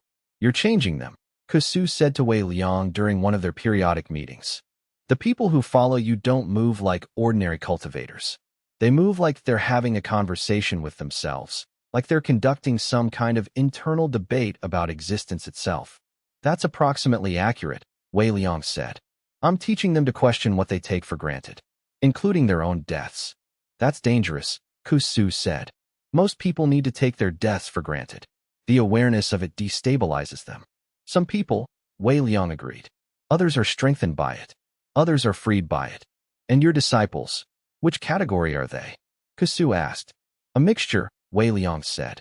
"But all of them are alive now in a way they weren't before. Whether that's worth the cost of the uncertainty, only they can decide." Chapter 37. The investigation. In the spring of the second year, Chaoang sent his investigators. They arrived not as a military force, but as a small group of 3 cultivators, strong but not peak tier, capable enough to evaluate a situation but not capable of winning a direct confrontation with Wei Liang if it came to violence.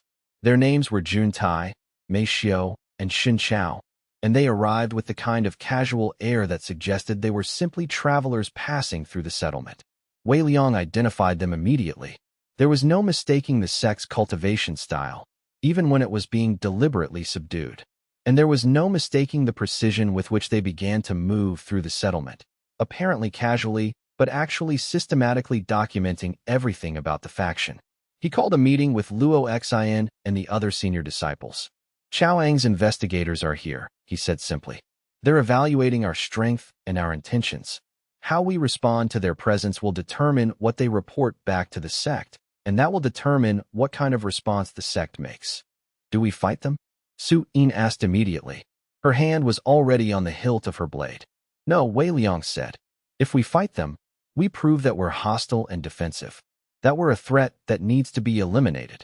Instead, we show them that we're not a threat, that we're something different, something that coexists with the sect rather than opposing it. How? Longchen asked. We invite them to observe, Wei Liang said. We show them our training. We let them see what we're doing. We're not hiding anything that can't be hidden.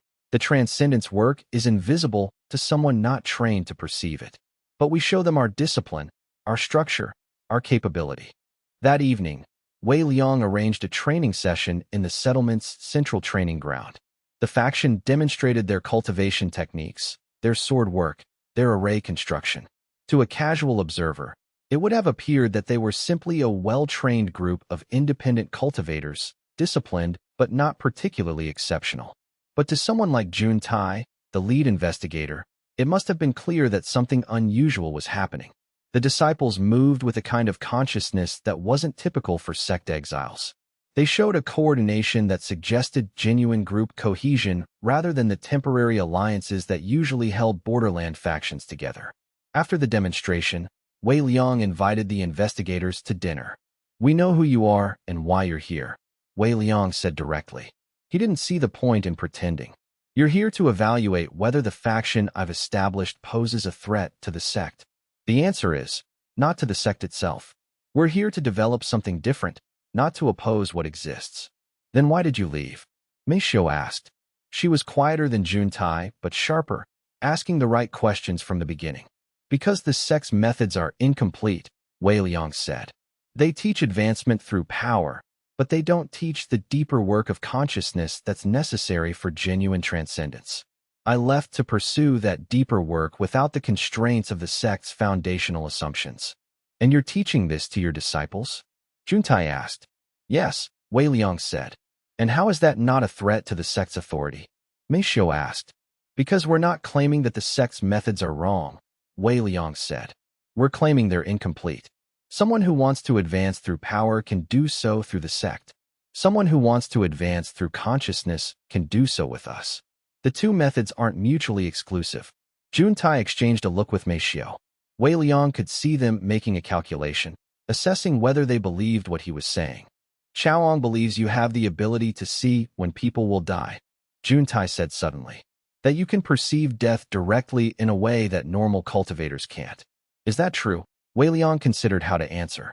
A lie would be worse than the truth, because these were trained investigators who would see through an obvious deception.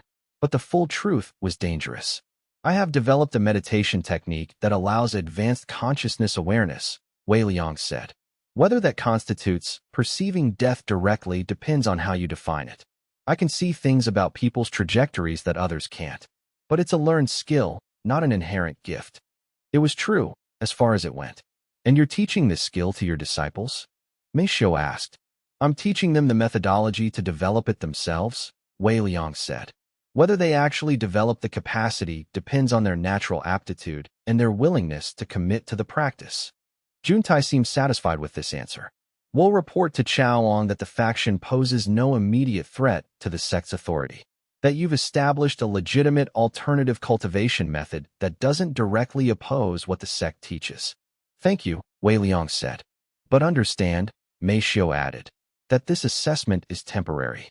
If the faction begins to grow beyond what's sustainable in the borderlands, if you start recruiting disciples from the sect directly, if you become visibly powerful enough to threaten the sect's control over a region, then the assessment will change. I understand, Wei Liang said. The investigators left 3 days later, and their departure came with a kind of relief. The first serious test had been passed. The sect would not immediately move against the faction, which meant Wei Liang had at least a few years to consolidate his position. But more importantly, the investigators' visit had forced Wei Liang to clarify his own position. He was genuinely not trying to destroy or replace the sect. He was trying to create something different that could coexist with it. It was a more modest ambition than his initial grand theories had suggested, but it was also more sustainable. Chapter 38. The second transformation. In the third season of the second year, Wei Liang underwent another internal transformation. It was not as dramatic as his breakthrough to immortal ascension, but it was significant. He had been studying the discourse on seeing continuously, had been experimenting with consciousness expansion, and had begun to develop a methodology that allowed him to perceive not just individual deaths, but the web of connections between deaths, the way one person's death affected another's trajectory. The insight changed everything. Death wasn't an isolated event. Every death was entangled with the deaths of everyone connected to that person. A mother's death altered her children's trajectories. A mentor's death changed their student's path. A friend's departure shifted the survivor's entire future. This meant that transcending death wasn't an individual achievement. It was something that required acknowledgement of connection, of interdependence, of the fact that immortality purchased through isolation was a hollow thing. Wei Liang called the senior disciples together to share this understanding. I've been teaching you that death is a choice, that transcendence is possible through consciousness, he said. But I've been incomplete. What I've realized is that transcendence doesn't make you separate from the world. It makes you more connected to it, more aware of how your existence resonates with everyone else's. What does that mean practically? Luo Xian asked. It means that the way to transcendence isn't isolation, Wei Liang said. It's deepening connection. It's becoming so aware of the interconnections between yourself and everything else that death becomes impossible because you understand that your death is already part of countless other people's futures. You can't step outside that web, so instead, you become the web. It was abstract, but some of the disciples understood immediately. Others needed weeks of meditation and discussion before it began to make sense. But the effect on the faction was profound. The work became less about individual advancement and more about collective transformation. The disciples began to support each other's cultivation in a way they hadn't before, understanding that advancing one person meant advancing the entire network. Within months, the faction's power had increased dramatically, not through any single member becoming more powerful, but through the synergistic effect of their coordinated consciousness work. Kusu noticed immediately. Something's changed, she said to Wei Liang. Your people are moving differently. There's a quality of power to them now that wasn't there before. It's subtle, but it's definite. We've deepened our understanding, Wei Liang said. Of consciousness? Kusu asked. Or of each other? Both, Wei Liang said. They're the same thing, ultimately. Kusu considered this. You're building something genuine, she said finally. Something that has actual power because it's built on actual connection. I was skeptical of you when you arrived. But you've proven yourself to be exactly what you said, someone building something different, something that works. Will you join us? Wei Liang asked. Kusu laughed. I'm too old and too cynical for transcendence work, but I'm thinking about it for some of my younger disciples. If you'll teach them. By the end of the second year, Wei Liang's faction had grown to include more than 50 disciples, some originally his own, others transferred from Kusu's group, and several who had simply arrived in the settlement and requested to join. The faction had also begun to develop a kind of reputation in the borderlands. Other settlements and independent cultivators heard about the group that was teaching consciousness work, that claimed to be finding pathways to transcendence that didn't require the sect's power hierarchy. Some were curious. Some were hostile. Some tried to infiltrate the group to steal the techniques. Wei Liang handled each situation with care and pragmatism. He rejected the hostile approaches without violence. He welcomed the curious with genuine openness. He expelled the infiltrators gently but firmly. The faction was beginning to become a genuine political force in the borderlands, not through military power, but through the genuine value of what it offered. Chapter 39. The return. In the fourth season of the second year, Chaoang arrived in person. It was not a surprise. Wei Liang had seen it coming in the probability patterns that the more advanced disciples had learned to perceive.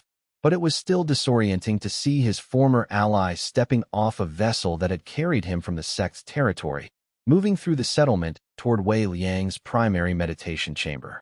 Chaoang was different. His advancement had continued, and he carried the presence of someone who had reached the later stages of immortal ascension. He was more powerful than Wei Liang now, though not overwhelmingly so. The gap between them was measurable, but not insurmountable. "You've built something impressive," Chaoang said as a greeting. They stood in the meditation chamber together, with only Luo Xian present as a witness. "It's exactly what I expected you would build, but seeing it is different from imagining it. I was wondering when you would come," Wei Liang said. "I wanted to let you establish yourself first," Chaoang said. "I wanted to see if your grand theories about consciousness and transcendence would actually work in practice. I wanted to observe whether the faction would be a sustainable alternative to the sect's methods or just another failed experiment." "And what have you concluded?" Wei Liang asked. "That it might actually work," Chaoang said. "That there might actually be something to this transcendence work that I've been dismissing as philosophy. But before I commit to learning it, I need to understand it from someone I trust. And you're the only person in the world who I trust with something this fundamental." It was an admission that cost him something. Wei Liang could see. Chaoang had never admitted to needing anything, much less to trusting someone completely. "I'll teach you," Wei Liang said. "Will I have to stay here?" Chaoang asked. "It would be better if you did," Wei Liang said. "Consciousness work requires sustained practice and immersion. If you're dividing your attention between the sect and the faction, your progress will be slow." Chaoang nodded. "Then I'll stay. I'll resign from my position on the council and relocate to the borderlands. The sect can find another representative." "What will they do?" Luo Xian asked. "They'll be angry," Chaoang said. "And they'll probably come looking for me eventually. But they won't come for at least a year, because they'll assume I'm being held against my will. They'll try diplomacy first. And by the time they realize I've actually chosen this, I'll be far enough into the transcendence work that it won't matter." That evening, Wei Liang's faction gained not just a new member, but a new teacher. Chaoang brought with him knowledge from the sect that no one else had. Knowledge about advanced cultivation, about the peaks that cultivators could theoretically reach, about the secret histories of the sect's founders. He also brought with him a presence that shifted something fundamental in the faction structure. Chaoang was used to leadership, used to command, and his arrival changed the hierarchy slightly. Wei Liang found himself having to navigate a situation where he was no longer the unquestioned leader, but rather one of two senior figures with different approaches and perspectives. It was uncomfortable and also, Wei Liang had to admit, exactly what the faction probably needed. Chapter 40. The new arc begins. The final chapter of Wei Liang's second arc was not a conclusion, but a transformation into something new. As the third year of his independent existence began, he found himself no longer the sole architect of the faction's direction, but rather one voice in a growing chorus of capable cultivators. Luo Xian had developed into a genuine leader, capable of making decisions about faction structure and membership. Su Yin's combat prowess had made her invaluable for defending the settlement against external threats. Long Chen's philosophical approach had created a kind of counterbalance to Wei Liang's more pragmatic tendencies. And Chaoang's presence had introduced a level of sophistication to their understanding of cultivation theory that they couldn't have achieved on their own. The faction was no longer Wei Liang's project.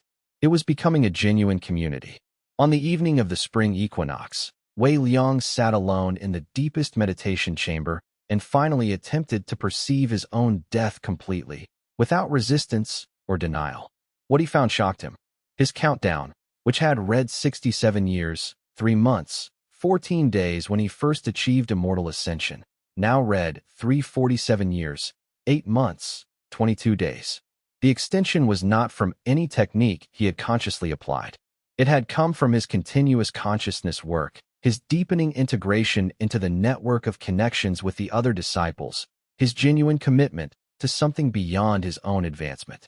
By transcending his need to transcend, by releasing his attachment to achieving immortality, he had actually achieved something close to it. His lifespan had extended to a degree that would have taken hundreds of disciples pursuing the sect's traditional methods to match. Wei Liang emerged from that meditation with a profound understanding that the true path to transcendence wasn't pursuit but acceptance. It wasn't grasping but releasing. It wasn't becoming something greater, but becoming more fully what he already was. He found Chaoang waiting for him in the common area. "You've reached something," Chaoang said. It wasn't a question. Chaoang could see the shift in Wei Liang's presence. "I've realized that the work I've been doing isn't about transcendence," Wei Liang said. "It's about integration. integration with the people around me, with the world, with the reality of connection that I spent the first part of my life trying to escape. Chaoyang smiled. Then you've learned what I'm still working toward understanding. I came here looking for transcendence, and I'm beginning to realize that transcendence isn't an achievement. It's a homecoming. Welcome home, Wei Liang said. And as the third year of his independent journey began, Wei Liang realized that everything he had built, the faction, the community, the consciousness work, was only the beginning. The real journey, the one that would unfold across the centuries of his extended life, was only just starting. The sect continued in its way. The borderlands continued in their chaos and freedom. And in the settlement, a new kind of community was taking root, one that might eventually reshape the entire cultivation world. But that was a story for another time, another step of the journey, another arc of transformation. For now, Wei Liang had achieved what he had set out to achieve: freedom. Real, genuine, sustainable freedom. And with it, the possibility of becoming something more than he had ever imagined. The years that followed were a testament to what could be built when people chose connection over isolation, understanding over power. The faction expanded not through conquest, but through word of mouth, through the genuine transformation that cultivators experienced when they engaged with the consciousness work. Other settlements in the borderlands began to develop their own versions of Wei Liang's methods, adapted to their local contexts, but fundamentally aligned with the same principles. A network was forming, not a hierarchy, but a web of relationships and shared understanding. The sect, for its part, watched and waited. Chaoyang's defection had shocked the council, but it had also planted seeds of doubt about whether the sect's methods were actually the only path to advancement. Several younger council members began to quietly investigate the consciousness work, curious about what could move someone as ambitious as Chaoyang to abandon position and prestige. By the end of the third year, it was becoming clear that the cultivation world was on the verge of significant transformation. The sect's monopoly on advancement had been broken. The idea that power was the only metric of cultivation was beginning to be questioned, and the very nature of what transcendence meant was being reimagined. Wei Liang watched all of this with a mixture of satisfaction and humility. He had not become a sect leader. He had not built an empire. He had simply created a space where people could explore consciousness differently, and that simplicity had turned out to be more powerful than any aggressive accumulation of authority could have been. Luo Xin approached him one afternoon as he was meditating in the highest chamber of the settlement. "The disciples want to know if you're planning to formalize the faction structure," she said. "Right now we operate on consensus and good faith, but as we grow, some people are requesting more formal governance, clearer hierarchies, better defined advancement pathways." Wei Liang considered this. Part of him wanted to resist formalization, to maintain the flexibility and freedom that came from informal structures. But he recognized that Luo Xin was right. As the community grew, it would need some kind of structure, or the original principles would eventually be lost to entropy and ambition. "Create a council," he said finally. "Not a hierarchy, but a circle. 7 members, rotating annually, with decisions made by consensus. Let the disciples vote for who they think should serve, and build protocols into the structure to prevent any one person from accumulating too much authority." "Including yourself?" Luo Xin asked. "Especially including myself," Wei Liang said. "I started this work, but it doesn't belong to me anymore. It belongs to everyone who practices it." By the autumn of the third year, the faction had formally reorganized into what they called the Consciousness Circle, a deliberately non-hierarchical structure designed to preserve the principles of equality and shared understanding while providing enough organization to function as a genuine community. Wei Liang was elected to the first council, as expected, but Chaoyang was also elected. So was Luo Xin. And so were 4 others: Su Yin, Long Chun, Jian Ming, and a newer member named Qin Hua, who had shown remarkable aptitude for both consciousness work and practical administration. The council's first act was to formally document the consciousness methods, creating a teaching text that could be shared with the growing number of people who wanted to learn the work but didn't have direct access to Wei Liang or the other founding teachers. The documentation process was challenging. How do you write down something that is fundamentally about internal experience? How do you capture in language something that requires direct practice to understand? Wei Liang worked on this problem for months, eventually creating a text that was part instruction, part poetry, part meditation guide. It was imperfect, but it was also alive in a way that pure technical documentation would never be. When the text was complete, distributed, and beginning to be studied by circles throughout the borderlands, and even finding its way back to the sect, Wei Liang finally felt something like completion. He had arrived at the sect as a desperate, ambitious young disciple, driven by fear of death and hunger for power. He had learned to manipulate others and accumulate advantages. He had built a faction and achieved the cultivation levels that he had only dreamed of in his early years. But the real achievement, he now understood, was not any of those things individually.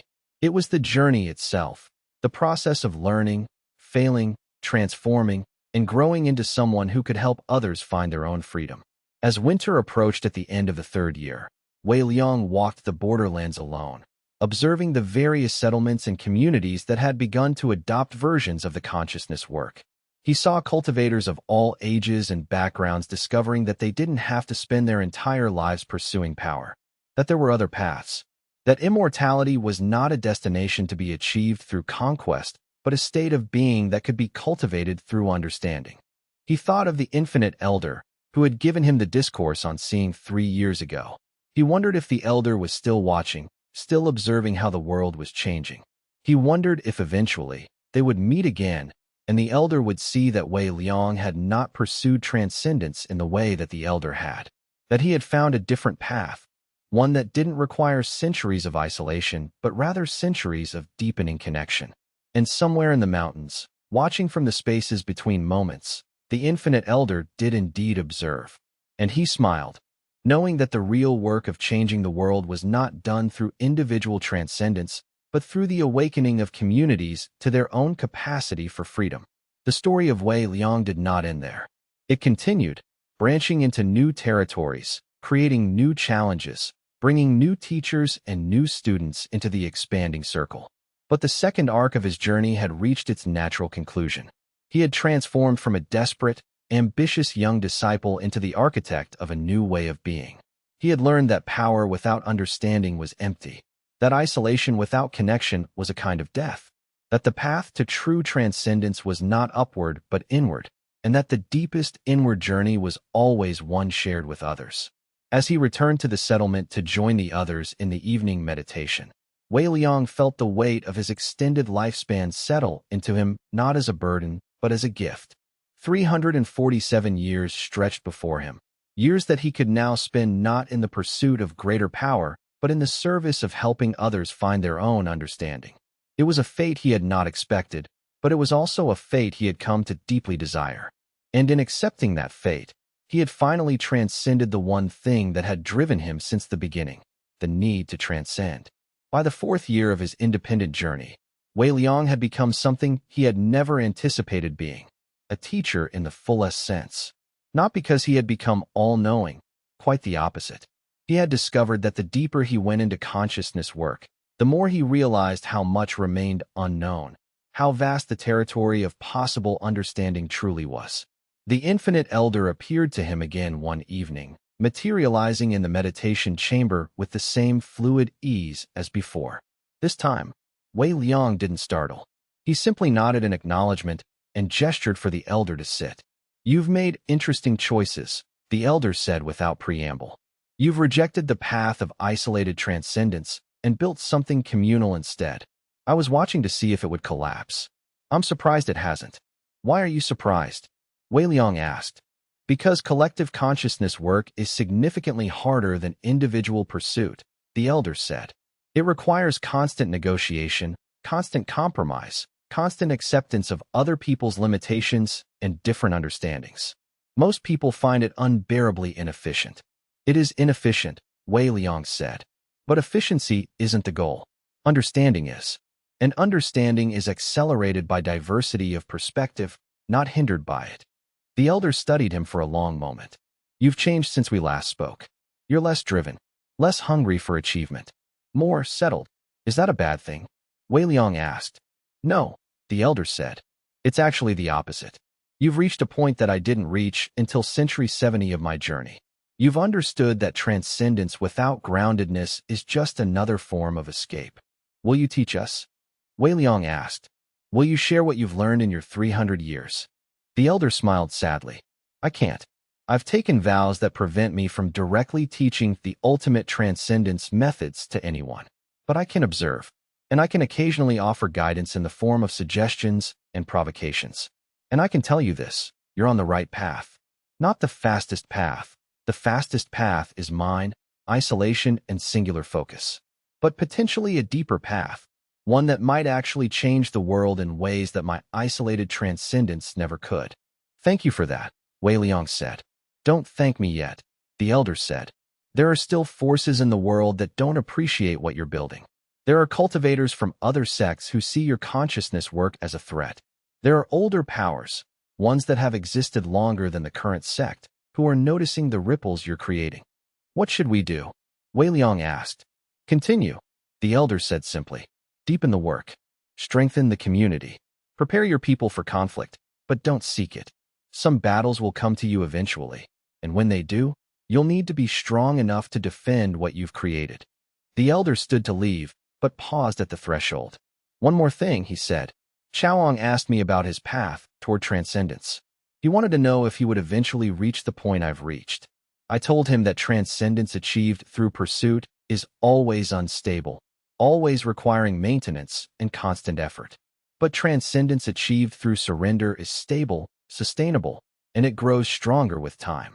He understood immediately. He's beginning to release his need to control everything, and when he does, he'll accelerate past most cultivators. Will he eventually leave? Wei Liang asked. Will he grow beyond this community? Probably not, the elder said. He's learned from watching you that community is not a limitation but an accelerant. He'll stay. He'll deepen his roots. And he'll become something remarkable, not despite his connection to your faction, but because of it. Then the elder was gone, and Wei Liang was alone again with only the echo of the conversation to confirm it had been real. Wei Liang spent the rest of that night in deep meditation, processing what the elder had said. The idea that there were older powers noticing their work, that they might face genuine external threats. It created a kind of urgency that he had to prevent from becoming the old ambition. In the morning, he called the council together and told them what the elder had said. We need to prepare for conflict, he said simply. Not seek it, but prepare for it. That means expanding our defensive capabilities. That means training disciples in combat techniques in addition to consciousness work. That means establishing relationships with other borderland settlements and communities that might ally with us if we're attacked. Su Yin was ready for this. She had always advocated for stronger defensive structures. Chaoang added his insight about how the sect would likely respond to external threats to their territory. Luo Xin raised the question of whether defensive preparation might eventually lead them back to the kind of power accumulation logic that they had rejected. It's a risk, Wei Liang acknowledged. We have to prepare for defense without letting preparation become the primary focus. We have to be willing to fight without building identity around conflict. It's a delicate balance. Like consciousness work itself, Longchen said. Always walking the line between extremes. Never fully releasing into one pole or the other. Exactly, Wei Liang said. And so Wei Liang's fourth year became a year of consolidation and careful expansion. The consciousness circle began to coordinate with other borderland communities, establishing protocols for mutual aid and defense. The disciples continued their consciousness work with the same dedication as before, but with a growing understanding that understanding had to be balanced by capability and willingness to act. Wei Liang himself spent increasing amounts of time in solo cultivation, not pursuing further advancement, but rather deepening his understanding of the consciousness techniques he had already learned. He discovered subtleties in the practice that he had missed before, layers of meaning in the discourse on seeing that became apparent only through hundreds of hours of careful attention. And gradually, he realized that this was the real work. Not the dramatic breakthroughs and transformations, but the slow, patient deepening of understanding. The willingness to spend centuries, if necessary, learning the infinite details of consciousness itself. It was work that would have horrified his younger self, the ambitious disciple who had wanted to achieve everything rapidly and then move on to the next goal.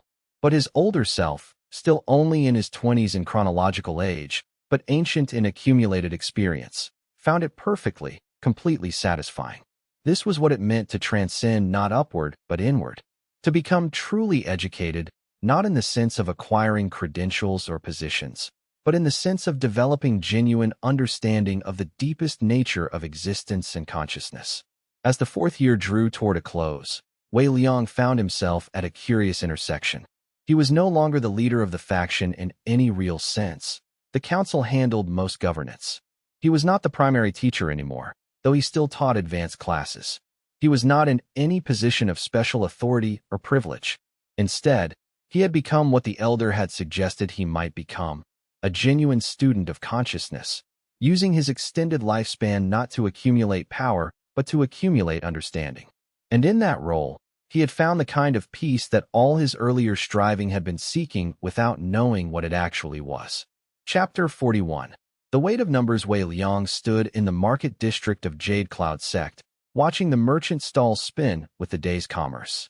Above every head, the countdown timers glowed in his vision.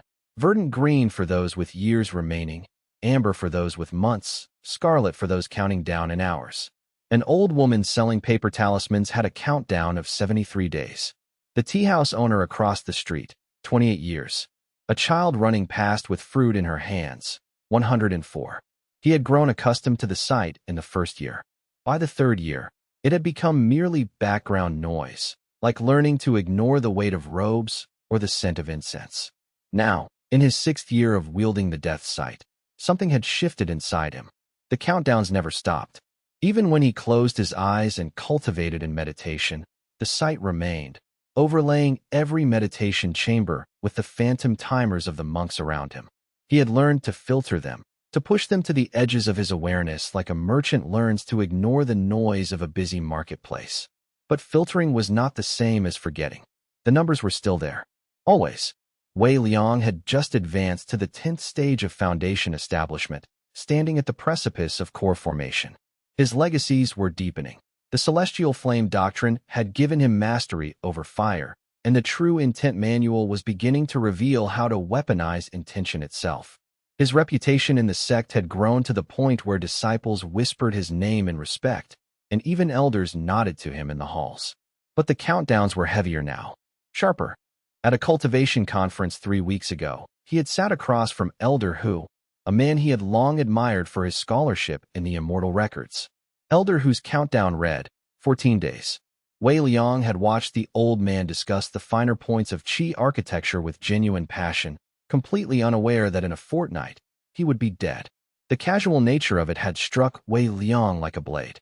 14 days. An elder who was planning a research expedition to the mountains.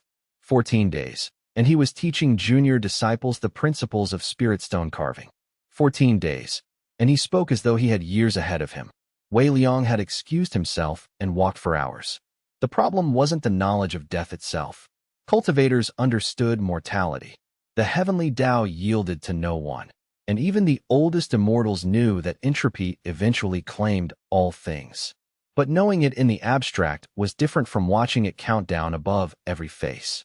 It was different when you could see that the woman who had just sold you a bundle of prayer incense would outlive 7 people in this marketplace, but not by much.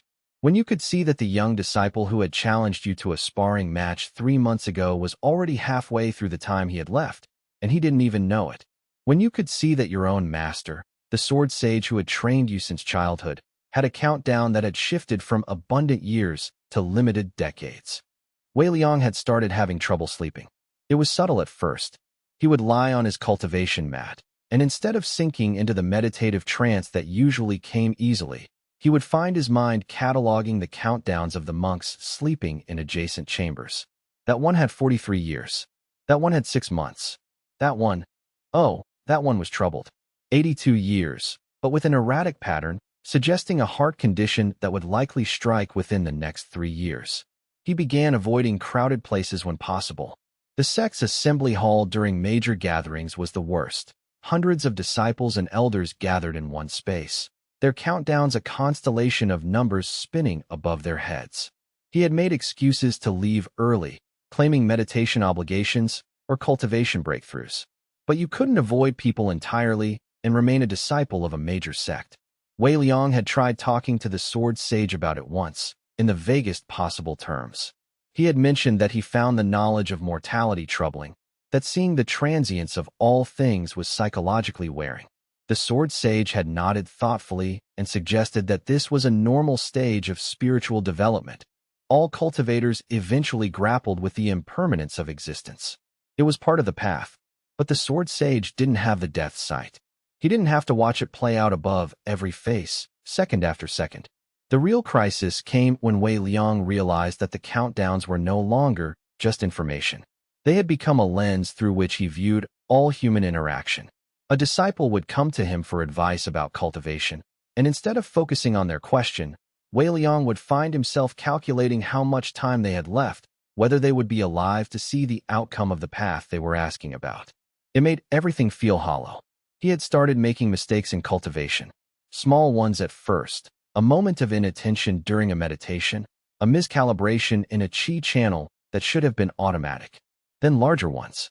During a sparring match with a senior disciple, Wei Liang had hesitated mid-strike because he had noticed the disciple's countdown was only 4 years. What if he inflicted an injury that accelerated it? The senior disciple had caught him off guard and knocked him backward. That was when Wei Liang understood. The death sight was beginning to compromise his judgment.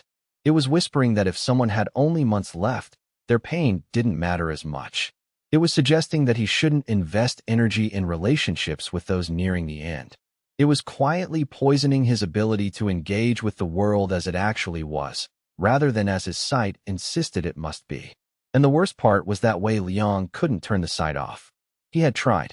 On the night after his loss in the sparring match, he had spent 6 hours in meditation, attempting every technique he could think of to suppress or disable the death sight. He had tried invoking other legacies to mask it, building walls of chi and tension around his perception, even deliberately damaging his spiritual sight, hoping it would reset the death sensitivity. Nothing worked. The countdowns were still there when he opened his eyes. Still glowing. Still counting down. Wei Liang left the market district and walked toward the outer mountains, where the sect's boundaries grew thin and the cultivator presence diminished. Up here, there were fewer countdowns to see. Mostly animals, whose deaths seemed somehow less weighted with meaning.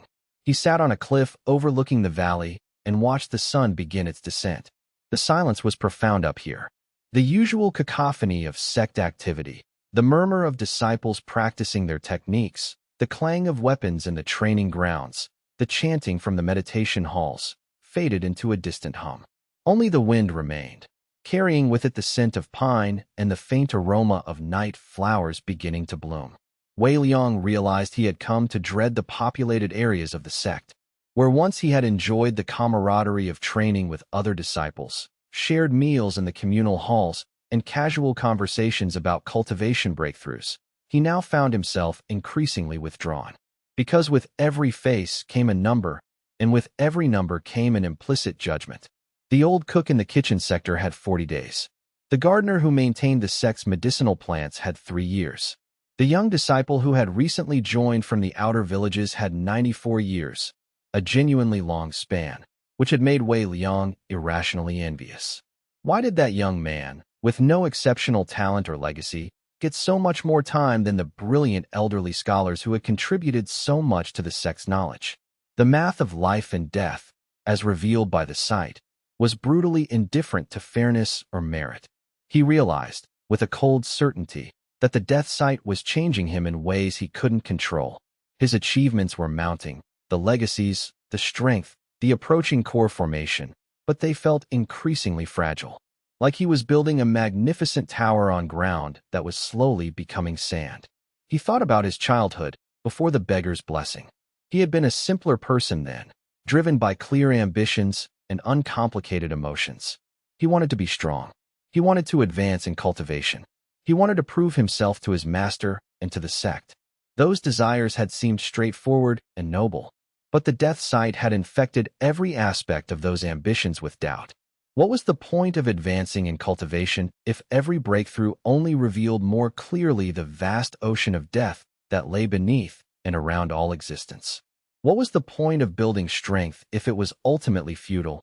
If even the most powerful cultivators eventually met an end, Wei Liang found himself thinking often of the beggar these days. The old man's laugh, the casual way he had said, "I give you the gift of sight," as if he were offering a blessing rather than a curse. Had the beggar known what would happen? Had he intended this psychological torment, or had he genuinely believed he was helping a young boy? For the first time since the old beggar had blessed him 6 years ago, Wei Liang wondered if the death sight was a gift at all. Chapter 42. The mercy question. The plague came to Jade Cloud's sect in autumn. It started among the outer disciples, a persistent cough, fever, and a strange kind of exhaustion that didn't respond to normal healing techniques. The sect healers identified it quickly enough as a demonic plague, something that fed on life force rather than responding to conventional medicine. Within a week, 40 disciples had fallen ill. By the end of the second week, the number had tripled. The sect's leadership called an emergency council. Wei Liang attended because his strength had become too notable to exclude, even from senior deliberations. He sat in the back of the council chamber, watching Elder Jin present casualty projections to the gathered masters. "If the infection continues at the current rate," Elder Jin said, his voice tight with worry, "we will lose 30% of our outer disciples within a month. The inner disciples are more resistant. The illness progresses slower in them, but our healing resources are already depleted." The sword sage stood, his weathered hands gripping the council table. "Can the illness be contained?" "Not without abandoning the outer sect entirely," one of the lesser elders replied. "The plague responds to demonic purification, but only partially. And it spreads through proximity, not as aggressively as a common disease, but enough that isolating the sick isn't enough to prevent further transmission." Wei Liang listened and watched the countdowns. That was when he realized the true power of his sight. The plague had changed the distribution of death in the sect dramatically. Where before it had been relatively even, a few collapses each year, most disciples living out their full natural spans. Now the countdown timers of the infected glowed a terrible, urgent scarlet. He could see the progression of the illness written in numbers above their heads. The woman who had been coughing for 2 weeks had 47 days left. The disciple in the healing chamber who seemed to be recovering had 72 hours. The outer disciple whose fever had just broken yesterday, Wei Liang's sight showed 3 years remaining, when it should have been 30 or more. The plague had cut decades from her life. But there was something else. Wei Liang could see, with perfect clarity, which disciples would die from the plague and which would survive. The insight came to him like lightning. The countdowns told a story if you knew how to read them. The scarlet timers of those who would succumb to the plague had a specific pattern, a kind of flickering urgency, as if the deadline was being aggressively approached. Those who would survive, whose immune systems would eventually master the demonic infection, had different countdowns, green or amber, that remained relatively stable even as their bodies burned with fever. It was a medical classification written in the language of destiny itself.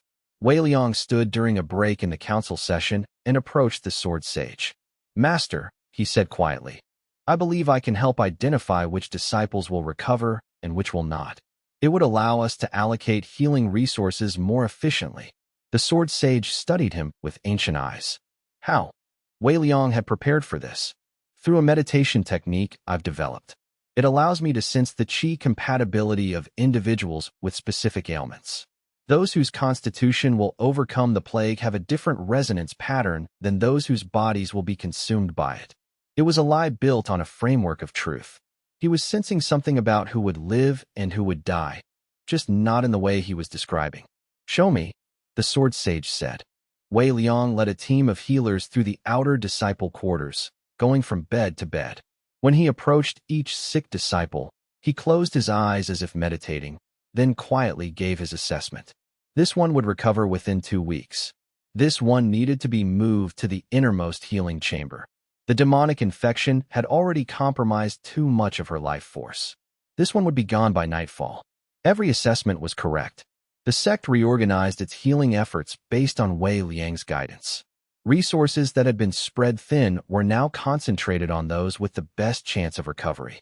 Disciples who had seemed like they might be saved were instead given comfort measures and peace. And it worked. The death rate began to stabilize. Instead of losing 40% of the outer disciples, they lost perhaps 12%. hundreds of lives saved. But Wei Liang found himself utterly destroyed by the experience. He had made the triage decisions not through medical expertise or spiritual insight, but by looking at the countdown timers and deciding who was worth saving. He had looked into the eyes of a young disciple whose timer read 2 hours remaining, and had nodded at the healer to let him go, to move on to someone with a longer countdown. He had watched a woman's grateful tears when he identified her as a survivor, knowing that he was only telling her what the numbers above her head already said. The worst part was that it had worked. By the standard metrics of survival and loss, Wei Liang's intervention had been a triumph. The sect leadership praised him.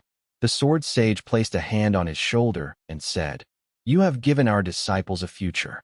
That is the highest calling of cultivation." Wei Liang had returned to his chamber and wept. Not from sadness exactly, though there was sadness, but from the realization that the death sight was evolving from knowledge into power. He could now see death with such precision that he could begin to control it. Not in the way that immortals controlled death, through cultivation techniques and extension of lifespan, but in a darker way. He could look at a person and decide whether they were worth saving. He could quantify their remaining time and make a judgment call. He had become an arbiter of life and death, wearing the face of mercy. That night, Wei Liang dreamed of the beggar's voice again, the old man who had first granted him the sight, back when Wei Liang had been a child of 9 years old. In the dream, the beggar was laughing, a sound like wind through a graveyard. "You see now," the beggar said. "You see what you've become?" Wei Liang woke without an answer. Chapter 43. The Infinite returns 3 days after the plague outbreak had been contained. Wei Liang walked the northern boundaries of the sect, moving through regions where few disciples ventured. His mind was fragmented. Part of him was still in the healing chambers, making those impossible choices. Another part was caught in the growing weight of the countdowns, which seemed heavier with each passing day. He was so lost in these thoughts that he almost didn't notice the figure sitting on a rock overlooking a deep chasm. The figure had no countdown. Wei Liang stopped, his instincts immediately flaring. In 6 years of carrying the death sight, he had encountered exactly one person whose timer didn't exist, a figure whose countdown read infinite, whose death was so distant it was functionally beyond the sight's ability to measure. It had terrified him then. It terrified him now. The figure turned, and Wei Liang recognized the face immediately. It was the immortal he had encountered in the Forbidden Archive years ago, a cultivator whose appearance hadn't changed in 6 years, whose youthful features suggested someone in their late 20s, but whose eyes carried millennia of weight. "Ah," the immortal said, "the young cultivator with the precious sight. I was wondering when we would meet again." Wei Liang's hand moved toward his sword hilt, then stopped. The immortal made no aggressive move. Instead, the ancient being merely smiled, an expression that seemed both kind and infinitely sad. "You've been using it differently," the immortal continued. "Not just seeing anymore. Deciding. Choosing who lives and who dies based on the numbers you see. Isn't that a curious use of the gift?" "What are you?" Wei Liang asked, his voice hard. "A cautionary tale," the immortal replied. "And a mirror, if you're willing to look. Come, sit. We should talk about the true cost of seeing." Wei Liang didn't sit, but he didn't leave either. Some part of him had been waiting for this conversation for 6 years. The immortal began to speak, their voice carrying the weight of ages. "The death sight is not a gift from the heavenly Tao, young one. It is a curse born from desperation. Centuries ago, a cultivator very much like you discovered that they could see the countdown of death above every living thing. They, too, thought it was a blessing. With it, they rose through the ranks of cultivation faster than anyone in their sect's history. They made fewer mistakes. They knew which battles to fight and which to avoid. They could even, as you have discovered, use it to save lives in times of crisis." The immortal paused, looking out over the chasm. "But there is a price," the being continued. "The sight itself drains you. Every second you use it, every moment you spend looking at those countdowns, you are spending fragments of your own lifespan. The sight doesn't simply reveal death. It feeds on your own mortality to fuel the revelation." Wei Liang felt something cold settle in his chest. "That's impossible. I would feel it." "You are feeling it," the immortal said gently. "You just don't recognize the sensation yet. The exhaustion that doesn't lift, even after sleep. The way your meditations feel slightly hollow, as if something is missing. The odd moments where you feel your own heartbeat too acutely, as if death is already beginning to whisper to you. These are the first signs. How long? Wei Liang asked, his voice barely steady. That depends on how heavily you use the sight. The cultivator I knew was moderate in his use. He would activate it deliberately, rather than maintaining it always as you appear to do. He lost roughly 1 month of his lifespan for every year he carried the sight. By the time he was your current age, he had already surrendered 3 years of his remaining time. Wei Liang's mind was reeling. There must be a way to reverse it. To stop using the sight. Yes, the immortal said. Stop looking.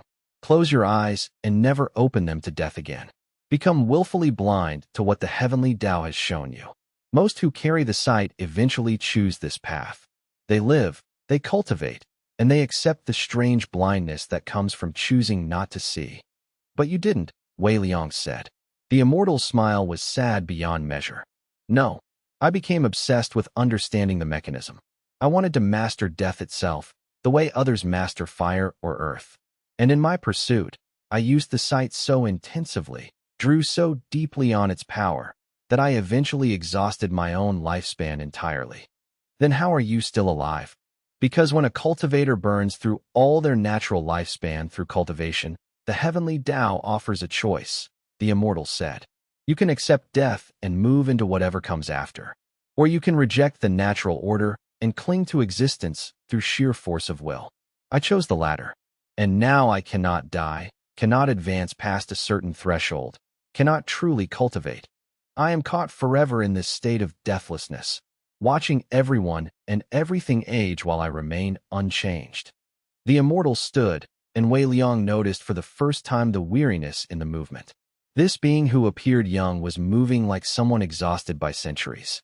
The other cultivators with the sight eventually made their peace with it. The immortal continued. They learned to use the knowledge without overusing the power. They managed their mortality like a resource.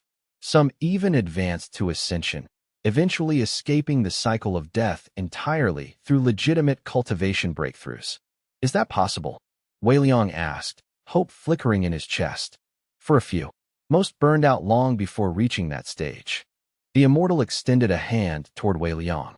But I didn't come here to tell you a sad story. I came to give you a choice. We are rare, you and I, those who see death without hiding from the sight. Would you like to walk this path with knowledge, rather than stumbling through it in ignorance? Wei Liang hesitated, then clasped the immortal's hand. In that moment of contact, something shifted in his perception. The immortal released him, and Wei Liang staggered backward. For the first time in 6 years, he could feel the weight of the death sight, could sense it as a distinct force rather than a background constant. And more disturbing, he could now sense his own countdown. It was there, just at the edge of his perception, not visible as a timer like the ones he saw on others, but present as a kind of internal pressure, a clock ticking inside his own chest, counting down toward an endpoint that was rushing toward him faster than it should be. Now you know, the immortal said quietly, the burden and the gift. The question is no longer whether you can see death. The question is what you will do with the time you have left. Chapter 44. The cost measured. Wei Liang spent 2 days in a state of fractured awareness, unable to fully integrate what the immortal had told him. It felt like a dream, or a nightmare, that he couldn't quite wake from. He had gone through the motions of his duties in the sect, attended cultivation classes, sparred with junior disciples, reported to the sword sage on sect business. But his mind was elsewhere entirely. On the 3rd day, he forced himself to measure exactly what the immortal had claimed. He went to the sect's library and pulled records of his own cultivation. His breakthrough from chi condensation to foundation establishment had happened 6 years and 7 months ago, right after he had acquired the death sight. He cross-referenced this with medical records kept by the sect healers, records that tracked the lifespan extensions that typically came with advancement through the cultivation ranks. When a disciple advanced from chi condensation to foundation establishment, they typically gained somewhere between 5 and 10 years of natural lifespan extension, depending on their technique and understanding. Wei Liang had been healed and measured by the sect medics at the time of his breakthrough. They had recorded an extension of 9 years, quite impressive for someone at his level of development. But that was 6 years and 7 months ago. He should be able to feel those 9 years within him. Instead, When he examined his internal state with ruthless honesty, he could only sense about 3 years of the extension remaining. The math was stark: 6 years and 7 months of carrying the death sight, and he had burned through approximately 6 years of additional lifespan. Almost perfect correlation. Wei Liang pulled up the records of his next advancement, from foundation establishment to the edge of core formation, which had happened 3 years ago. That breakthrough had given him an extension of approximately 11 years. He checked his current state, trying to measure his remaining lifespan with the internal sensitivity the immortal had awakened in him. Only 5 years of that extension seemed to remain. The realization hit him like a physical blow. He had acquired approximately 17 years of lifespan extension through cultivation. In using the death sight actively over the past 6 years, he had burned through approximately 12 years of that extension. He had spent his cultivated lifespan like currency, and the price was staying alive enough to make it look like he was still advancing normally. Wei Liang left the library and walked out to the cliff where he had first encountered the immortal. The being was no longer there, but Wei Liang sat on the same rock and looked out over the chasm for hours, trying to reorganize his understanding of his own existence. The fundamental question was unavoidable. Had it been worth it? He had used the death sight to rise through the cultivation ranks. He had used it to detect threats before they materialized, to make battle decisions that kept him alive when less informed cultivators would have died. He had used it to save hundreds of people during the plague outbreak. He had used it to build a reputation, to position himself for advancement, to survive. And the price was that his natural lifespan was being stolen, second by second, like sand running through an hourglass. On impulse, Wei Liang decided to test something. He deliberately activated the death sight fully, pulling his perception down into the ability rather than letting it sit as a background constant. He opened himself to seeing every countdown in the sect, reading the deaths written into the heavenly Tao's ledger.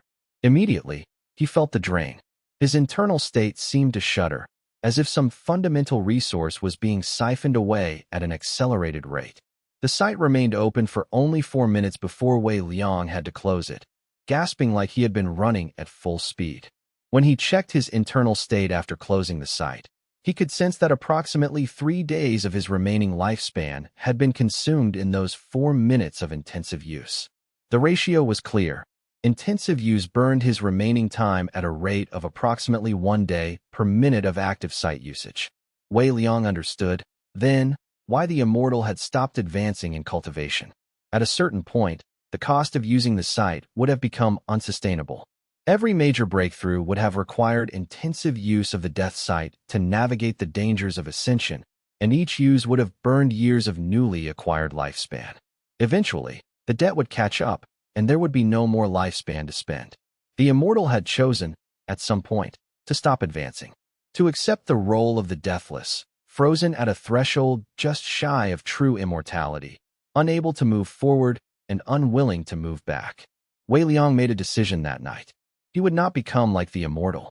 He would not burn through his entire lifespan in pursuit of understanding death. But he also would not blind himself completely to the sight. Instead, he would be intentional. He would use the death sight carefully, deliberately, only when the benefit clearly outweighed the cost. He would moderate his use the way the immortal had suggested other cultivators had done, and he would work toward a breakthrough to core formation and beyond, advancing fast enough that the lifespan extension from cultivation would at least partially offset the drain of the sight. It was a dangerous game. Trying to cultivate faster than his own mortality could catch him. But Wei Liang had never been one to take the safe path. Over the next few weeks, Wei Liang changed his approach to cultivation fundamentally. Instead of maintaining the death sight passively all the time, he began activating it only for specific purposes. He would check the status of particular individuals when necessary. He would scan a group when he needed tactical information. But he stopped looking at every face he passed, stopped maintaining that constant awareness of all the countdowns around him. The relief was almost physical. The constant weight that had been pressing on his mind began to lift slightly. He slept better. His meditation deepened. And most importantly, the drain on his lifespan slowed dramatically. Wei Liang estimated that he was now burning through perhaps 1 month of lifespan for every 2 months of active use of the site, compared to the previous rate. It was still a cost, still a significant one, but it was manageable. It was a price he could pay, and in return, he gained something precious, the space to think clearly again, to engage with people without his perception being filtered entirely through countdown timers, to make decisions based on judgment and intent, rather than purely on the numerical information the site provided. It was a compromise, but Wei Liang found himself accepting it. The death site would always be part of him now, but he would not let it consume him entirely. Chapter 45. Breakthrough. Wei Liang's advancement to core formation came on a night when lightning split the sky above the sect's cultivation mountain, each bolt a brilliant white line against the darkness. The tribulation had begun at sunset and raged for 4 hours, each strike testing the boundaries of his cultivation, each moment pushing him to the edge of his endurance. He had prepared for months. The sword sage had guided him through the theoretical frameworks. The sect had provided the materials for a formal tribulation chamber. The inner elders had cleared the mountain to ensure no one would be injured by the lightning that missed their target. Everything was in place. What Wei Liang hadn't fully anticipated was the psychological weight of facing his own tribulation while carrying the death sight. Every time a bolt of lightning struck the chamber, he could feel his lifespan being tested, measured, assessed. The tribulation was not merely a test of cultivation technique. It was a test of whether he had the inherent vitality to continue existing at this new level. The heavenly Tao was examining him, counting down his worth, calculating whether his continued advancement was in balance with the time he had left. And Wei Liang could see that calculation reflected in what felt like his own internal countdown, glowing with a kind of terrible clarity. On the 6th strike, he nearly failed. The lightning hit him directly, and the pain was catastrophic, not just physical, but existential. It felt like his entire being was being unmade and remade in the span of a second. In that moment, he felt the heavenly Tao's judgment. He had burned too much of his lifespan already. He was advancing too fast, using up his mortality like a reckless cultivator who didn't understand the cost of power. Wei Liang made a decision in that split second of agony. He opened himself fully to the death sight, not to defend against the lightning, but to accept it. He allowed himself to see exactly how much lifespan the tribulation was going to cost him, and he surrendered to that cost. It was a kind of enlightenment, a moment where he stopped fighting against the fundamental mathematics of the death sight and instead aligned himself with it. He was not a being trying to escape death. He was a being trying to understand death, to navigate it intelligently, to use the knowledge of his own mortality as a tool rather than a burden. In accepting that, something shifted. The pain didn't stop, but Wei Liang's relationship to the pain changed. He was still being struck by lightning, still being tested by the tribulation, but he was no longer fighting against the existential weight of it. He was simply existing within it, allowing his cultivation to deepen in response. The 7th strike nearly killed him. His chi channels burned. His meridians seized. He felt his heartbeat falter, skip, then resume with a kind of desperate urgency. And in that moment of near death, his cultivation took a quantum leap. The chi that had been scattered through his body in the pattern of foundation establishment suddenly consolidated, rotating around a new center of gravity. His cultivation base wasn't just advancing, it was transforming. The energy that had been distributed across his entire body now spiraled around a focal point in his dantian, creating the characteristic structure of core formation. A core, an actual core, the manifestation of a cultivator's advancement into the true heights of power.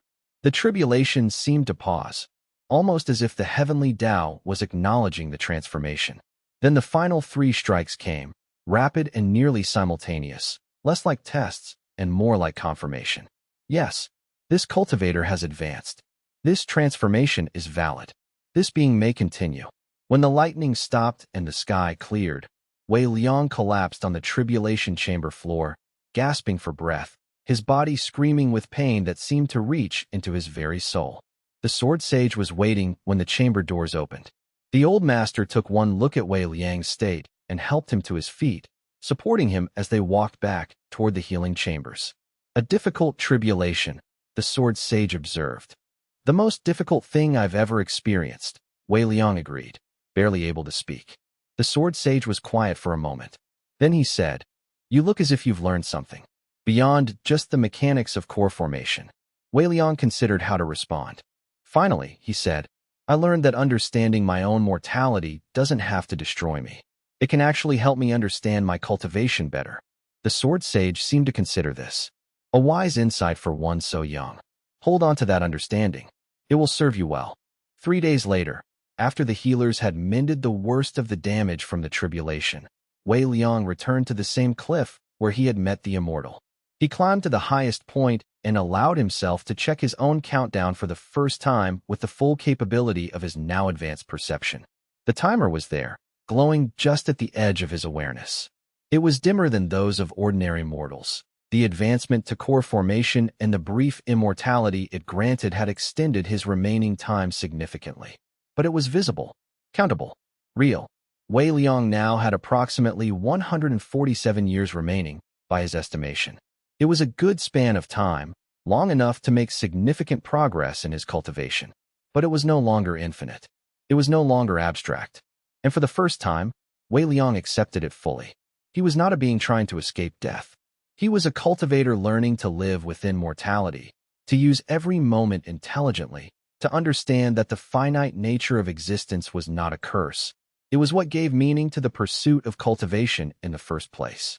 The death sight was still his burden, but it was also his gift. And now, finally, he understood how to carry both.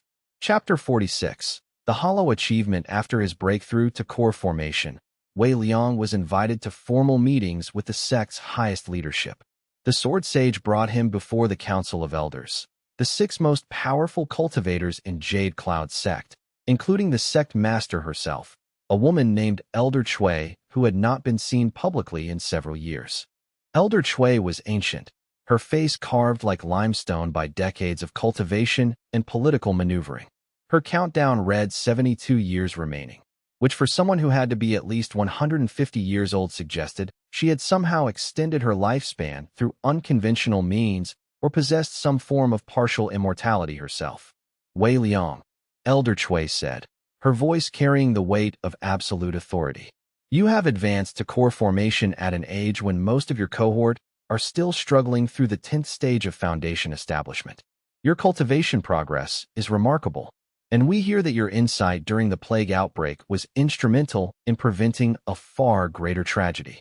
Wei Liang bowed respectfully. I merely applied the knowledge I had gained through my studies. The true credit belongs to the sect's healers and the sword sage's leadership. False modesty. Another elder interjected, a man named Gao Chun whose countdown read only 14 years. We have reviewed the records. Your assessment was perfect. You identified survivors and the doomed with absolute accuracy. How did you develop such capability?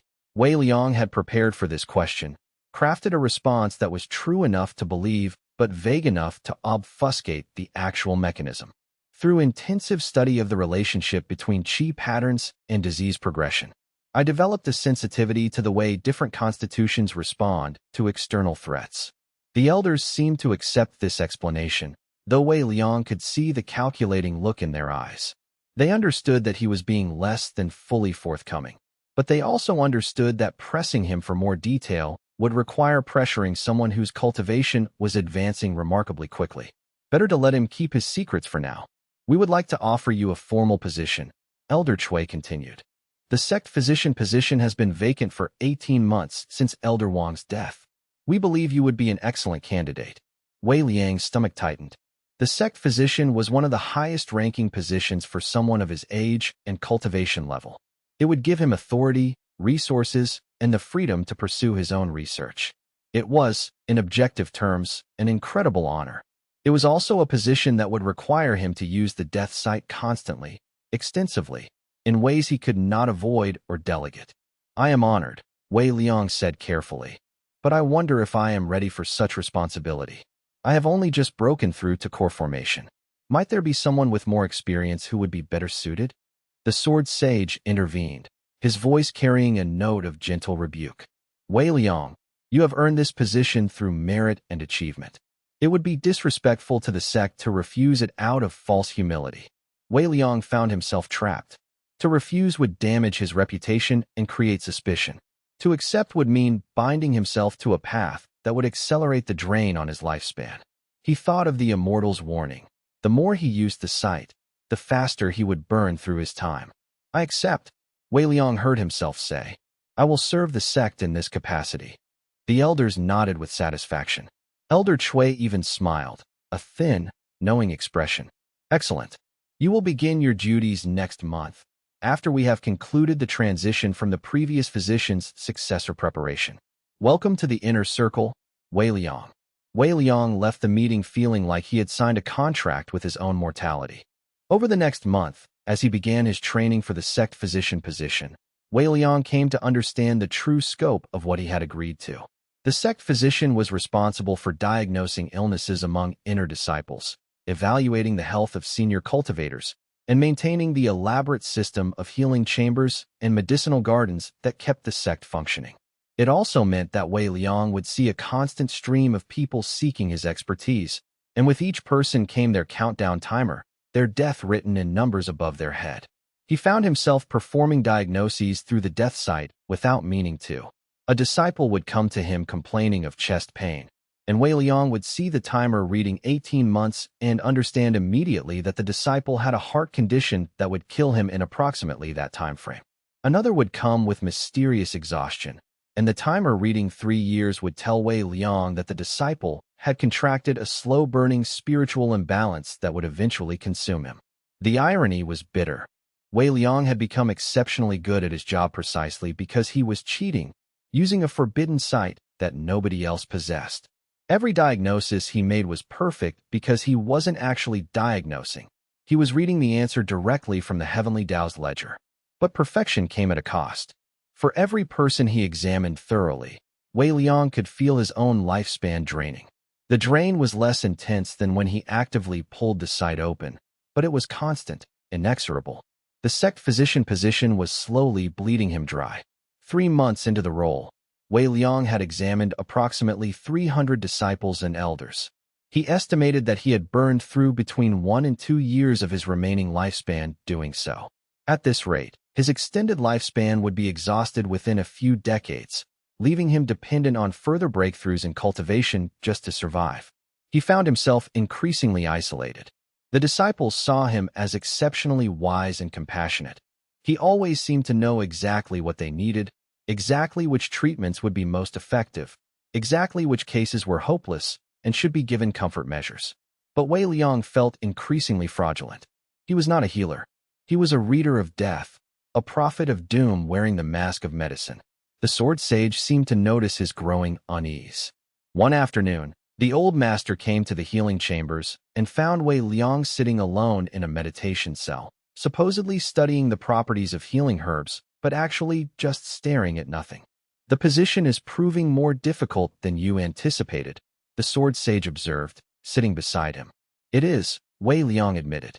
I am wondering if I made a mistake in accepting it. The sword sage was quiet for a moment. When I was your age, he said slowly, I also received a position I was not certain I could handle. The sect asked me to become one of the junior combat instructors, responsible for training new disciples in swordsmanship. I was barely 20 years old and already facing the weight of having lives depend on my judgment. Did you refuse? Wei Liang asked. No, the sword sage replied. I accepted, and I nearly destroyed myself in the process. I pushed too hard, demanded too much of myself, tried to be perfect in every interaction.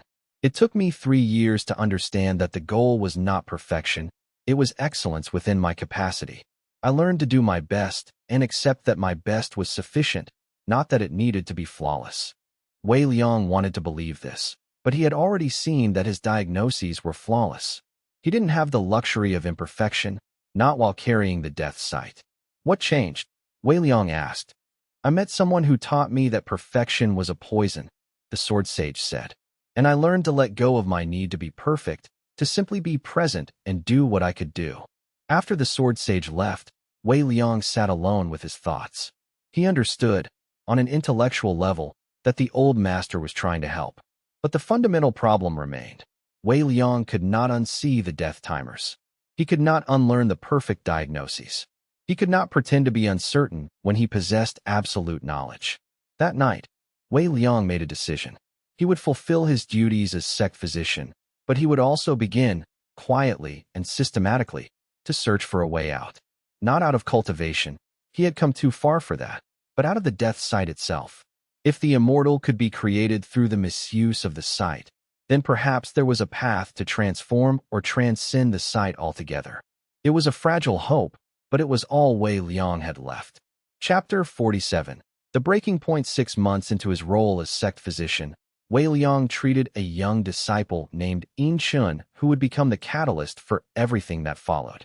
Yin Chun was 17 years old, a talented cultivator from one of the sect's outer families, with genuine potential for advancement. He came to Wei Liang complaining of persistent headaches and occasional moments where his vision would blur inexplicably. Wei Liang examined him through the death sight and saw the timer reading 2 years. But when Wei Liang looked deeper, using the enhanced perception he had developed since becoming the sect physician, he saw something else. The countdown was fluctuating. Unlike the typical steady decline of a normal lifespan, Yin Chen's timer was stuttering, jumping forward and backward unpredictably. It suggested something in his condition was fundamentally unstable. Wei Liang performed extensive examinations without the sight, using purely conventional diagnostic techniques. He found a growth in Yin Chen's brain, a benign tumor, most likely, but one that was expanding and would eventually cause fatal complications if left untreated. By his estimations, Yin Chun had approximately 2 years before the tumor became critical. The growth can be removed, Wei Liang told the young disciple. The procedure is delicate and carries some risk, but I believe the probability of success is high. I recommend we schedule the surgery within the next month. Yin Chen's face had gone pale. How long do I have if I don't have the surgery? Approximately 2 years, Wei Liang said, not meeting the disciple's eyes. The young man was quiet for a long moment. Then he said something that would haunt Wei Liang for months afterward. Is that 2 years that I will be aware of my death approaching? Or 2 years where I still feel alive? Wei Liang didn't know how to answer. The surgery was scheduled for 3 weeks later. Wei Liang prepared extensively, consulting with the sect's most experienced surgeons, studying the anatomy of the brain through cultivation texts, preparing medicinal compounds that would help prevent infection and promote healing. On the morning of the surgery, Wei Liang arrived early to the operating chamber.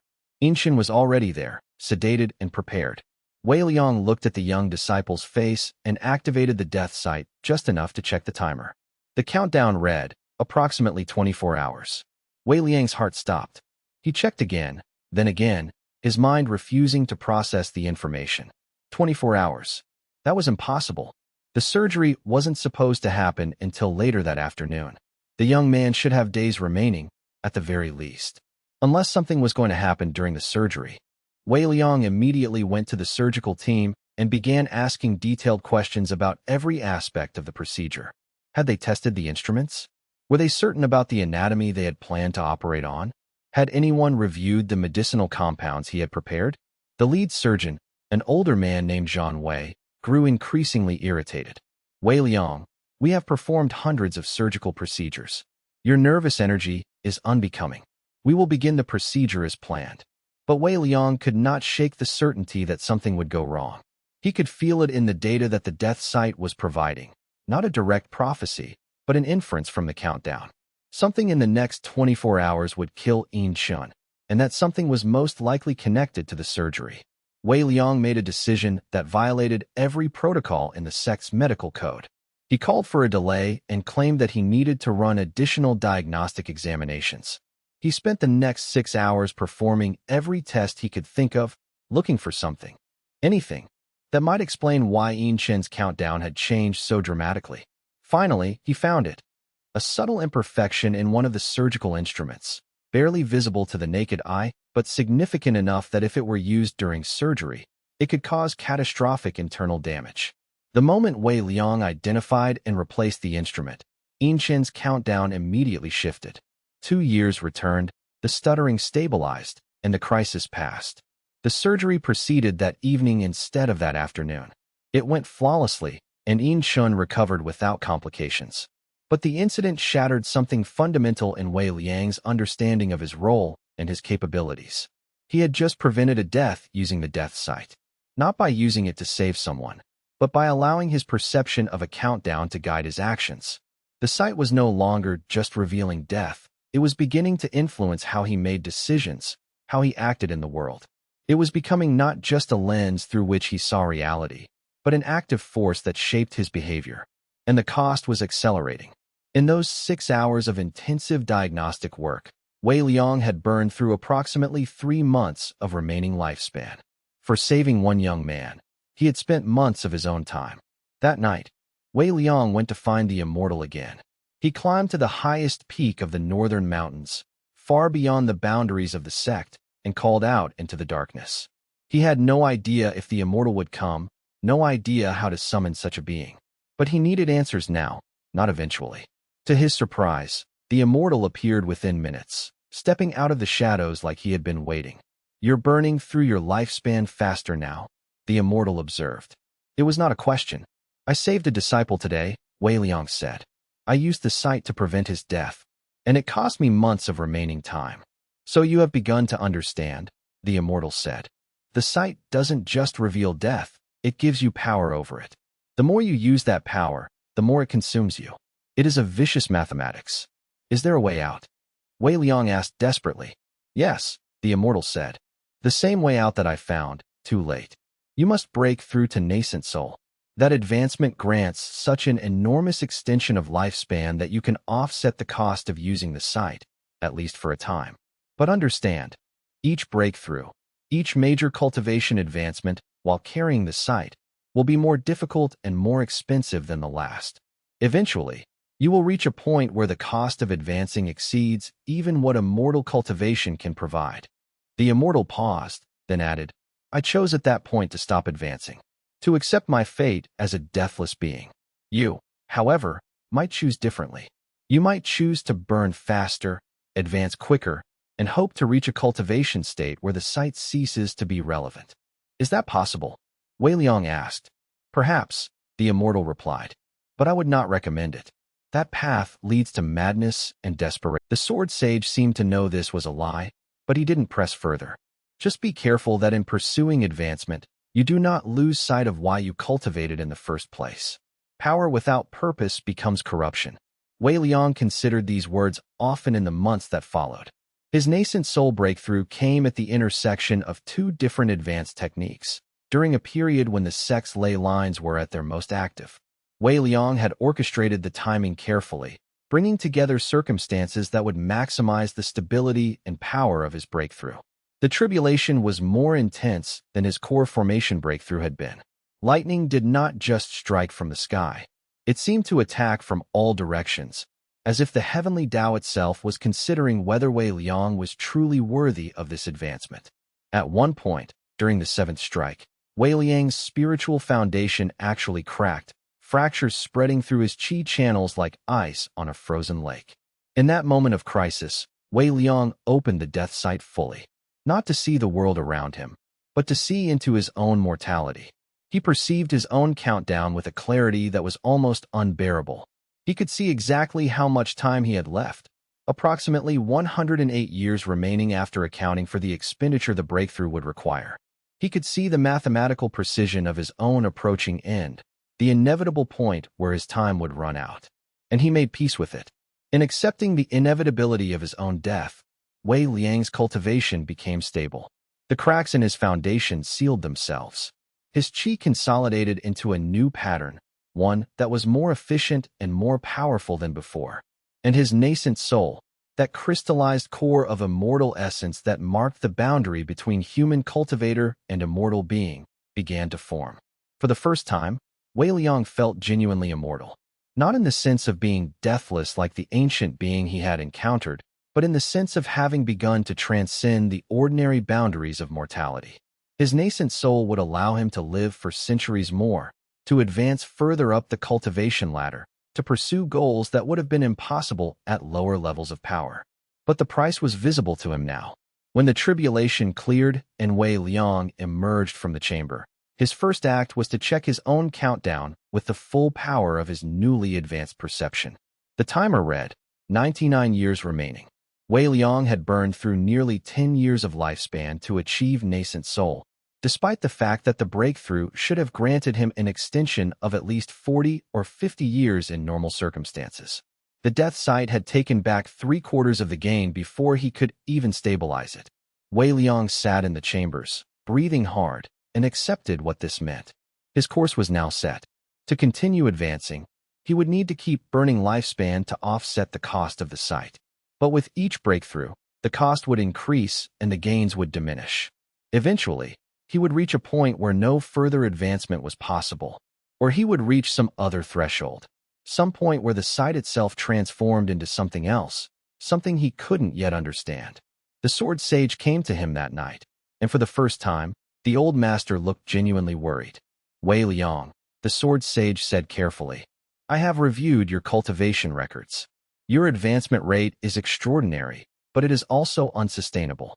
In the past year, you have advanced from 9th stage of foundation establishment to nascent soul. That is a progression that should take most cultivators a decade or more. Wei Liang didn't know how to respond. And I notice, the sword sage continued, that you look exhausted in a way that cultivation should not cause. There is a weariness in your eyes that suggests you are paying some price I do not fully understand. Finally, Wei Liang made a decision. Not to tell the sword sage everything. Some secrets were too dangerous to share, but to tell him enough. I have been burning through my own lifespan to accelerate my advancement, Wei Liang said quietly. I know it is dangerous and unsustainable, but I felt I had no choice. The sword sage sat down heavily, his ancient frame creaking with the movement. How long do you have remaining? He asked. Approximately 99 years, Wei Liang replied, which is still quite long by normal standards.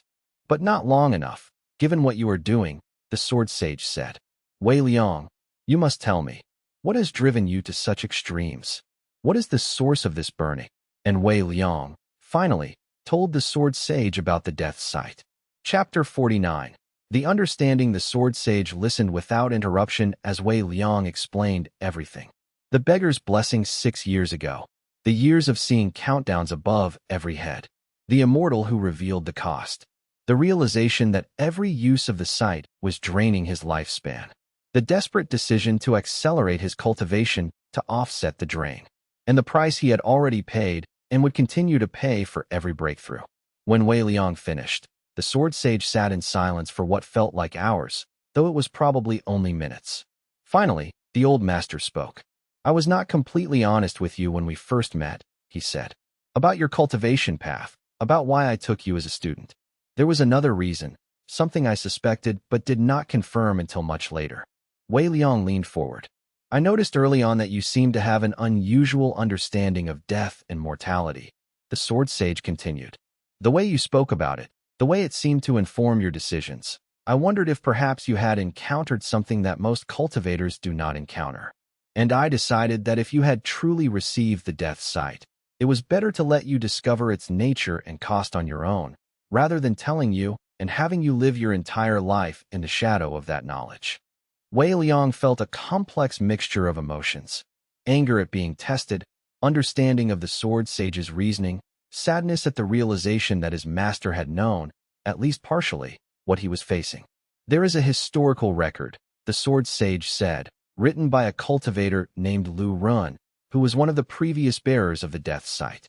He recorded his experiences over a span of 70 years. I have kept his manuscript in my private chambers, never sharing it with anyone.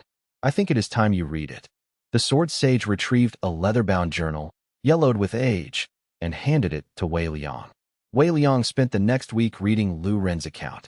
The dead cultivator had documented his experiences with the death site in meticulous detail, recording not just the psychological impacts and the drainage of lifespan, but also the subtle changes to his perception and understanding that came with carrying the site for extended periods.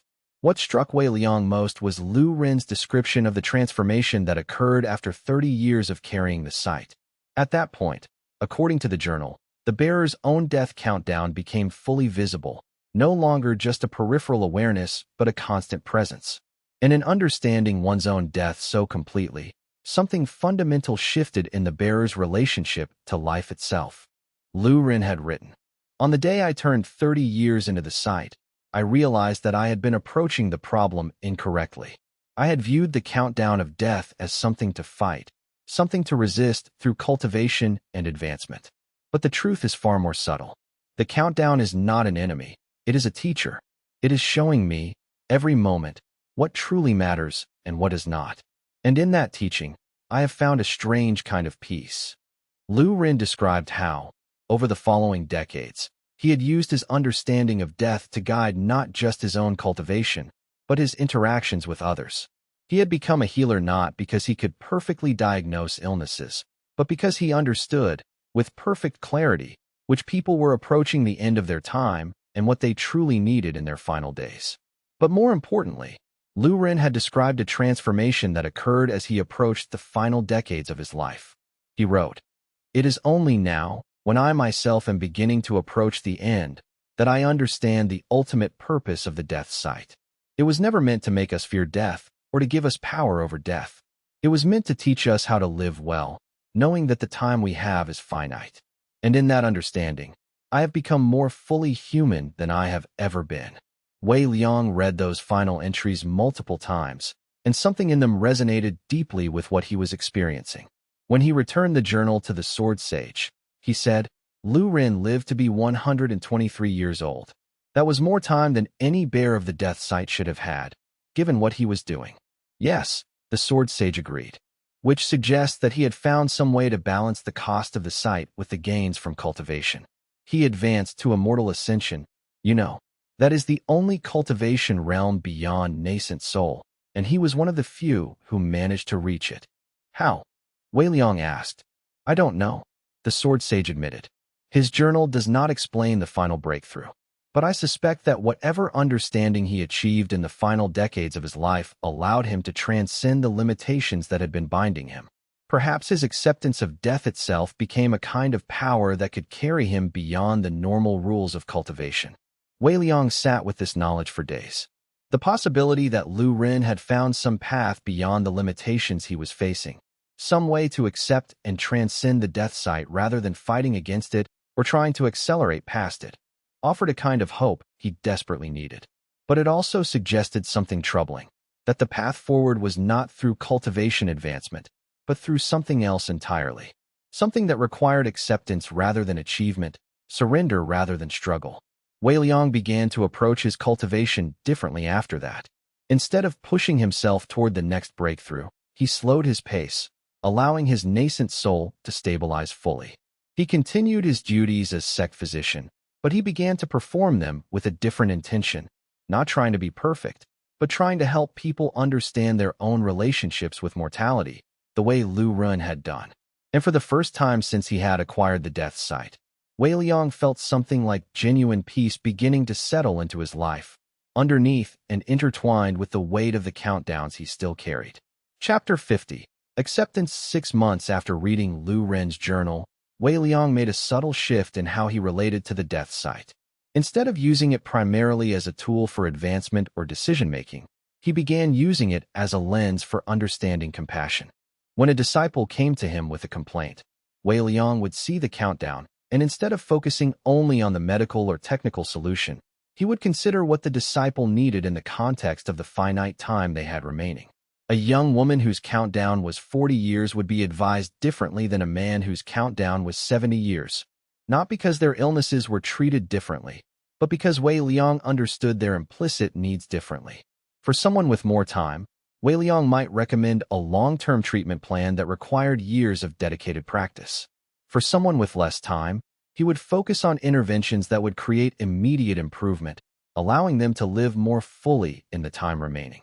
This approach to medicine was technically less sound than the perfectly optimized treatments he had been providing before, but disciples began to report feeling seen and understood in a way they hadn't experienced with other physicians. They didn't know why, exactly, but they sensed that Wei Liang was treating them as whole people rather than as medical problems to solve. Word of this approach began to spread throughout the sect, and Wei Liang's reputation underwent another subtle transformation. He was no longer the genius physician who seemed to have preternatural diagnostic ability.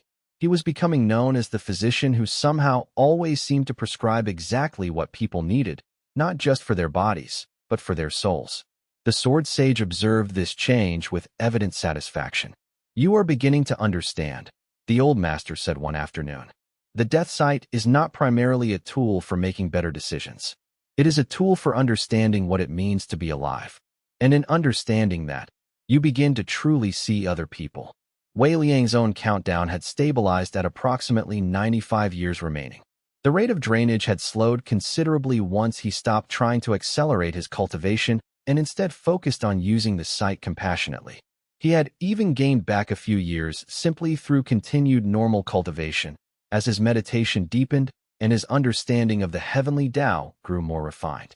But more importantly, Wei Liang had stopped being afraid of the countdown. It was still there, still visible when he opened himself to full perception of it, but it no longer felt like a curse. It felt like information, important information that he was learning to integrate into a healthier relationship with his own mortality. He thought often of the immortal, the ancient being who had chosen to stop advancing rather than burn away completely. Wei Liang understood now why that choice had been made. At a certain point, pushing for further advancement becomes less important than appreciating the time you have. One evening, about a year after beginning to read Lu Ren's journal, Wei Liang received a visit from a stranger in the sect's healing chambers. It was a woman who had not registered with the sect formally, but who somehow had been granted access to the inner sanctum. She was beautiful in an unsettling way, with eyes that seemed to reflect light differently than normal eyes, and a presence that made the temperature in the room feel slightly wrong. Her countdown was infinite. Another immortal, Wei Liang said, not surprised. Yes, the woman replied. I was once a bearer of the death sight, long ago. I have been watching your progress with great interest. You are taking a different path than most bearers do. Most either burn out quickly or become obsessed with advancement like you did for a time. But you seem to be finding something else. Acceptance, Wei Liang said. Perhaps, the woman agreed. Or perhaps just understanding that fighting against the heavenly Tao is ultimately futile. The death sight will always be a burden. But it can also be a gift if you learn to use it correctly. Why did you come? Wei Liang asked. To tell you that you are approaching a choice point, the woman said. In approximately 5 to 7 years, your cultivation will be ready for the final breakthrough to immortal ascension. At that point, you will face a decision. Do you continue advancing, knowing that each breakthrough will cost you more than the previous one? Or do you accept your current level of cultivation and spend the remainder of your lifespan learning to live well with the gift and burden you have been given? Lu Ren reached immortal ascension, Wei Liang said. According to the records. Yes, the woman replied. And when he did, something remarkable happened. His relationship to the death sight transformed entirely. It is difficult to explain, but imagine if the sight changed from showing you the countdowns of others to showing you the infinite value in each moment of existence. That is something like what happens to those who reach ascension while bearing the sight. The woman stood to leave. I cannot make the decision for you, she continued. But I wanted you to know that the choice is coming. And that either choice, to continue or to accept, can lead to a kind of peace, if approached with intention. After the woman departed, Wei Liang sat alone in the healing chambers and contemplated the choice that was approaching. 7 years was enough time to understand what path would truly serve him. 7 years to deepen his relationship with the death sight, to understand how Lu Ren had managed his final transformation. Wei Liang found that he was no longer afraid of the future, no longer desperate to control his fate. He would continue his cultivation, would continue helping people through his role as sect physician, would continue deepening his understanding of what the death sight could teach him. And when the time came to make the final choice between advancement and acceptance, he would be ready to see clearly what the right decision was. For the first time since the beggar's blessing 6 years ago, Wei Liang felt genuinely at peace with what he had been given. Chapter 51. The second visitor Wei Liang was beginning his evening meditation when Xiaoang arrived at his chambers unannounced, moving with the careful precision of someone who did not want to startle. It was odd. Xiaoang had never violated the privacy protocols of the sect by visiting without invitation, no matter how close their alliance had become over the years. The evening light was fading to deep blue outside Wei Liang's window, the kind of twilight that seemed to stretch between day and night, between clarity and mystery. Wei Liang had been planning to spend the next few hours in deep meditation, exploring the subtle ways that his cultivation base had evolved since advancing to nascent soul. The unexpected visit was a break in his routine, but not entirely unwelcome.